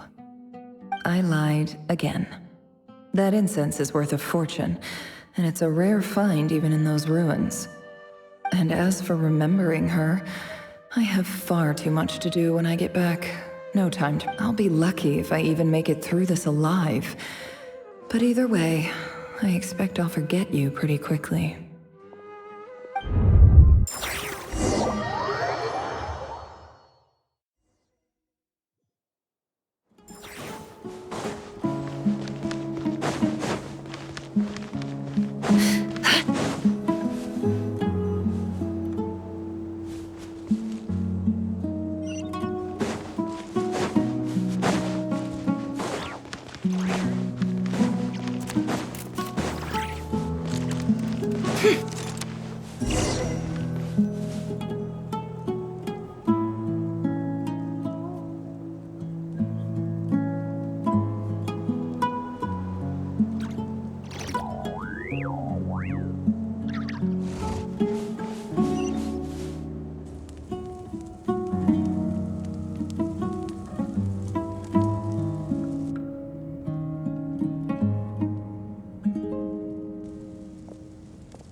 It's a pleasure to meet you, Mr. Arif.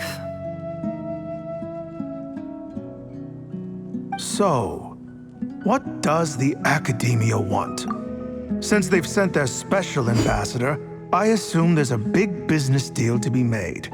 If not, I'd be very disappointed. Please, sir, lower your blade.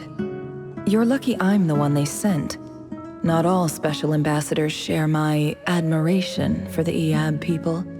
The ever-shifting balance of power in the desert reduced the once great civilizations of this region to rubble and sand.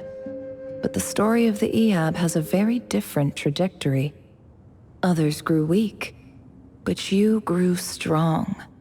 beginning in obscurity and moving to prosperity. You're the only ones who defied the trend. Huh. So, you do know who you're dealing with? This well is the perfect symbol of your strength, is it not? It used to belong to the Unut, but it looks like you have control over it now. You're not wrong. But I'm sure you didn't come all this way just to flatter us. Of course not. I came to bring you some very good news. Some information that recently came to light, which might just be your ticket. Records uncovered by the Vahumana Darshan show that a certain well currently under Iab control is built on top of some ancient ruins. These ruins are of great archaeological interest to the Academia. I checked the map carefully on my way over here, and I'm confident that this is the well in question. The Academia is offering 50 million mora in return for excavation rights. 50 million? No, wait. If these ruins are as important as you say, 50 million's a little low, don't you think? Don't get greedy, Iab. We know far more than you think. We know that you seized this well by force. Wasn't that the first step in your rise to power? To drive away the Unut and steal their water supply? So what if it was?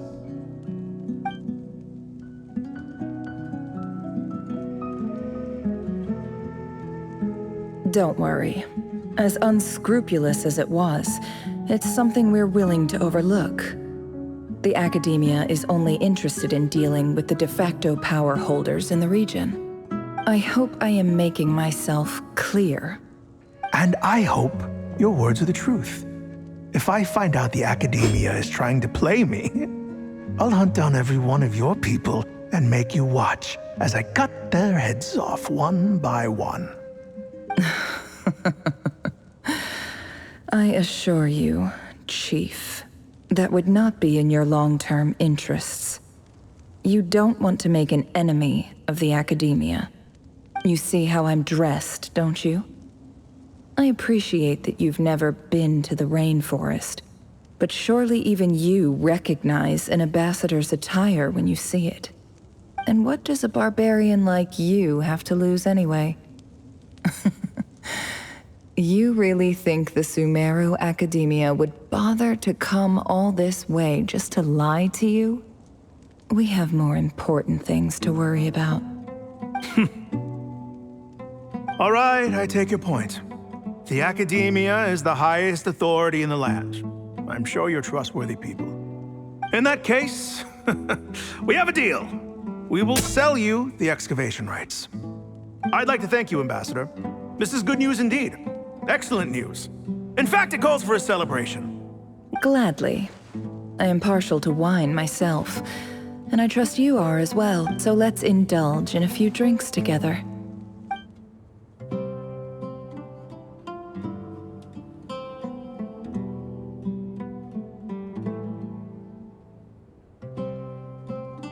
Chief! Chief, it's an emergency! It's the Unut. They've taken the well. What? Well, don't just stand there. Take it back. Yes, Chief. I have every confidence in the Iab's military superiority, and yet... Well, what is it? The Unut's response was alarmingly fast. The day after we reach a deal, they seize the well. This can't be a coincidence. Perhaps there is a traitor in your midst. I don't think so. I am obliged to remind you, Chief, that the Academia will only deal with the de facto power holders. If you cannot regain control over the well, I'm afraid you won't see a single mora of that 50 million. No! Please, Ambassador, just give me some time. That well is... Glad to hear it. If there is a traitor, I will find them. In the meantime, make yourself at home. I'll report back as soon as I... Much obliged. Wow. All it took was a few words and I've got him wrapped around my finger. What an amazing feeling. So, in summary, Ambassador, the Academia would rather negotiate with our tribe instead of the Eab, yes? The Eab are ruthless murderers who don't listen to reason. And now they have the gall to interfere in our research projects in the desert region. So let me ask you, Chief, if you were the Academia, what would you do? Kill them all, of course. Precisely. The Academia does not tolerate those who stand in our way. The Eab have held back our academic pursuits for too long, and our patience is wearing thin. At the same time, there is simply no way that the Academia can be seen to be intervening in desert affairs. I'm sure you understand where I'm coming from. We have our own rules out here. If the rainforest dwellers raised arms against a desert tribe, you'd start a bloody war. Right. We can't confront them ourselves, but we can support their enemies.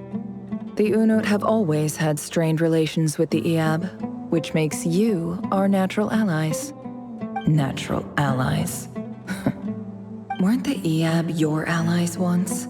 You were quick to send them after us to protect your interests back when we stole that water.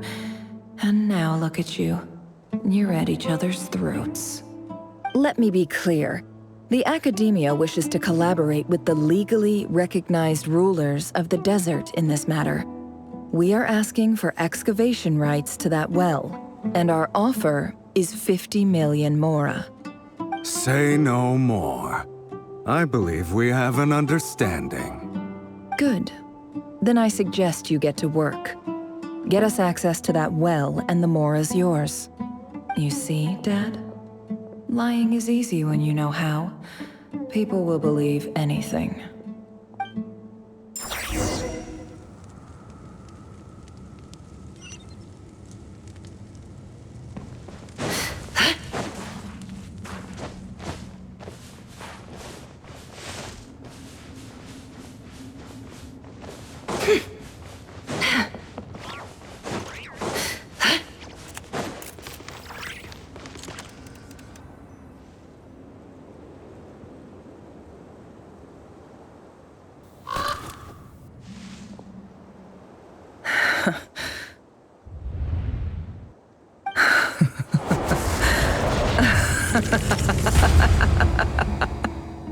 Look at yourselves. You may be vile, savage monsters, but your butchered bodies bleed like any others. You're no different. The monsters who destroyed my home, they're just ordinary, petty human beings. I think we're even now. Maybe I've even done the desert a favor. It's a better... Oh, Sinuhe, my gullible fool of a father. Perhaps if you'd been as ruthless as I was today, our tribespeople would still be alive. In this dog-eat-dog world, a chief needs to be tough to survive. But you couldn't do what had to be done. So I did it for you. Nefer, it's okay. All of this is in the past now. I believe I remember you promising to remain silent. Yeah, but even so... Yehoda, is there anything you can do to ease the tension? Alright, time for a sharp turn onto a completely different topic. So, anyway, that's enough of that. When are we getting out of this place? Feels like we've been walking forever. I'm getting pretty tired. Oh, Lauma... Yes, if we can find somewhere to sit down. It's not far now. There should be a temple just up ahead. Yes. Really? A temple? That's where this store... I guess that's how things go in the desert. Desert dwellers can never escape their destiny. Or so everyone says. I never wanted to believe it, but looking back now, I'm as desert as they come. You mentioned a temple.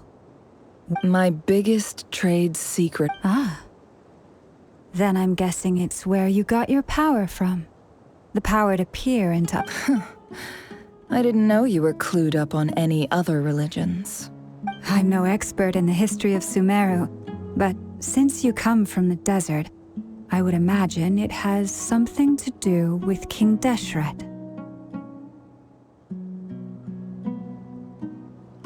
Sounds impressive. Ah, I know who you mean. General Mahamatra Sino. The spirit of Hermanubis dwells within him. That's Boss Neff for ya. She knows everything. Sino's hardly a figure of obscurity, but I know about Sethos too. What about him? Is he a big deal or something? Well, he's not a small deal, let's put it that way. Please, this is the bare bone basics. Save the thanks for your patience, everyone. I'm sure it's been a lot to take in.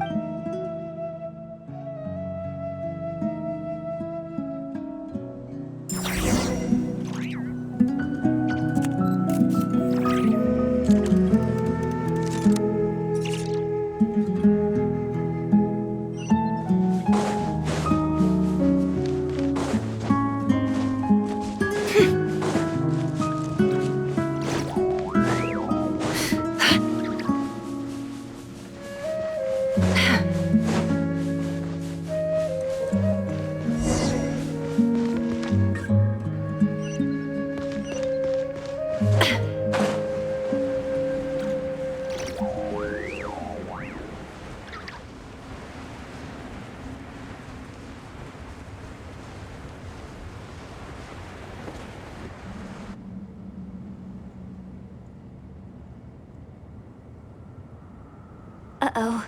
Uh-oh. Uh-oh. I'm totally out of my depth here. I don't have anything to add about any of this stuff. Like, look at that statue. I want to do the whole name-dropping, this girl knows her stuff thing too, but I've never seen anything like it. A statue with the head of a bird. That's Thoth, the Ibis King, one of the 7 pillars of King Deshret. The legends say that he, the Crocodile King, and the Goat King were the 3 retainers of King Deshret. Let's take a look.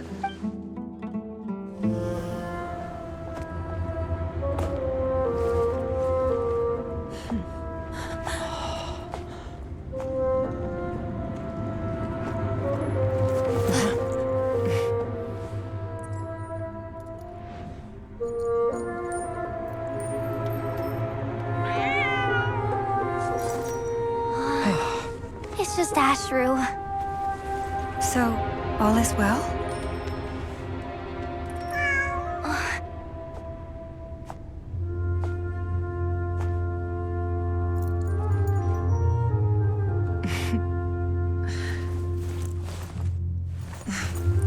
Typically speaking, at this point, the world disintegrates. Then we find ourselves back in the outside world. Besides, these are my memories. There's nothing to fear. You're sure? Of course. It's almost over.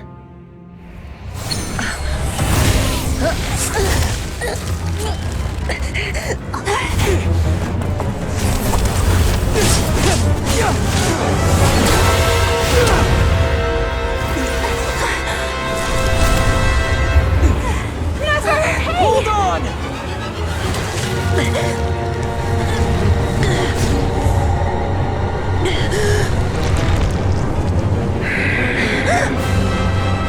Knowing too much is always a death sentence. Speak for yourself.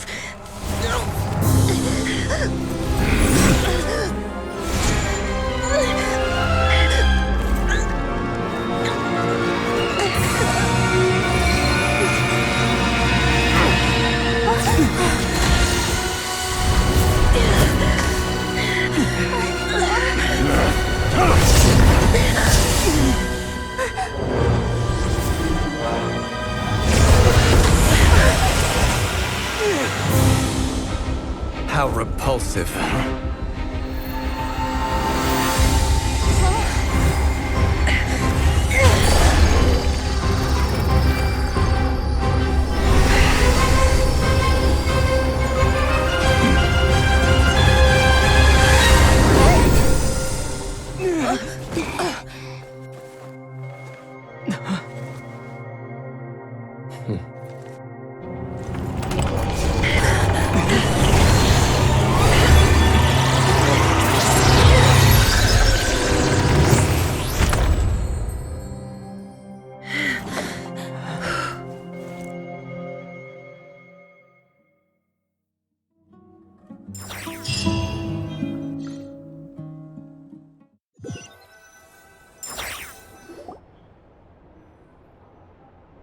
Timed that pretty well, didn't I? It's okay. I'm just glad no one was hurt. Paimon noticed you doing something too, Dainsleif. Were you helping get them out? Of course. When I asked Nefer to conduct this investigation, I was not naive to the dangers involved. I had a duty to ensure your safety. Good to know your sense of justice is still intact after all these years. I take that to mean that you saw the truth. That comes as a great relief. I certainly did. And thanks to your help, I also managed to trap Rerir inside the chess set. Whoa, really? How'd you manage that? Well, to be honest, I sensed that something was wrong long before we made it to the temple. By using this fragment to probe into Rerir's past, well, the monster formerly known as Rerir, it seems I alerted him. I was tracking him, then he caught on and started tracking me too. Can't say I'm surprised. But how did he track you through your thoughts alone? That shouldn't be possible. Rerir was a secret agent who reported directly to the Vinster King. He is an expert at finding a trail and hunting down his pursuers. No wonder. He infiltrated the chess set, read my thoughts, and built a new virtual chess set inside of it. That's why we weren't able to leave at first. Speaking of your chess set, it's quite a remarkable item. Would I be right in thinking you have some connection to King Deshret? You overestimate me. I only have a connection with one of his underlings, the Ibis King. You all saw how this came to be. A long time ago, the Iab massacred my tribe, the Shimti, in our home village. A few years later, I enrolled in the academia, where some new information came to light.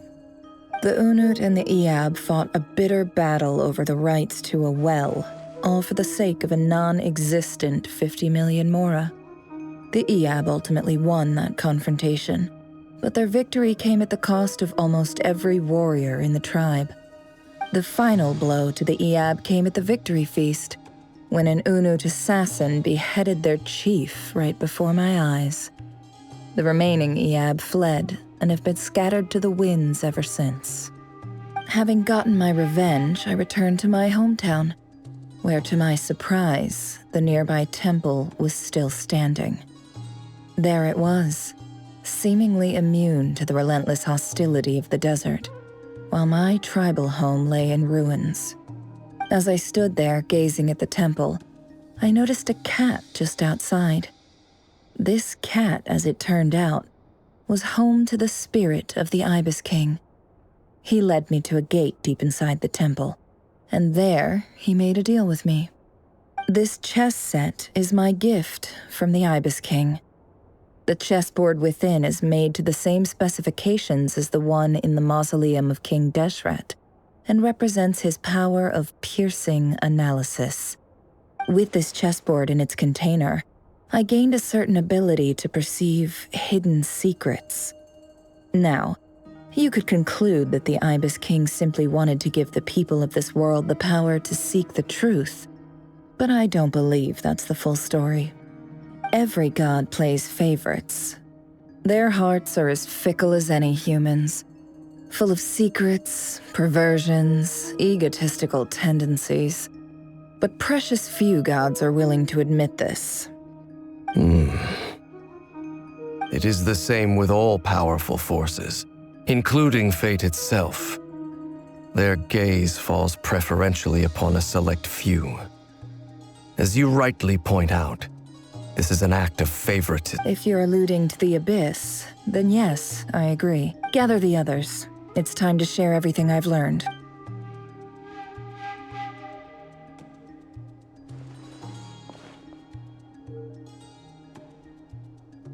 Thank you all for being here. As promised, I did some further investigating into the Raker of Solnari's background. I am pleased to report that the investigation has been most fruitful indeed. The Raker of Solnari, real name Rerir, was once a Conrian subject who served the Vinster King. I will now share the important details of his story. Please save any questions or comments for the end.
So that's why he's so obsessed with the moon. A tragic tale, to be sure. But it does not excuse his many transgressions. No matter how much Rerir suffered in the past, the fact remains that he is what we know today as the Wild Hunt, wreaking havoc upon innocent lives in Notcry. He becomes more dangerous with each passing day. If left unchecked, it is simply a matter of time before all of Tevat suffers the consequences. This is a threat that the Knights of Favonius cannot ignore. A question for Miss Columbina. Forgive me if this is presumptuous, but have you ever seen the spatial gateway that appeared in Rerir's memory? Never. But I have heard stories of something called the Moon Gate, and this seems to fit the description. Miss Lauma, any thoughts on this? In the lore of the Frost Moon Scions, the moon is believed to hold many secrets. Some sources speak of ancient knowledge, others of a gateway to the unknown. The term Moon Gate is one I have heard before, but as is the case with all of our legends, there are no records of any first-hand witnesses. We cannot know whether it truly exists. Then back to Miss Columbina. As a moon goddess yourself, do you have some idea of where the Moon Gate leads to? Not at this stage, sorry. I do hold the power of the Frost Moon, and my strength is recovering well. I can sense that the gate would open at my command, but... But there's more to the power of the Frost Moon than that? Yes. A moon goddess has the right to open the Moon Gate, since it is a path to the moon. But as Nefer mentioned, holding open a spatial gateway takes a huge amount of power. And right now, I need to conserve my energy to fight the Raker of Solnari. I'm afraid this is one mystery we may have to leave unsolved. I agree. Better to save your strength.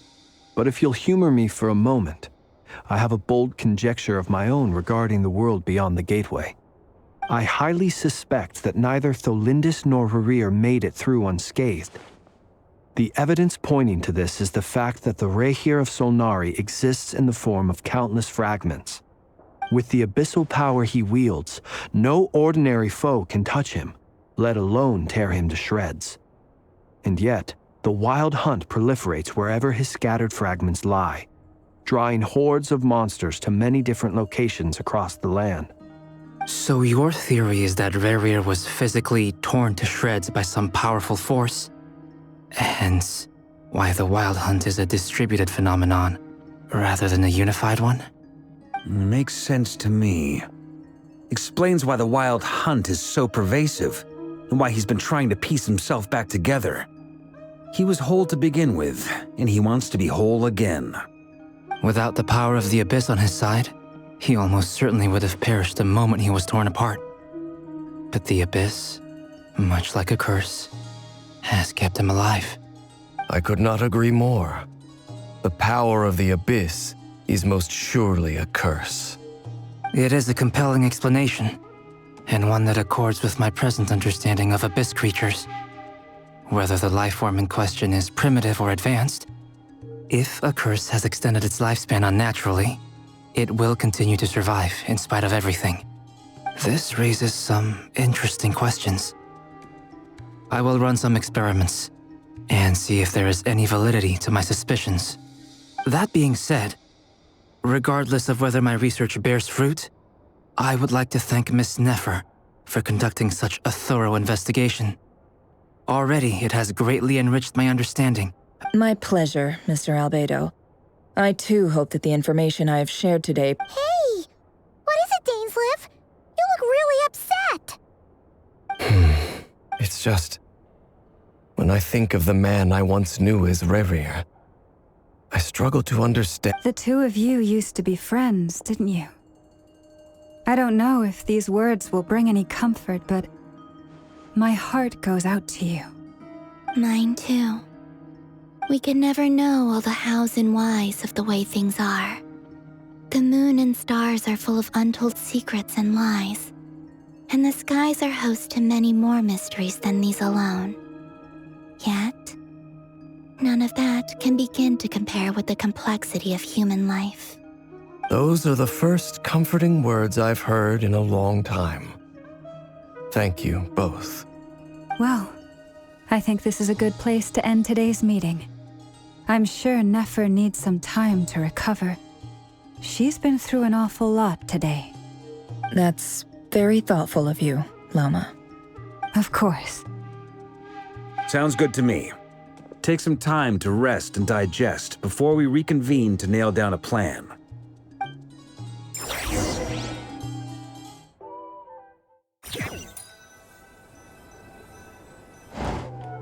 Hey, is this a bad time? Hope I didn't kill the conversation.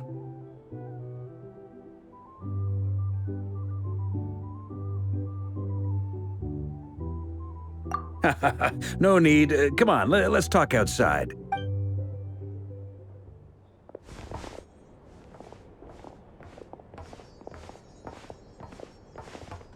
Anyway, Nefer went back to the curatorium to get some rest. But before she left, she shared some things with me that I thought you should be aware of. Firstly, although she managed to trap the Raker of Solnari inside her chest set, there's no guarantee that the power of the Ibis King is any match for one of the 5 sinners. Their powers are beyond our comprehension. It's only a matter of time before he finds a way to break out. We have to come up with a plan and take care of him before that happens. Honestly, my mom figured that might be the case. So, well, I asked her that same question. She talked for a long time, but for the most part, it seemed like she was trying to convince me how precious her chess set is. What a long and storied history it has. It felt like some kind of sales pitch, you know?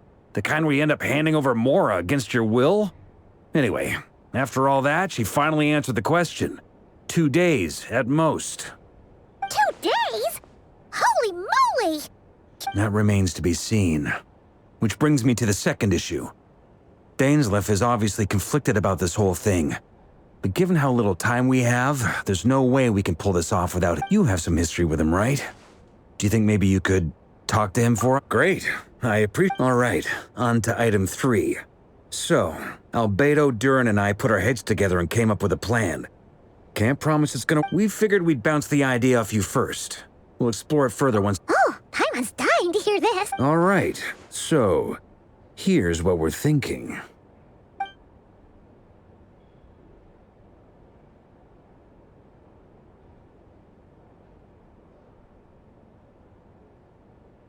We felt a little uneasy about roping you into this. I mean, Firstly, you're not locals, and secondly, none of us are your boss.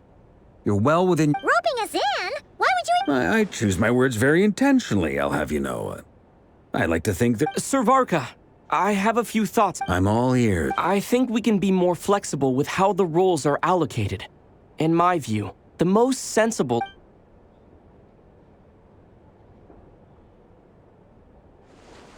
I see your point, yeah.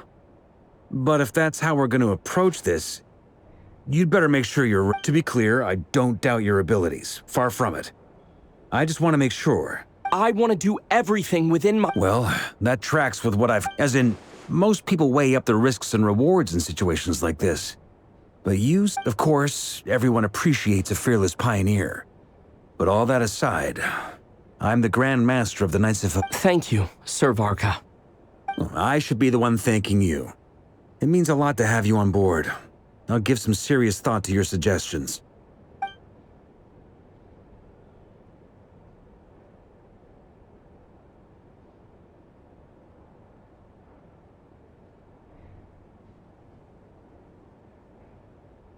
But I also see the meaning in all the endeavors of the people of Fontaine.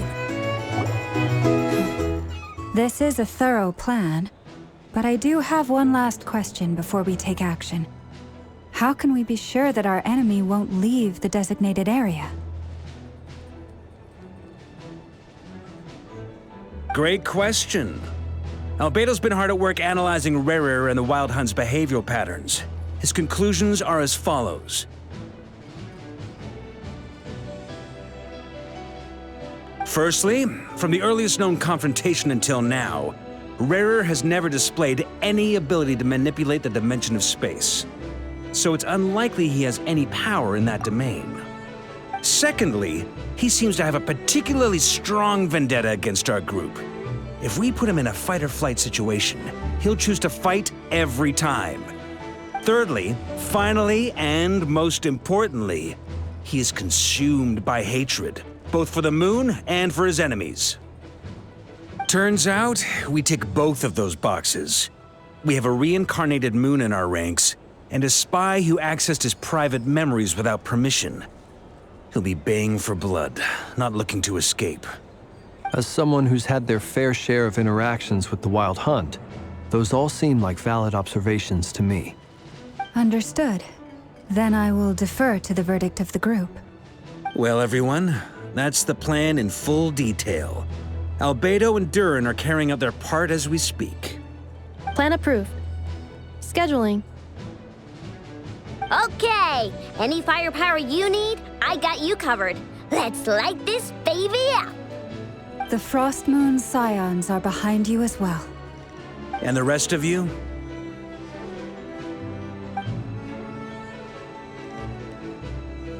No objections? All right, then it's settled. This is the plan we're going with. Next up, an old tradition of mine. Anyone who wants to back out, now's your chance. Wait, we can still back out of this? Everyone says things they regret, right? I don't want anyone feeling trapped because their mouth said yes before their brain had time to think things through.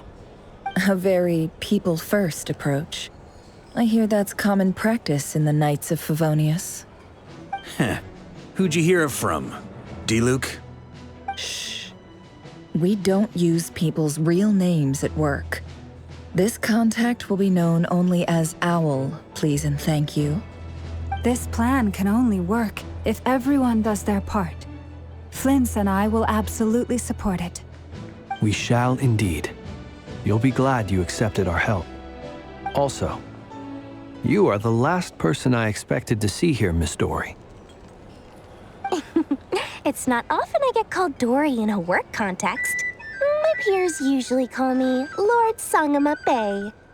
So, the longer your name, the higher your net worth. Is that the idea here? In that case, Mr. Flint's here must be worth a fortune. That's right, I know your full name. It's... The walls are thin here. I'd appreciate you keeping that a secret. Okay, fine. I'm actually only here as a favor for someone else. Do you have any idea how much it would cost to hire me otherwise? Whoa! Does this mean someone out there actually has the power to boss Dory around? It most certainly does not. We have a long-standing and mutually beneficial business partnership. She's actually the mom of a friend of yours. Said mom supplied me with a great little trinket, but now that lady's ruined everything. If I don't start building a little goodwill now, my whole business in Notcry is gonna go down the drain! Okay. So what exactly is so special about this pendant? It's a lucky charm that a great mage made for me. We have a business relationship, and she was worried that something bad might happen to me.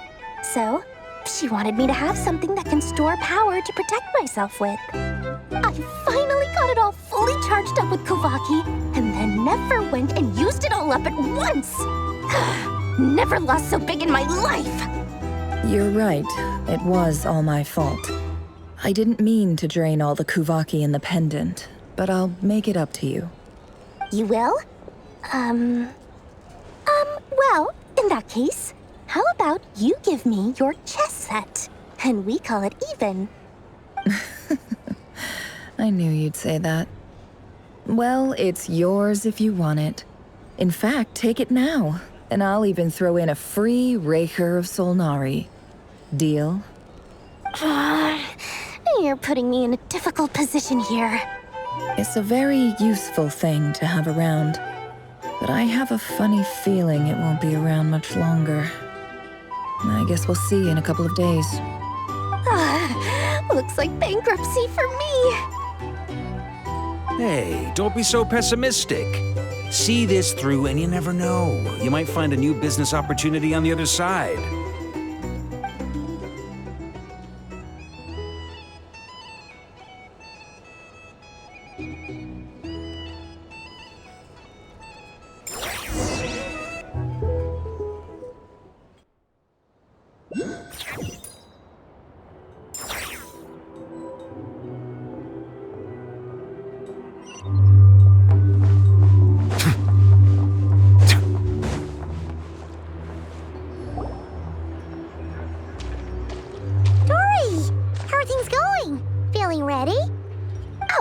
Was born ready. We only have 2 days. You think Lord Sangamabe would let an opportunity like this slip by? Don't forget, when something's in high demand, the people with the goods on hand get to charge the highest price of all, even higher than the sellers taking advance orders. Ta-da! See? It's right here! Oh, it's so pretty! Did you make it?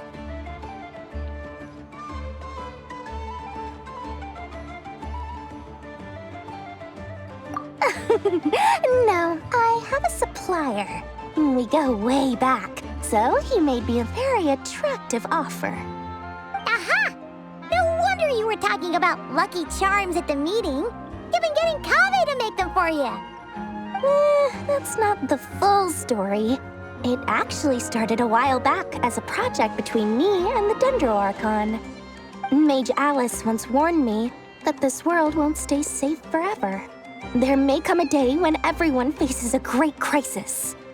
I passed this on to the Dendro Archon, and she secretly brought together a research team made up of Sumeru's top scholars to invent a technology that could keep people safe. I won't go into the details because it's all very complicated, but if you want to know more, you can ask the Dendro Archon about it sometime.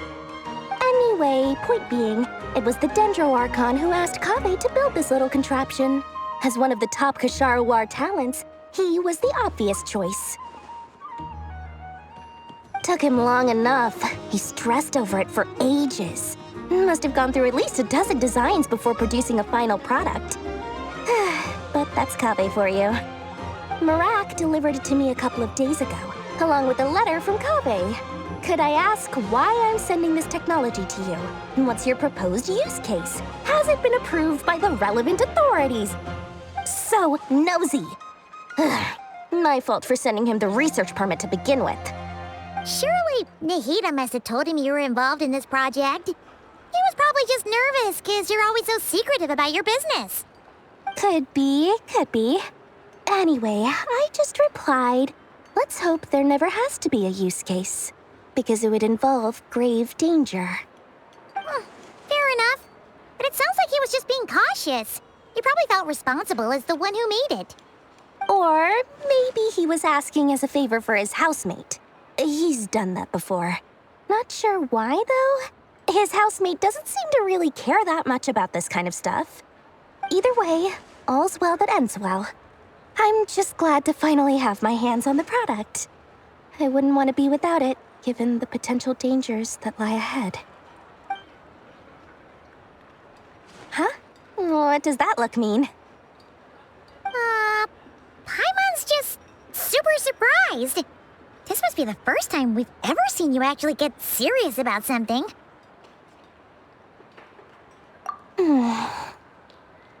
Well, a long time ago, I made a promise to myself. I promised that I was gonna live every day of my life with a big beaming smile. Obviously, Mora plays a big part in that. But there are always gonna be times in life when you have to give something back. That could mean paying back a debt, returning a favor, or showing some kindness. Alice has been a huge help to me over the years. She was the first investor I ever had. And I want my investors to know that Lord Sangama Bay is the best in the business. And more than that, no one knows what the future will bring. Whatever happens, I want to make sure the Dendro Archon and all of Sumeru is prepared to face whatever comes. Oh, that? I was just making sure Nefer and I are square. Don't be thinking it was some sort of benevolent act. I'm no saint, so don't treat me like something I'm not. My priority is doing the business that I want to do, so long as my conscience lets me, but it usually does. That's the Lord Sangama Bay business model. All right, if you say so. I do say so, and that's the whole point. I'm a businesswoman. Don't go trying to figure out what kind of person I am. You'll exhaust yourself. Much easier for everyone involved if you just take my word for it. Oh, and could you two help me get this stuff where it needs to be? Thanks so much. You're my favorite assistants.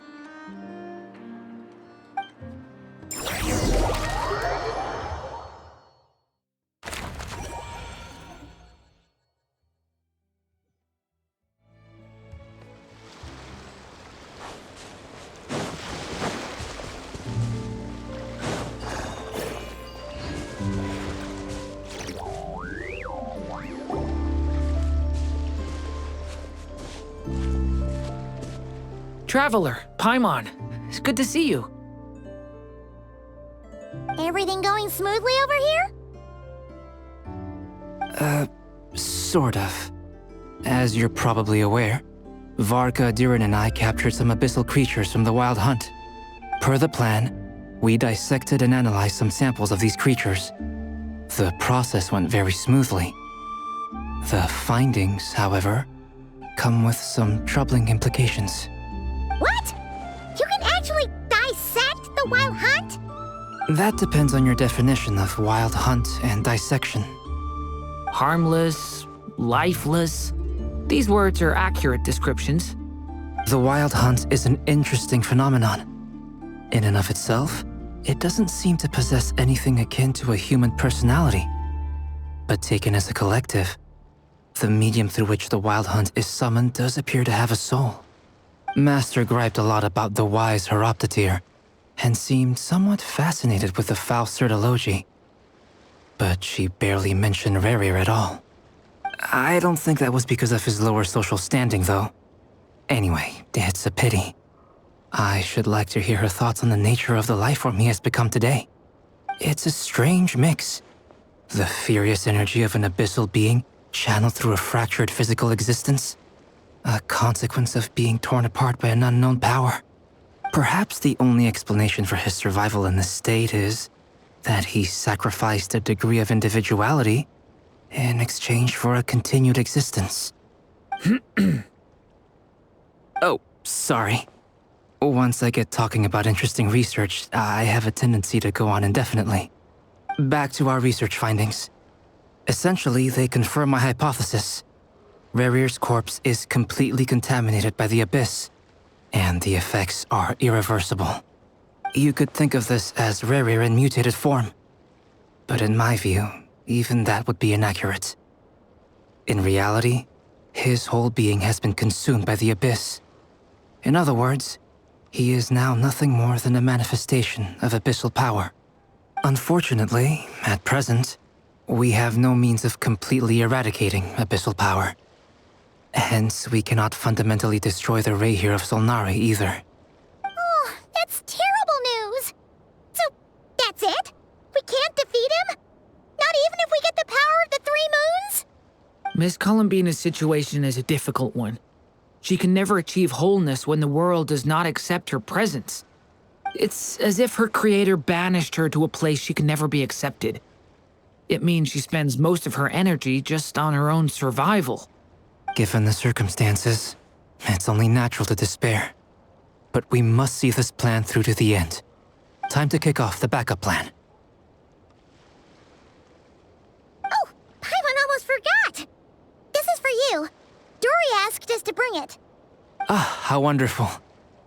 Well, thank you for making the trip. Durin and I will be heading off shortly. I'm sorry I won't be there to protect you in person this time. Please be careful. All right then. Stay safe.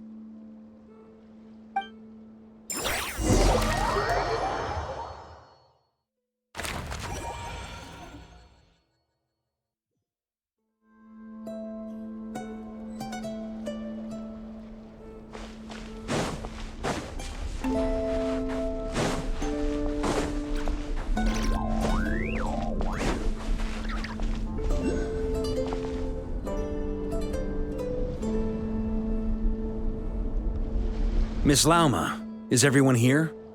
Yes. The fate of my flock is in your hands, Grandmaster Varka. Please keep them safe. My lady, what are you saying? Within the next 24 hours, we will face the biggest crisis the world has ever seen. This is not a burden that we deserve to bear, but I believe that we reap what we sow in this life. So I intend to act. I must do what I think is right. For me, that means fighting for the future of Nodcry. This gentleman is the Grand Master of the Knights of Favonius, Varka, Knight of Boreas. In my absence, please follow his lead. Hey, everyone. Guess I should introduce myself. Well, to start with, I know my way around a battlefield. Biggest strengths are honesty and hard-workingness. Anyway, point is, I don't intend to let Lauma down. I'm gonna do everything in my power to keep every last one of you safe and sound.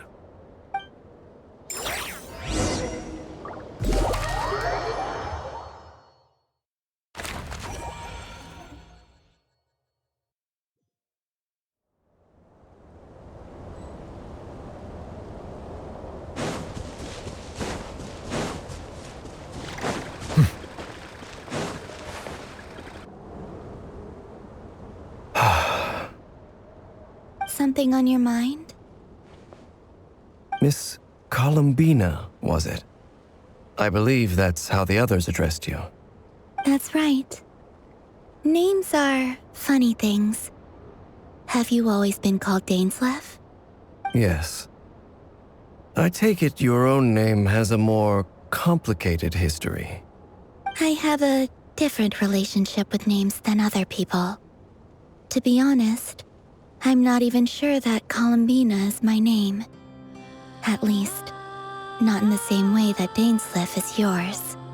But it's what everyone calls me, and I go along with it. A lot of my life has been that way. I get so used to things that I forget to question why they are so. I never used to think much about where names come from, or what they mean to people. Maybe something's wrong with me. You're different from other people. I sensed it the first time we met. You're more perceptive than most. I'm sure your long life and rich range of experience explains that. Do you ever find yourself missing Conria, Mr. Dainsleif?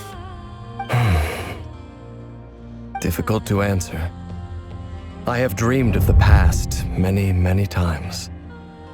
Sometimes I'm fighting tooth and nail.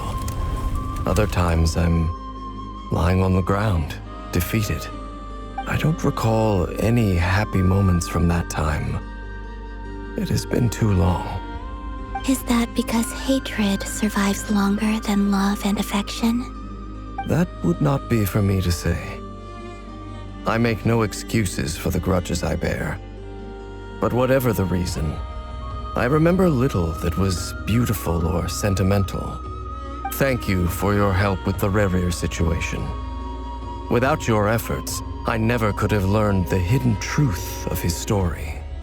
You're welcome. I know he's your friend. Friend? He betrayed me. And I never really understood what he was going through in life. Some friendship, that is. Okay. So, do you plan to fight him with us? You see, you're torn. Now you know what really happened. You see the things he's done in a new light. I need some time. Of course. I completely understand. Anyone else in your position would feel conflicted too. Actually, I went through something similar myself recently.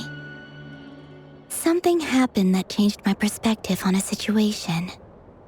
A situation I took for granted at the time, but now I feel very grateful for it. You mean the Harbingers who still support you, even though you've left the Fatui? Yes. I always thought they were only helping me because Harbingers are forced to work together. But then I abandoned them. A warrant was even put out for my arrest. And even now, they still support me. Which means I was wrong about them all along. Clearly, they view you as a friend. I feel a little guilty now. I regret not seeing her help for what it was, and not treasuring it. I see the guilt that you're feeling now, because I feel it too. Hopefully, talking about it will do us both some good. Have you noticed that the Traveler and Paimon are over there? I think they've been listening. Huh. Shall we say hello? Sure. Hello. Ah! They caught us!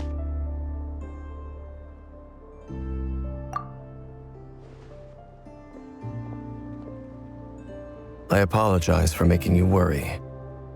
No doubt you wish to know where I stand on the plan to take down the Rerir of Solnari. I'm afraid I need a little time, but I will seriously consider joining you. You will? Oh, thank you so much! Everyone will be so grateful to hear that! They needn't be. This was something that I was going to have to face up to eventually. That doesn't matter to them. They're grateful to you regardless. You can't control their gratitude, so just accept it. And then, have a think about whether you're willing to join us.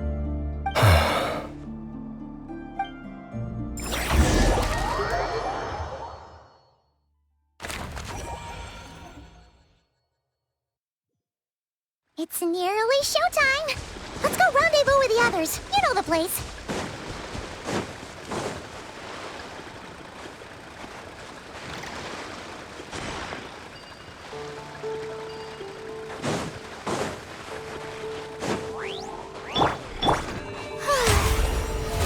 How brilliant!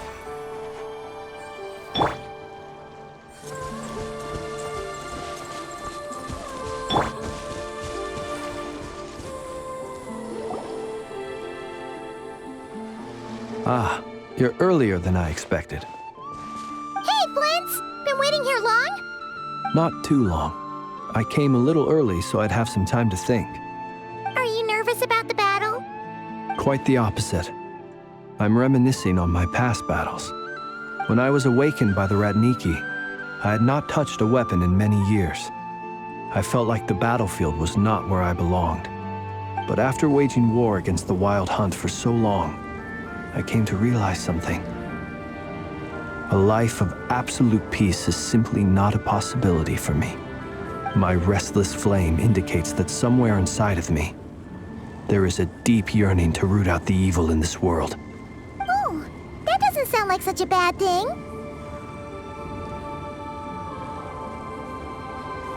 Well, in the past, when I was a Fae whose primary concern was hibernation, it was hardly ideal. But it certainly serves me well here in the present. And I am delighted to be able to join forces with you in this endeavor. Looks like I'm not the first to arrive. Ah, Miss Lauma. Did you sleep okay last night? I struggled to settle down at first, because of the nerves. But don't worry. I got enough sleep in the end. I'll be just fine. Please, I'm just doing my part. Never! Over here! Aino asked me to relay a message. She said Anefa will be on high alert and keep a close watch over all secondary districts where defense is required, providing support as necessary. Meanwhile, Aino herself will provide range support to us directly, using her latest invention. Excellent. My thanks to all involved. The chess set's looking a little unstable. It won't hold him much longer. We should be prepared to engage at a moment's notice. No sense sitting around waiting. Let's make the first move while we still have the option. I agree. Paimon, find a safe hiding place. Got it! Be careful, Traveler! I will.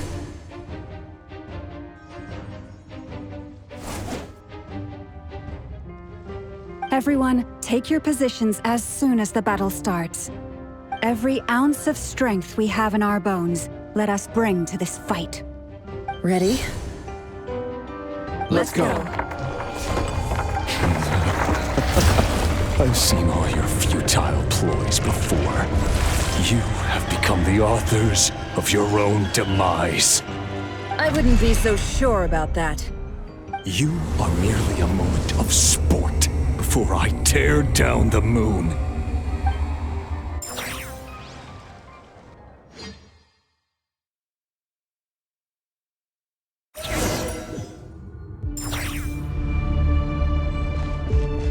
Moonlight betrays you. Yep, you too.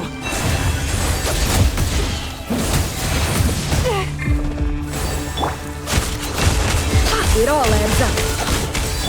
Observe. Be silent. Observe. Moonlight betrays.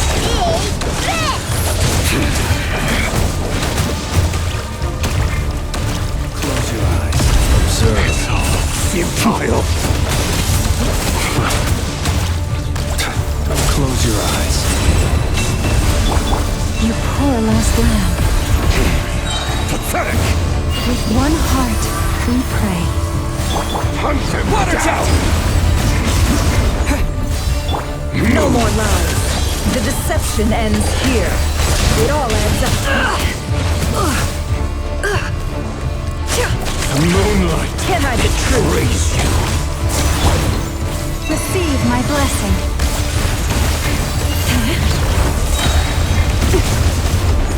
By the frost moon of old. Observe. Be silent. Night falls. Observe. The mystery unravels. It all adds up. Can't hide the truth. Futile. Moonlight. Be silent. Pathetic. To dust. Night falls. It's a grave situation. Futile. Hunt him down. For the everlasting forest. It began with the moon, and so shall it end. The moon will protect you.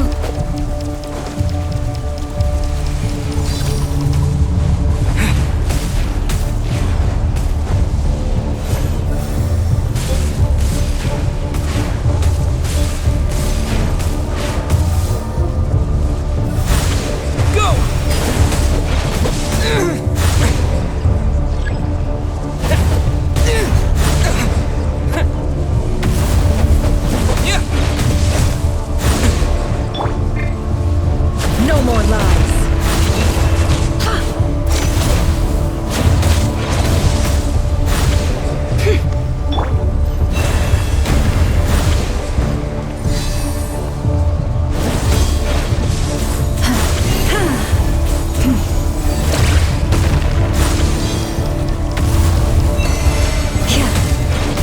Stay your hand.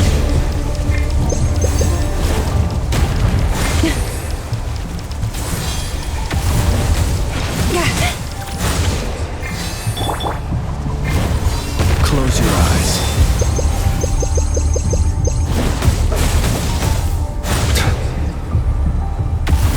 Be silent. Are you quite finished? Close your eyes. Be silent. Water jet!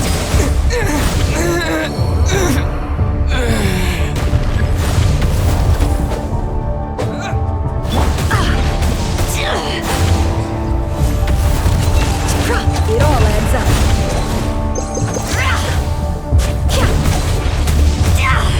The riddle remains unsolved.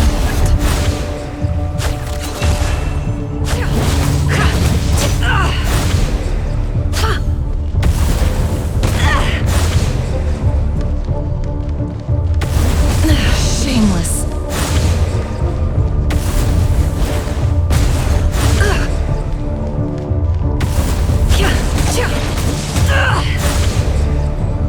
Close your eyes.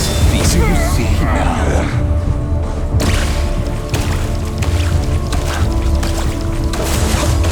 From here, when will it be as you foretold?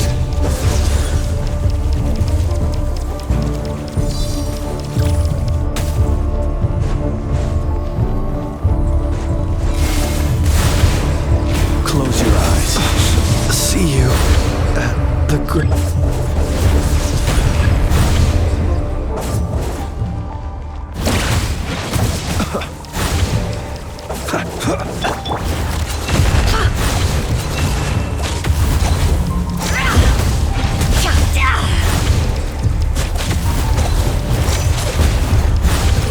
The sands of time got me.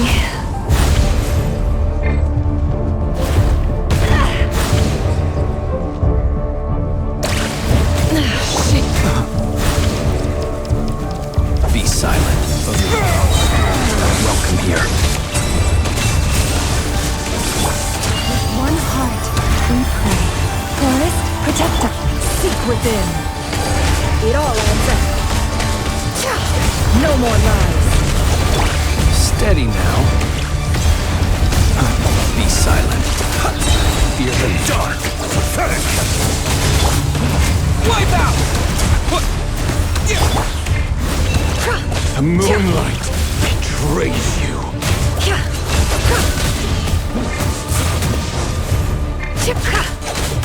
Move! You poor lost lamb. Futile!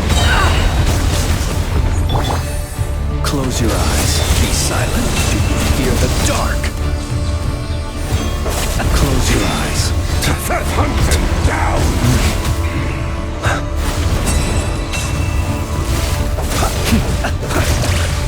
Hunt him down! Are you quite finished?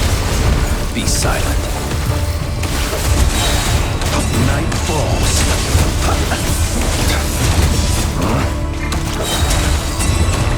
It's all futile!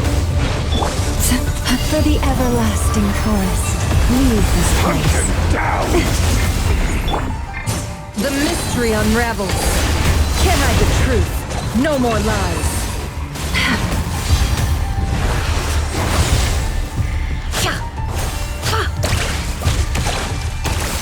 Can't hide the truth. Absurd.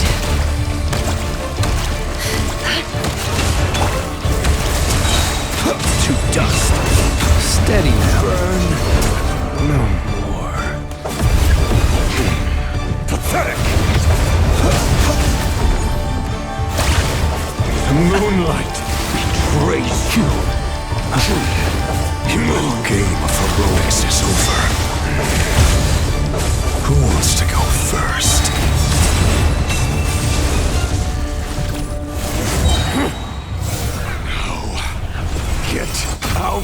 my sight! No! We've been separated! Take! You okay? Never! Where are the others? Stuck outside the barrier. I guess he really doesn't like us. Knowing too much is always a death sentence. Be careful what you wish for!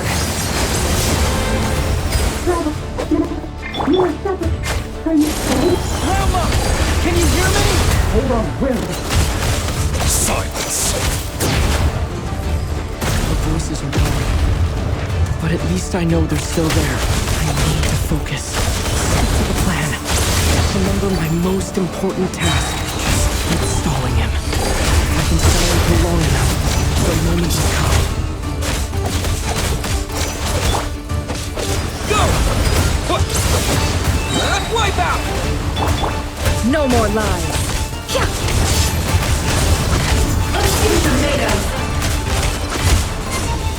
It all adds up. The mystery unravels.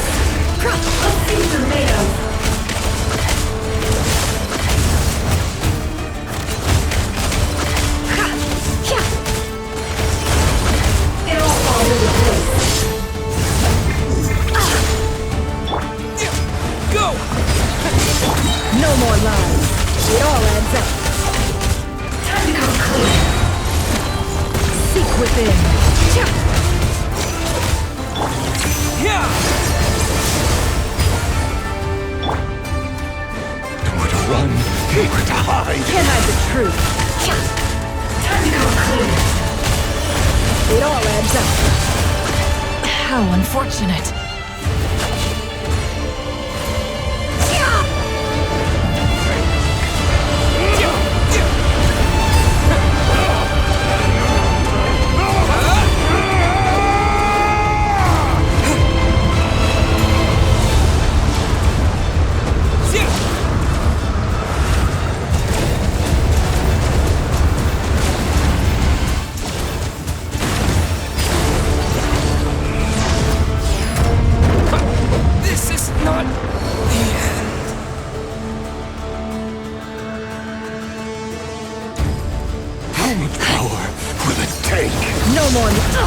Absurd!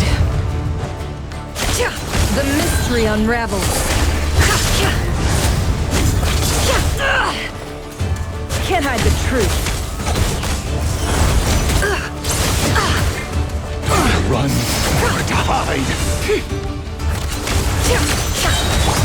Go! Bombs away!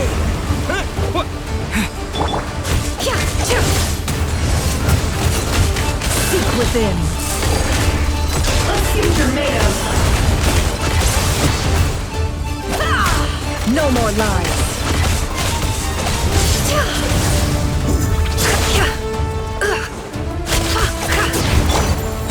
Go! Wipe out! Can't hide the truth. The deception ends here. It all adds up. Time to come clean.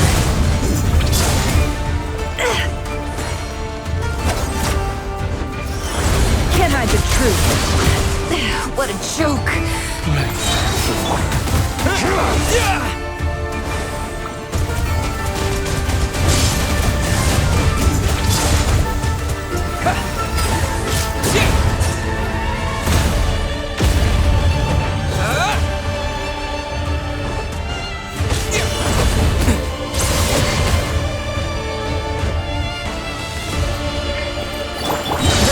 Unravels.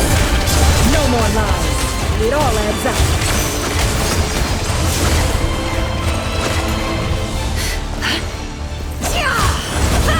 Can't hide the truth. Bombs away!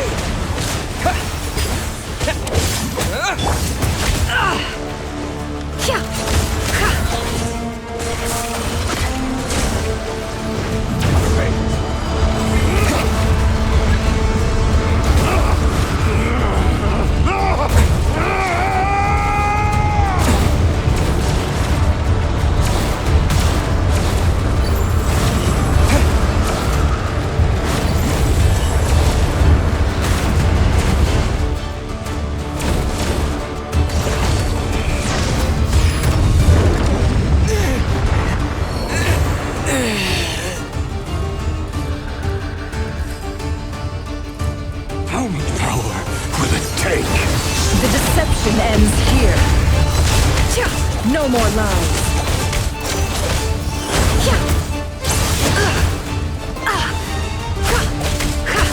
It all adds up. Go! Wipe out! The mystery unravels.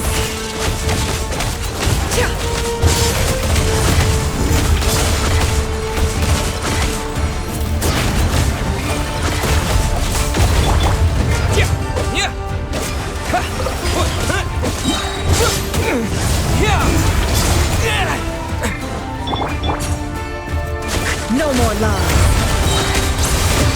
The deception ends here. It all falls into place. It all falls into place. It all adds up.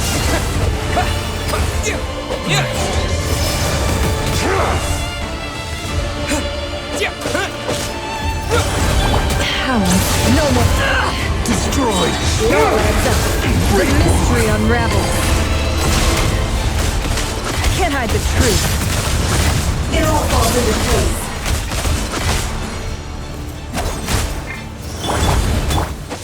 Wipe out!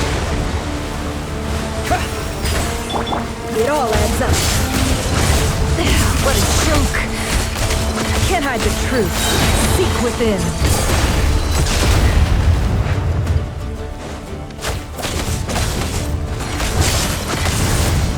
No more lies.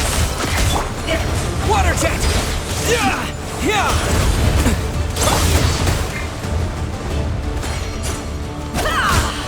Can't hide the truth. Let's see what you're made of. It all adds up.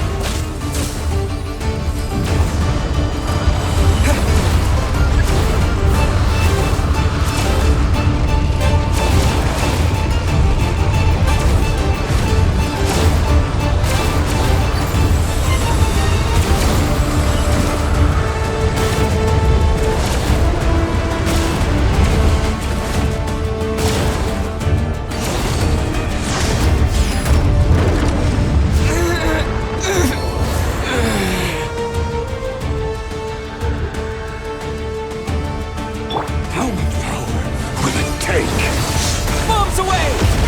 Go!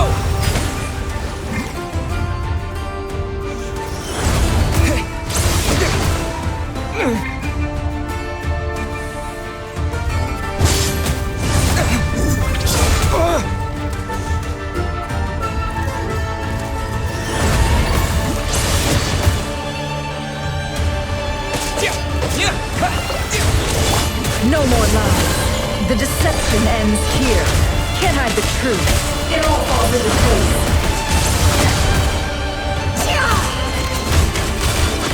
Let's see what you're made of.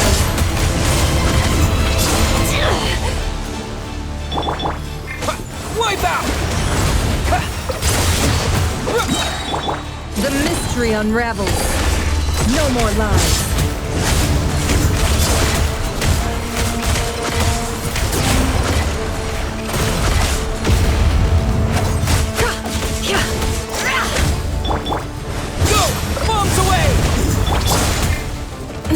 Shameless. It all adds up. Let's see what you're made of. Seek within.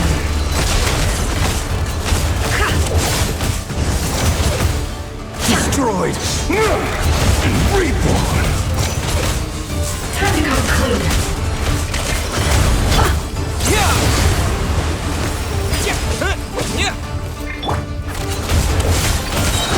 Time to come clean. The mystery unravels.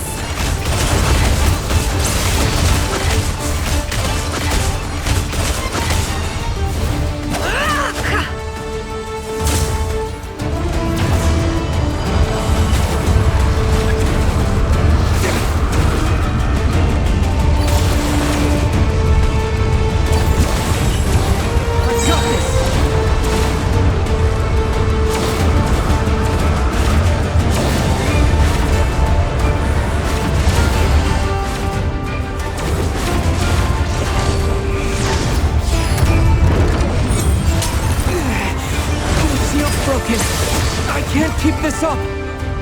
Don't push your luck.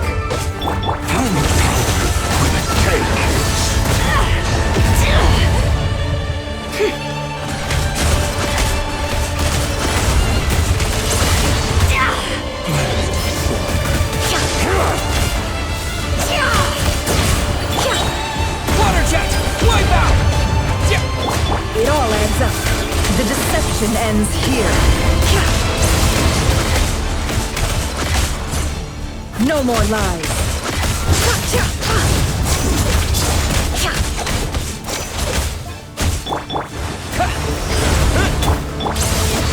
Shameless. The mystery unravels. It all adds up.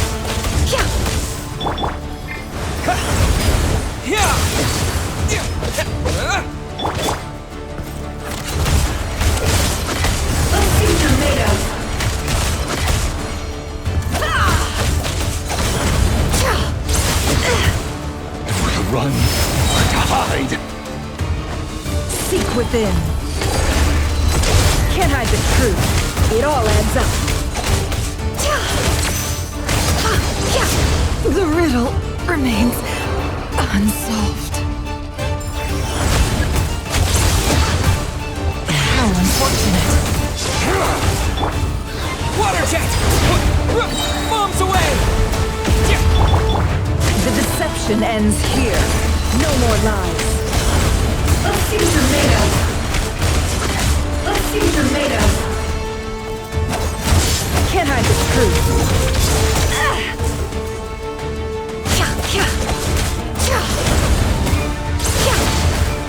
Destroyed. No more lies.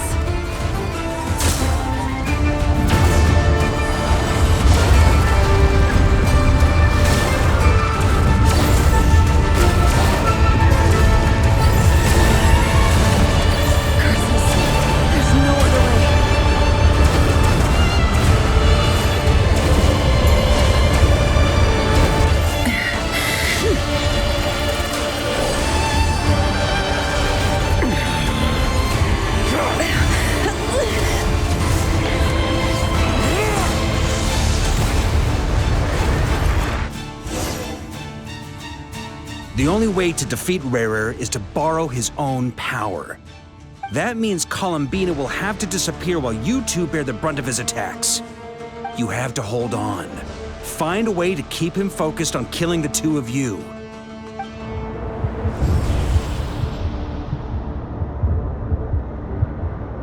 Never. Your eyes are bleeding. Soon you will be powerless to resist. And then, I will reduce you to dust. But that dust will plague your memories. Come on, keep holding on. Any other tricks up your sleeve? Let's see them. As entertaining as they are. You've backed yourself into a corner. You don't fool me. I see your fear clear as day. I have to stoke his rage. Make him unleash everything. You fear what you could never defeat. You fear the thought of never being able to save your beloved. You cannot win the fight against fate, Rarer. Is that what you think? Well, now it's your turn to feel afraid!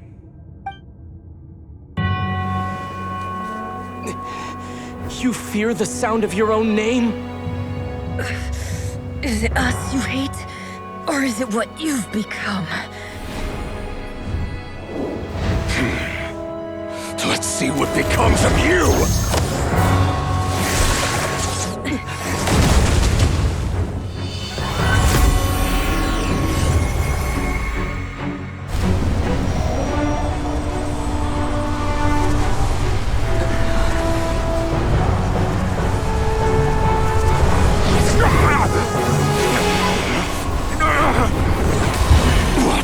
Happening? That power. I've seen it before.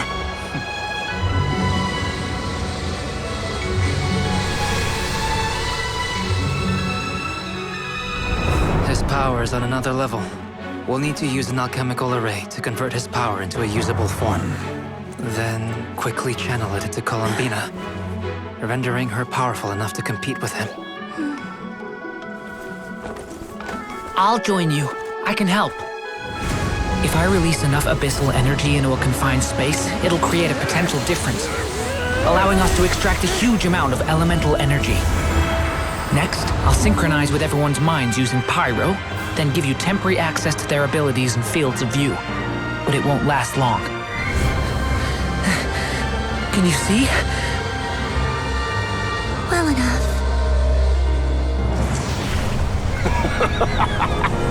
So, we have a student of Gold Rhine-Daughter in our midst. How about that?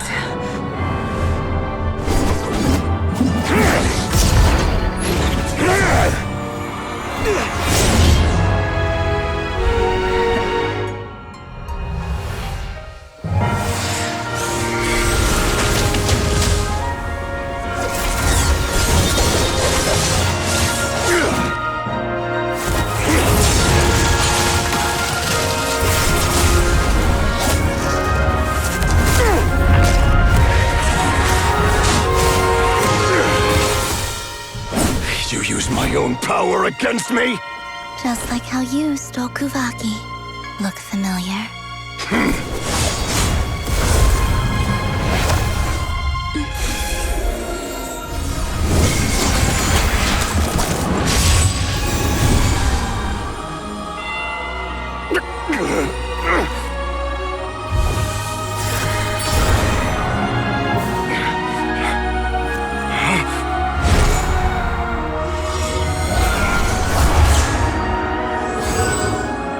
Don't you realize? You don't have the power to hold that gate open! I don't, but someone else does.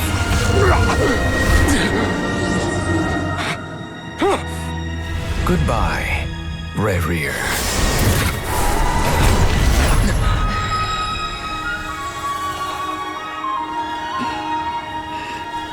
We won.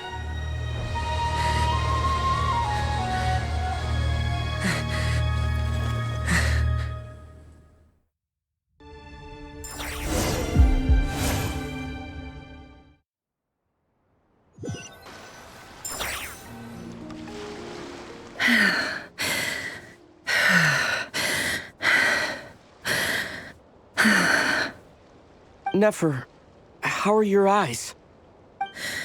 They're fine. Apart from the blindness, of course. It's not too late. Let me handle it.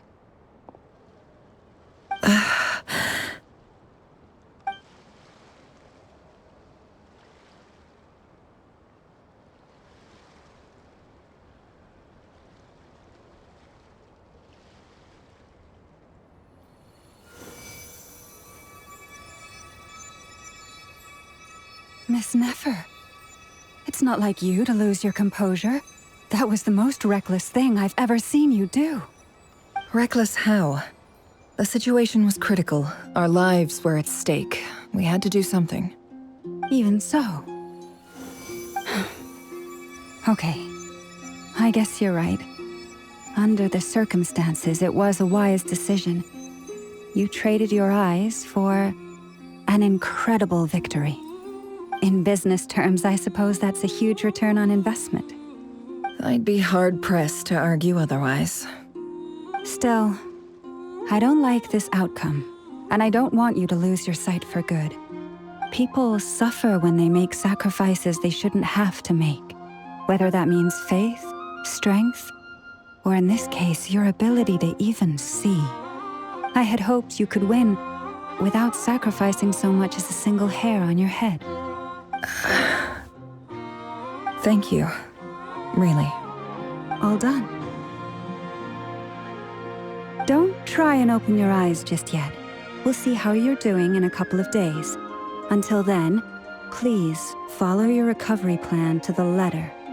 I'll send full details through Yehoda. For now, just get yourself home, relax, and rest. My dear friends, we have fought bravely and achieved a spectacular victory. A dark cloud has been lifted from the skies of Nodcry. All in this land will be grateful for what you have done. The moon will remember this day. Thank you both.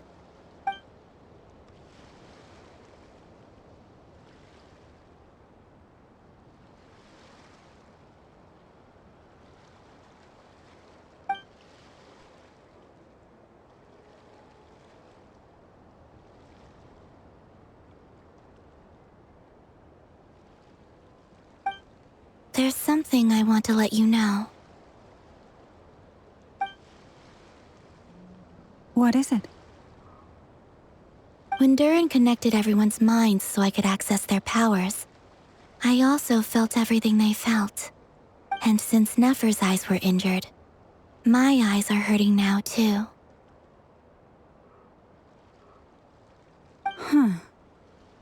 Hold on.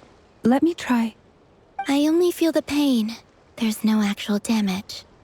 I just thought I should tell you. You're right. There's no damage. That's a relief. But I must say, I'm surprised to hear the Kutar share something like this with me. In the past, you never used to open up about yourself. Things are a little different now from how they were. I'm learning to share how I truly feel with my friends. Friends? You have no idea how...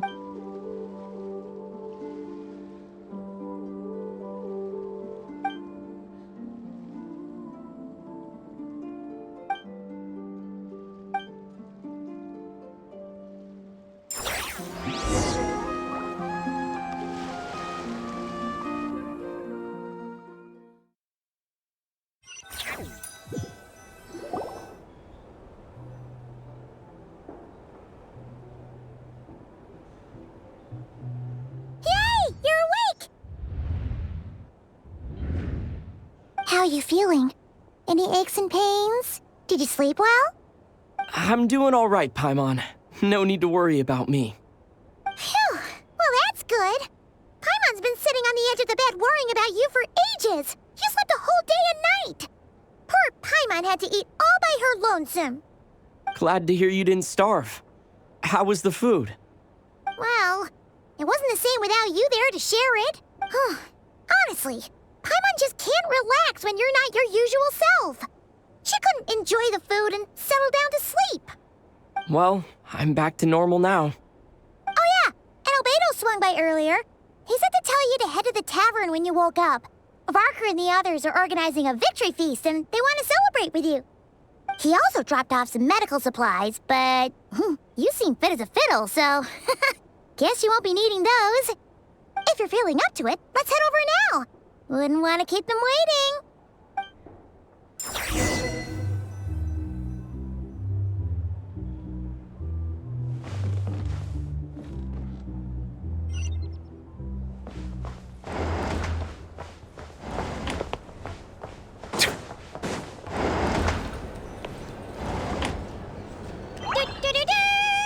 We're here! Oh, Traveler and Paimon! Perfect timing! We were literally just saying how there's no way we're holding this victory feast without you any longer, and we would have postponed it till tomorrow. How are you feeling today? Much better. Thanks. Don't worry about me. Relieved to hear it. If that changes, just let me know. Happy to check you over at any time. Yep, we're here for you. Anything you need, just let us know. Oh wait, where's Nefer? How are her eyes doing? Nefer's right over there. I'm sure she'd love to catch up with you.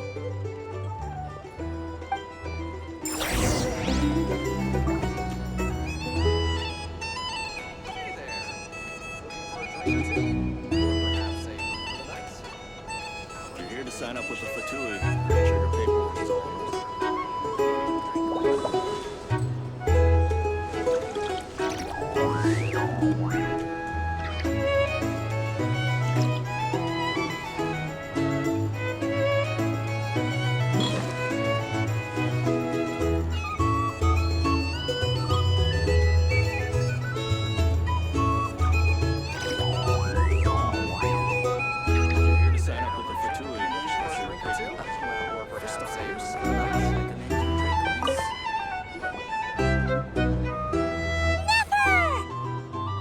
Traveler, Paimon, are you recovering well? Turns out that moon chanter has some real talent after all. My eyes were mostly recovered after just a couple days' rest. I can actually open them again now. Yeah, but you gotta be careful. Lauma says not to strain your eyes while they're still healing. Yes, thank you. I'm well aware. Yehoda, could I borrow you for a moment? I could do with an extra pair of hands. Oh, sure. Coming. Did you hear that? I gotta go help Lauma for a second. You guys chat among yourselves. I'll grab us some drinks on the way back. Paimon, you still like 'em sweet? You bet! Make it extra sweet, because Paimon's earned it! Sure thing!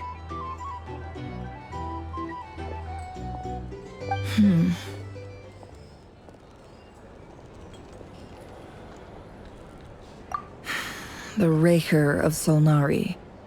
Kind of a snake, don't you think? No, definitely a snake. A poisonous one who spewed his venomous hatred everywhere. Anyone who seeks revenge out of hatred for other people has become a snake. That's something my dad used to say.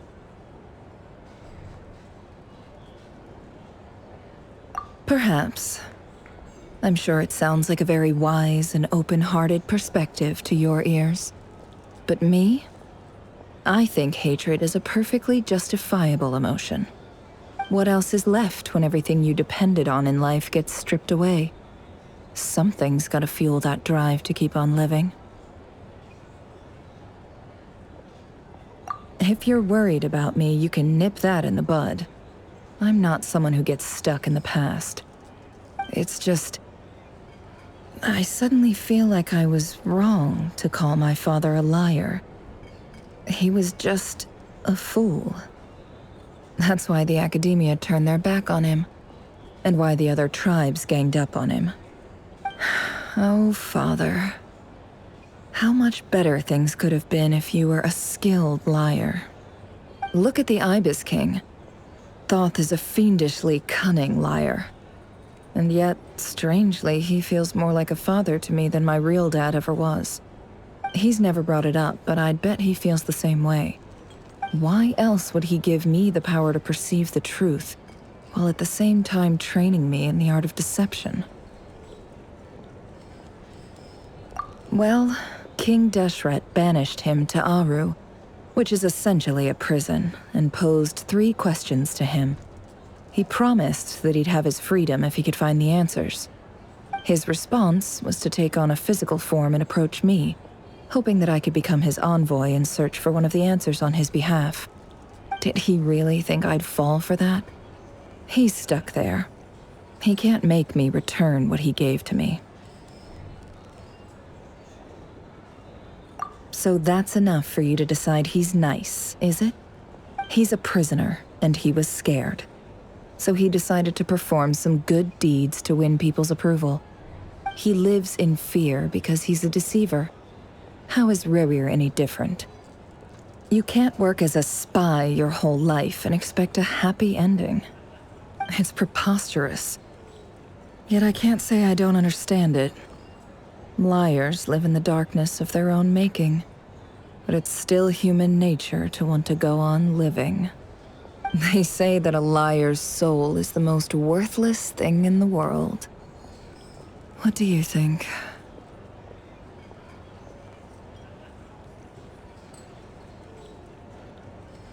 Oh, really? Well, it takes a very kind person to find compassion even for liars. If you ask me, the soul of a liar really is worth nothing, because all they care about is themselves. For example, when something good falls into my lap, I don't go sharing the news around. Stops other people trying to steal it from me.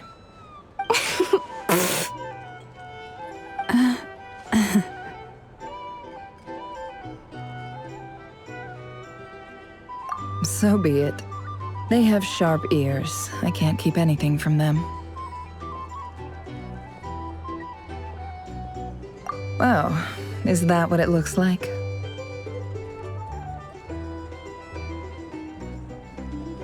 Well, you all know my past now. And I can't simply eliminate everyone who knows too much. So I guess I just have to put up with you. For the foreseeable future, at least. When you find yourself in a situation you can't control, the safest play is to keep calm and start monitoring everyone involved like a hawk. In the intelligence world, you need to have a sense of perspective and play your hand accordingly.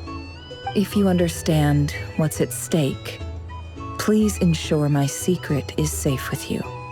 Very good. Oh wait! Now that the panic's over and we've all calmed down, Paimon suddenly remembered something. After all that build-up, our mystery ally never showed up even once!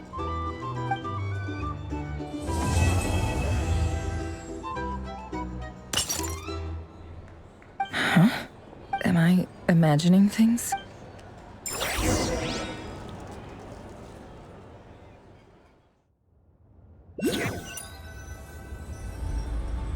So, that close colleague who stayed behind with you?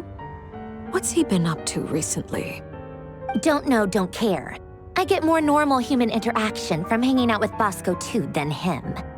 Although, now you mention it, he hasn't bothered me in a while. I wonder if... If he's disappeared without a trace, it's the biggest gift he ever gave to the world. But I somehow doubt that's what's going on. He won't lie low forever. So we'd better stay on guard.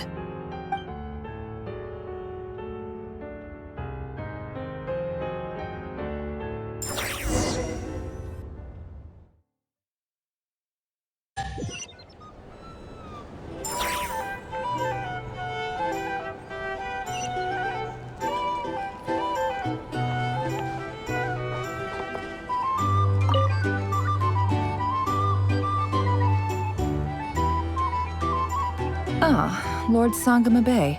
How lovely to see you. I must thank you for the device you provided. It was an enormous help. Would I be right in thinking that it was developed by the Academia? Why come and ask me when you clearly know already? I mostly came to thank you. That's more like it. A little gratitude goes a long way with Lord Sangama Bay. Play your cards right, and you might even stand a chance of becoming my long-term supplier. The chance to work with such a kind and charitable investor as yourself would be a great honor for the Curatorium. Huh? Charitable? Who said anything about charity? First I'm hearing about it. Let's see. The first plot of land you purchased in Nodcry, your desert interests, and... Stop! What do you think you're doing? Exposing my investment history! It's nothing to hide from. They're all perfectly legitimate investments. And some of the land you purchased was with the intent of building a sanctuary? Yes. How did you... You're a curious case, Lord Sangama Bay. You don't like people finding out about your good deed, but I'm afraid no matter how hard you try to keep things under wraps, where there's a... You did it for Sumeru, didn't you? It was empty land that was gonna go to waste otherwise. I figured if I built something there, it might at least get some use in an emergency. Disasters are capricious things. They strike without any warning. I've lost family to a disaster before, and I don't want to lose any friends or business partners if I can help it. My elder sister used to dream of finding a sanctuary. Somewhere with plenty of food, water, and medicine. Where everyone could live happy lives. It was something I looked into, but after discussing things with the Dendro Archon, I decided on a more effective strategy. The tech people handled the tech, and Moneybags provided the Mora. It just made the most sense. It's a pity that so few people know the truth about you. Everyone says that you view everything in terms of Mora, and all you care about is growing your own wealth. So, what's the problem with that? Everyone wants to be rich. It's human nature. So yes, I love Mora, and it's nothing to be ashamed of. But surely you have dreams of your own beyond just making Mora. You don't get it, do you? My dream is to invest in other people's dreams. And, you know, make a nice little slice for myself along the way. Just thinking about it makes me happy. That sweet, sweet... Thank you. For the And the pendant. Oh, that. I was just returning a favor. Don't worry about it. Seems like we've both been away from home for a very long... Yeah. So long that I barely remember what my family even looked like. That would be your mother, father, and sister? Yeah, though it's been years since my sister passed away. It's not like I want to forget them, obviously, but memory can be even more ruthless than the most calculating business person. Beyond a certain point, if something isn't helping you, it just gets rid of it. My sister can't help me now. Slowly but surely, her face is fading from my mind's eye. It's become a vague impression. Not everything will fade. When loved ones pass away, the beautiful memories are the ones that last the longest. Yeah, that's true. If you ask me, that's the one silver lining in all of it. Well, that, plus, I'm sure that life is much better now than it was back then. Oh, absolutely. I have tons of Mora, a big beautiful house, business is booming, and I'm as happy as can be. You've got a lot going for you too. Boss of the Curatorium of Secrets? I'm sure there's plenty of Mora to be made in that line of work.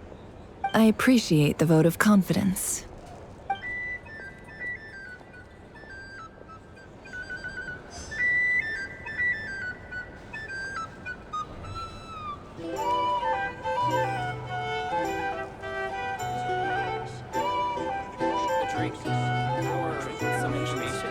Either way, I'd be happy to oblige. How have you been holding up? Any adverse reactions? If you start to take a turn for the worse, make sure you tell me right away. You don't need to worry about me, Grandmaster. I'm fine. I mean, I barely did anything, so... What? You're too humble, young man. You played an indispensable role in the battle for Notcry. We can't thank you enough for your support. Sometimes, when people praise you, it's because you deserve it. The best thing is to accept it calmly and with grace. It's important to learn how to respond to words of admiration. Let's do a quick demonstration. Albedo, that was an incredible feat of alchemy. The pressure was on, but you worked flawlessly at lightning speed to get the job done. Thank you. I can't take all the credit, though. Durin played a big part in forming the alchemical array. See? Did you catch that? A masterclass in how to take a compliment. Okay, yeah. I did work pretty hard to help prepare for the battle. No point denying that. Hey, you guys! Hey, look who's bounced back. Looking good, Traveler. Seems like you've recovered. You won't need to take any more medication. Can I get you a drink? Huh? You know how to order at a bar now? You've sure learned a lot recently. Handling a drinks order is ridiculously simple compared to alchemy. Don't worry, I'll blend into society yet. Paimon believes it. You're clearly a fast learner, just like your brother. To be totally honest, though, Paimon didn't quite follow all the details when you first explained the plan to us. Don't worry, that's completely understandable. Unless you're a student of alchemy, it's hard to grasp the principle and how the process works. To put it in the simplest terms, we saw how our enemy stole the power of Kuvaki. And that gave us the idea of stealing his power to turn it against him. When facing an enemy you have no hope of defeating, it's best not to engage them in battle. So, instead of looking for a way to overpower him, we decided to help Columbina get strong enough to at least stand up to him in a fight. For this to work, we had to analyze his modes of attack, confirm who his main target was, and make sure that he wouldn't go beyond the range of the alchemical array. For added security, we prepared a total of 4 arrays. But to mitigate the impact of the battle, we identified one location in particular as the ideal spot, which is where the confrontation took place. The alchemical array absorbed his abyssal power. Then Durin processed it to render it usable by Columbina. That power enabled her to do what would otherwise have been nigh on impossible. What surprised me was that Dainsleif actually agreed to join us. Given his history with Rerir, he had every right to sit this one out. But we're extremely grateful for the decision he made. It must have been a painful choice to make. But I'm sure that making a decision was far better for him than staying in limbo. Absolutely. He was torn between two paths, but in the end, he made his choice and stuck to it resolutely. He doesn't strike me as the sort of person who'd stay trapped in limbo for long. Anyway, however you cut it, everyone gave a stellar performance. And now, it's time to kick back and celebrate.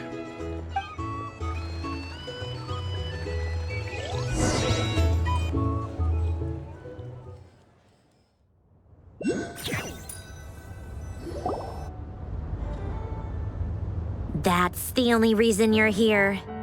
Yes. I've thought a lot about it. And I've realized that you, me, and Arlecchino should be friends. I think this is very important. So I felt I had to come and tell you. Well, this is a new one. I'm so moved. I can't even hold my teacup. If that's all, you can leave now. Do you not want to be friends with me? Or is it that you prefer being co-workers? What is this, Columbina? Are you deliberately testing my patience threshold? Right now, my politeness module is active. But if you say another word, I swear I'll shut it down. If your politeness module was active, wouldn't you say the word please at some point? Polonia, please see Lady Columbina to the door. Will you still invite me to your next tea party? What? Yes, I think you will. Bye-bye, dear Sandrone.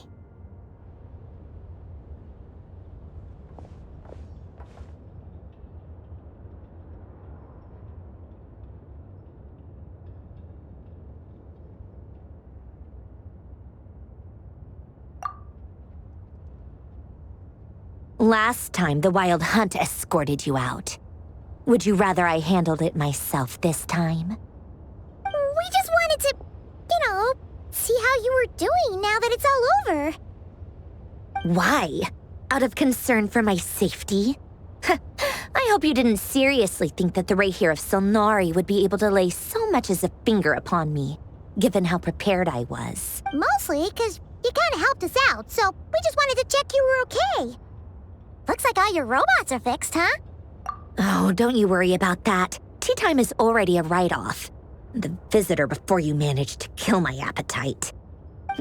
If you're in the mood for tea, go ahead and help yourself. Otherwise, it's going to waste. My coasters are still missing in action, though.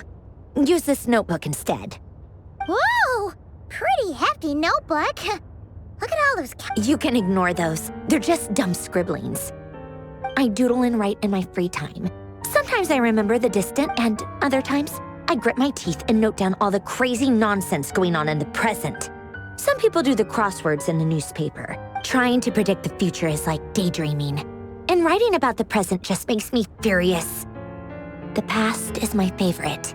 If nothing else, it's already set in stone, so I don't have to rack my brains trying to figure it all out. Huh. Although, having said that, the only vaguely interesting memory in my past is probably that guy they call Lord Artificer. Who else? Pretty much all the mecha in Fontaine are his personal handiwork. Wait, are you saying you know him? Like, personally? I mean, I guess we were friendly enough. Yep. In fact, I'm probably the only normal person left who knew him at all. We used to chat occasionally back when he was still around. Before he passed away, he asked me to destroy all his manuscripts.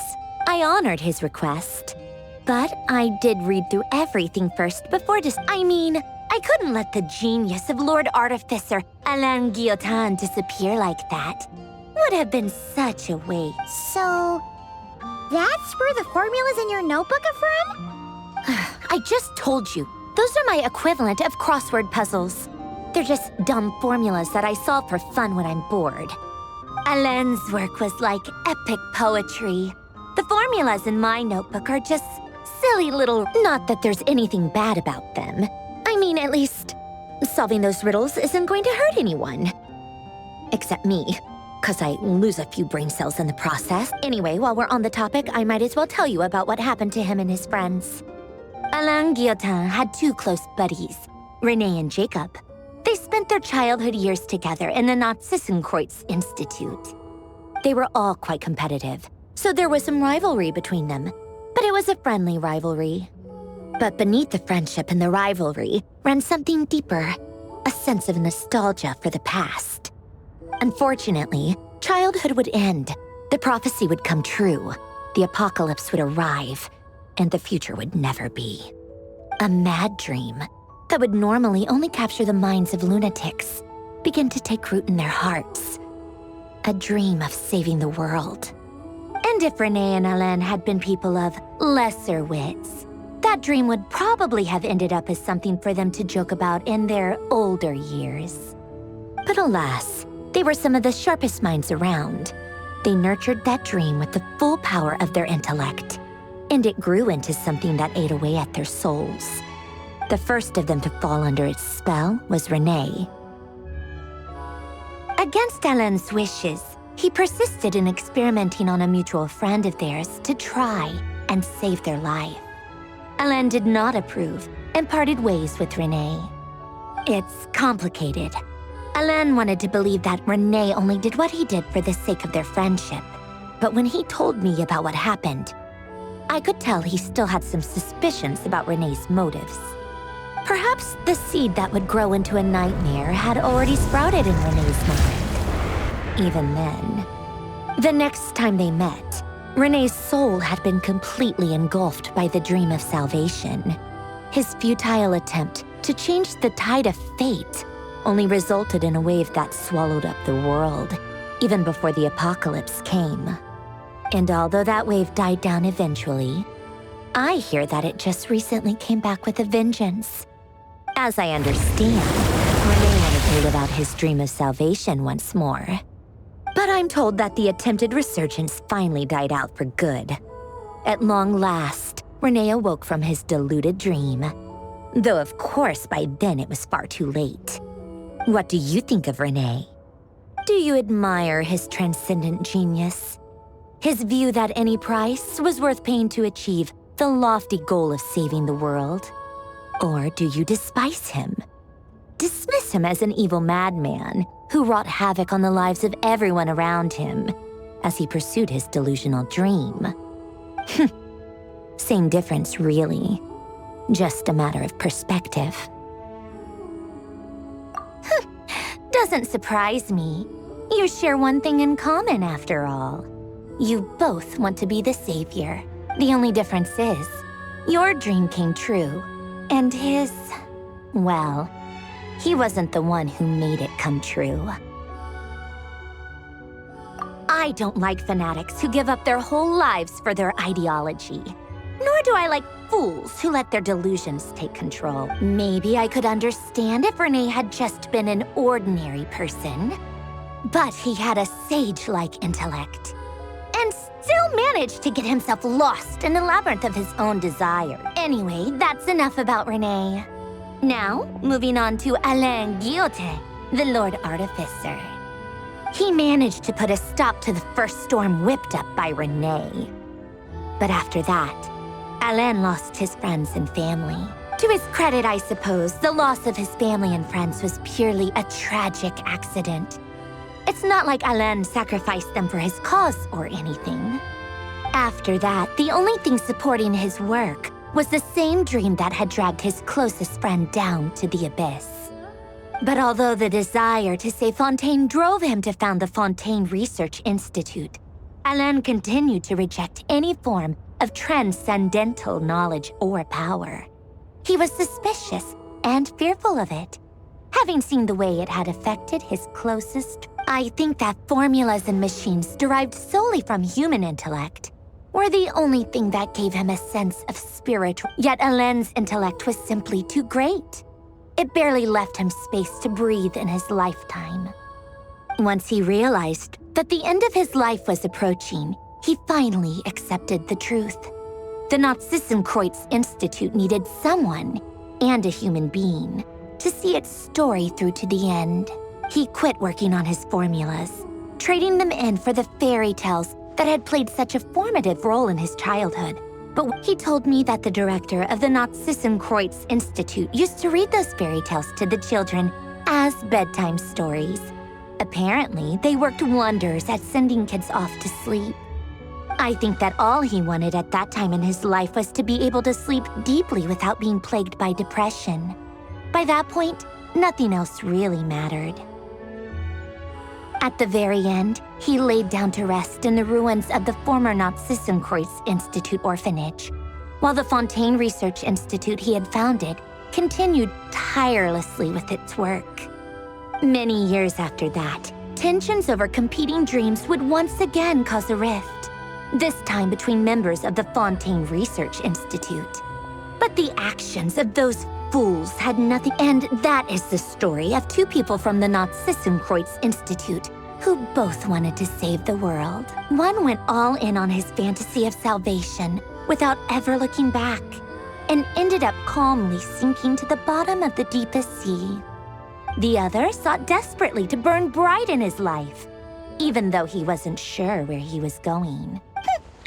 I do sometimes wonder, why is it that people like them have such grand hopes of saving the world?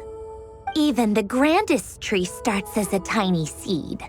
So perhaps, for each of them, their mission to save the world began with a very simple desire: to save themselves. They were young children with friends and family who mattered to them, desires to explore the meaning of life, ambitions to have a successful career. They didn't want to see all of that taken away in one fell swoop. Or maybe they just wanted to find something to anchor themselves within the chaos, to stop them getting quietly swept away by the storms of life. But instead, the search for their own salvation took them down the rocky road laid out by fate. Do you think the desire to save oneself is enough of a justification to try and save the world?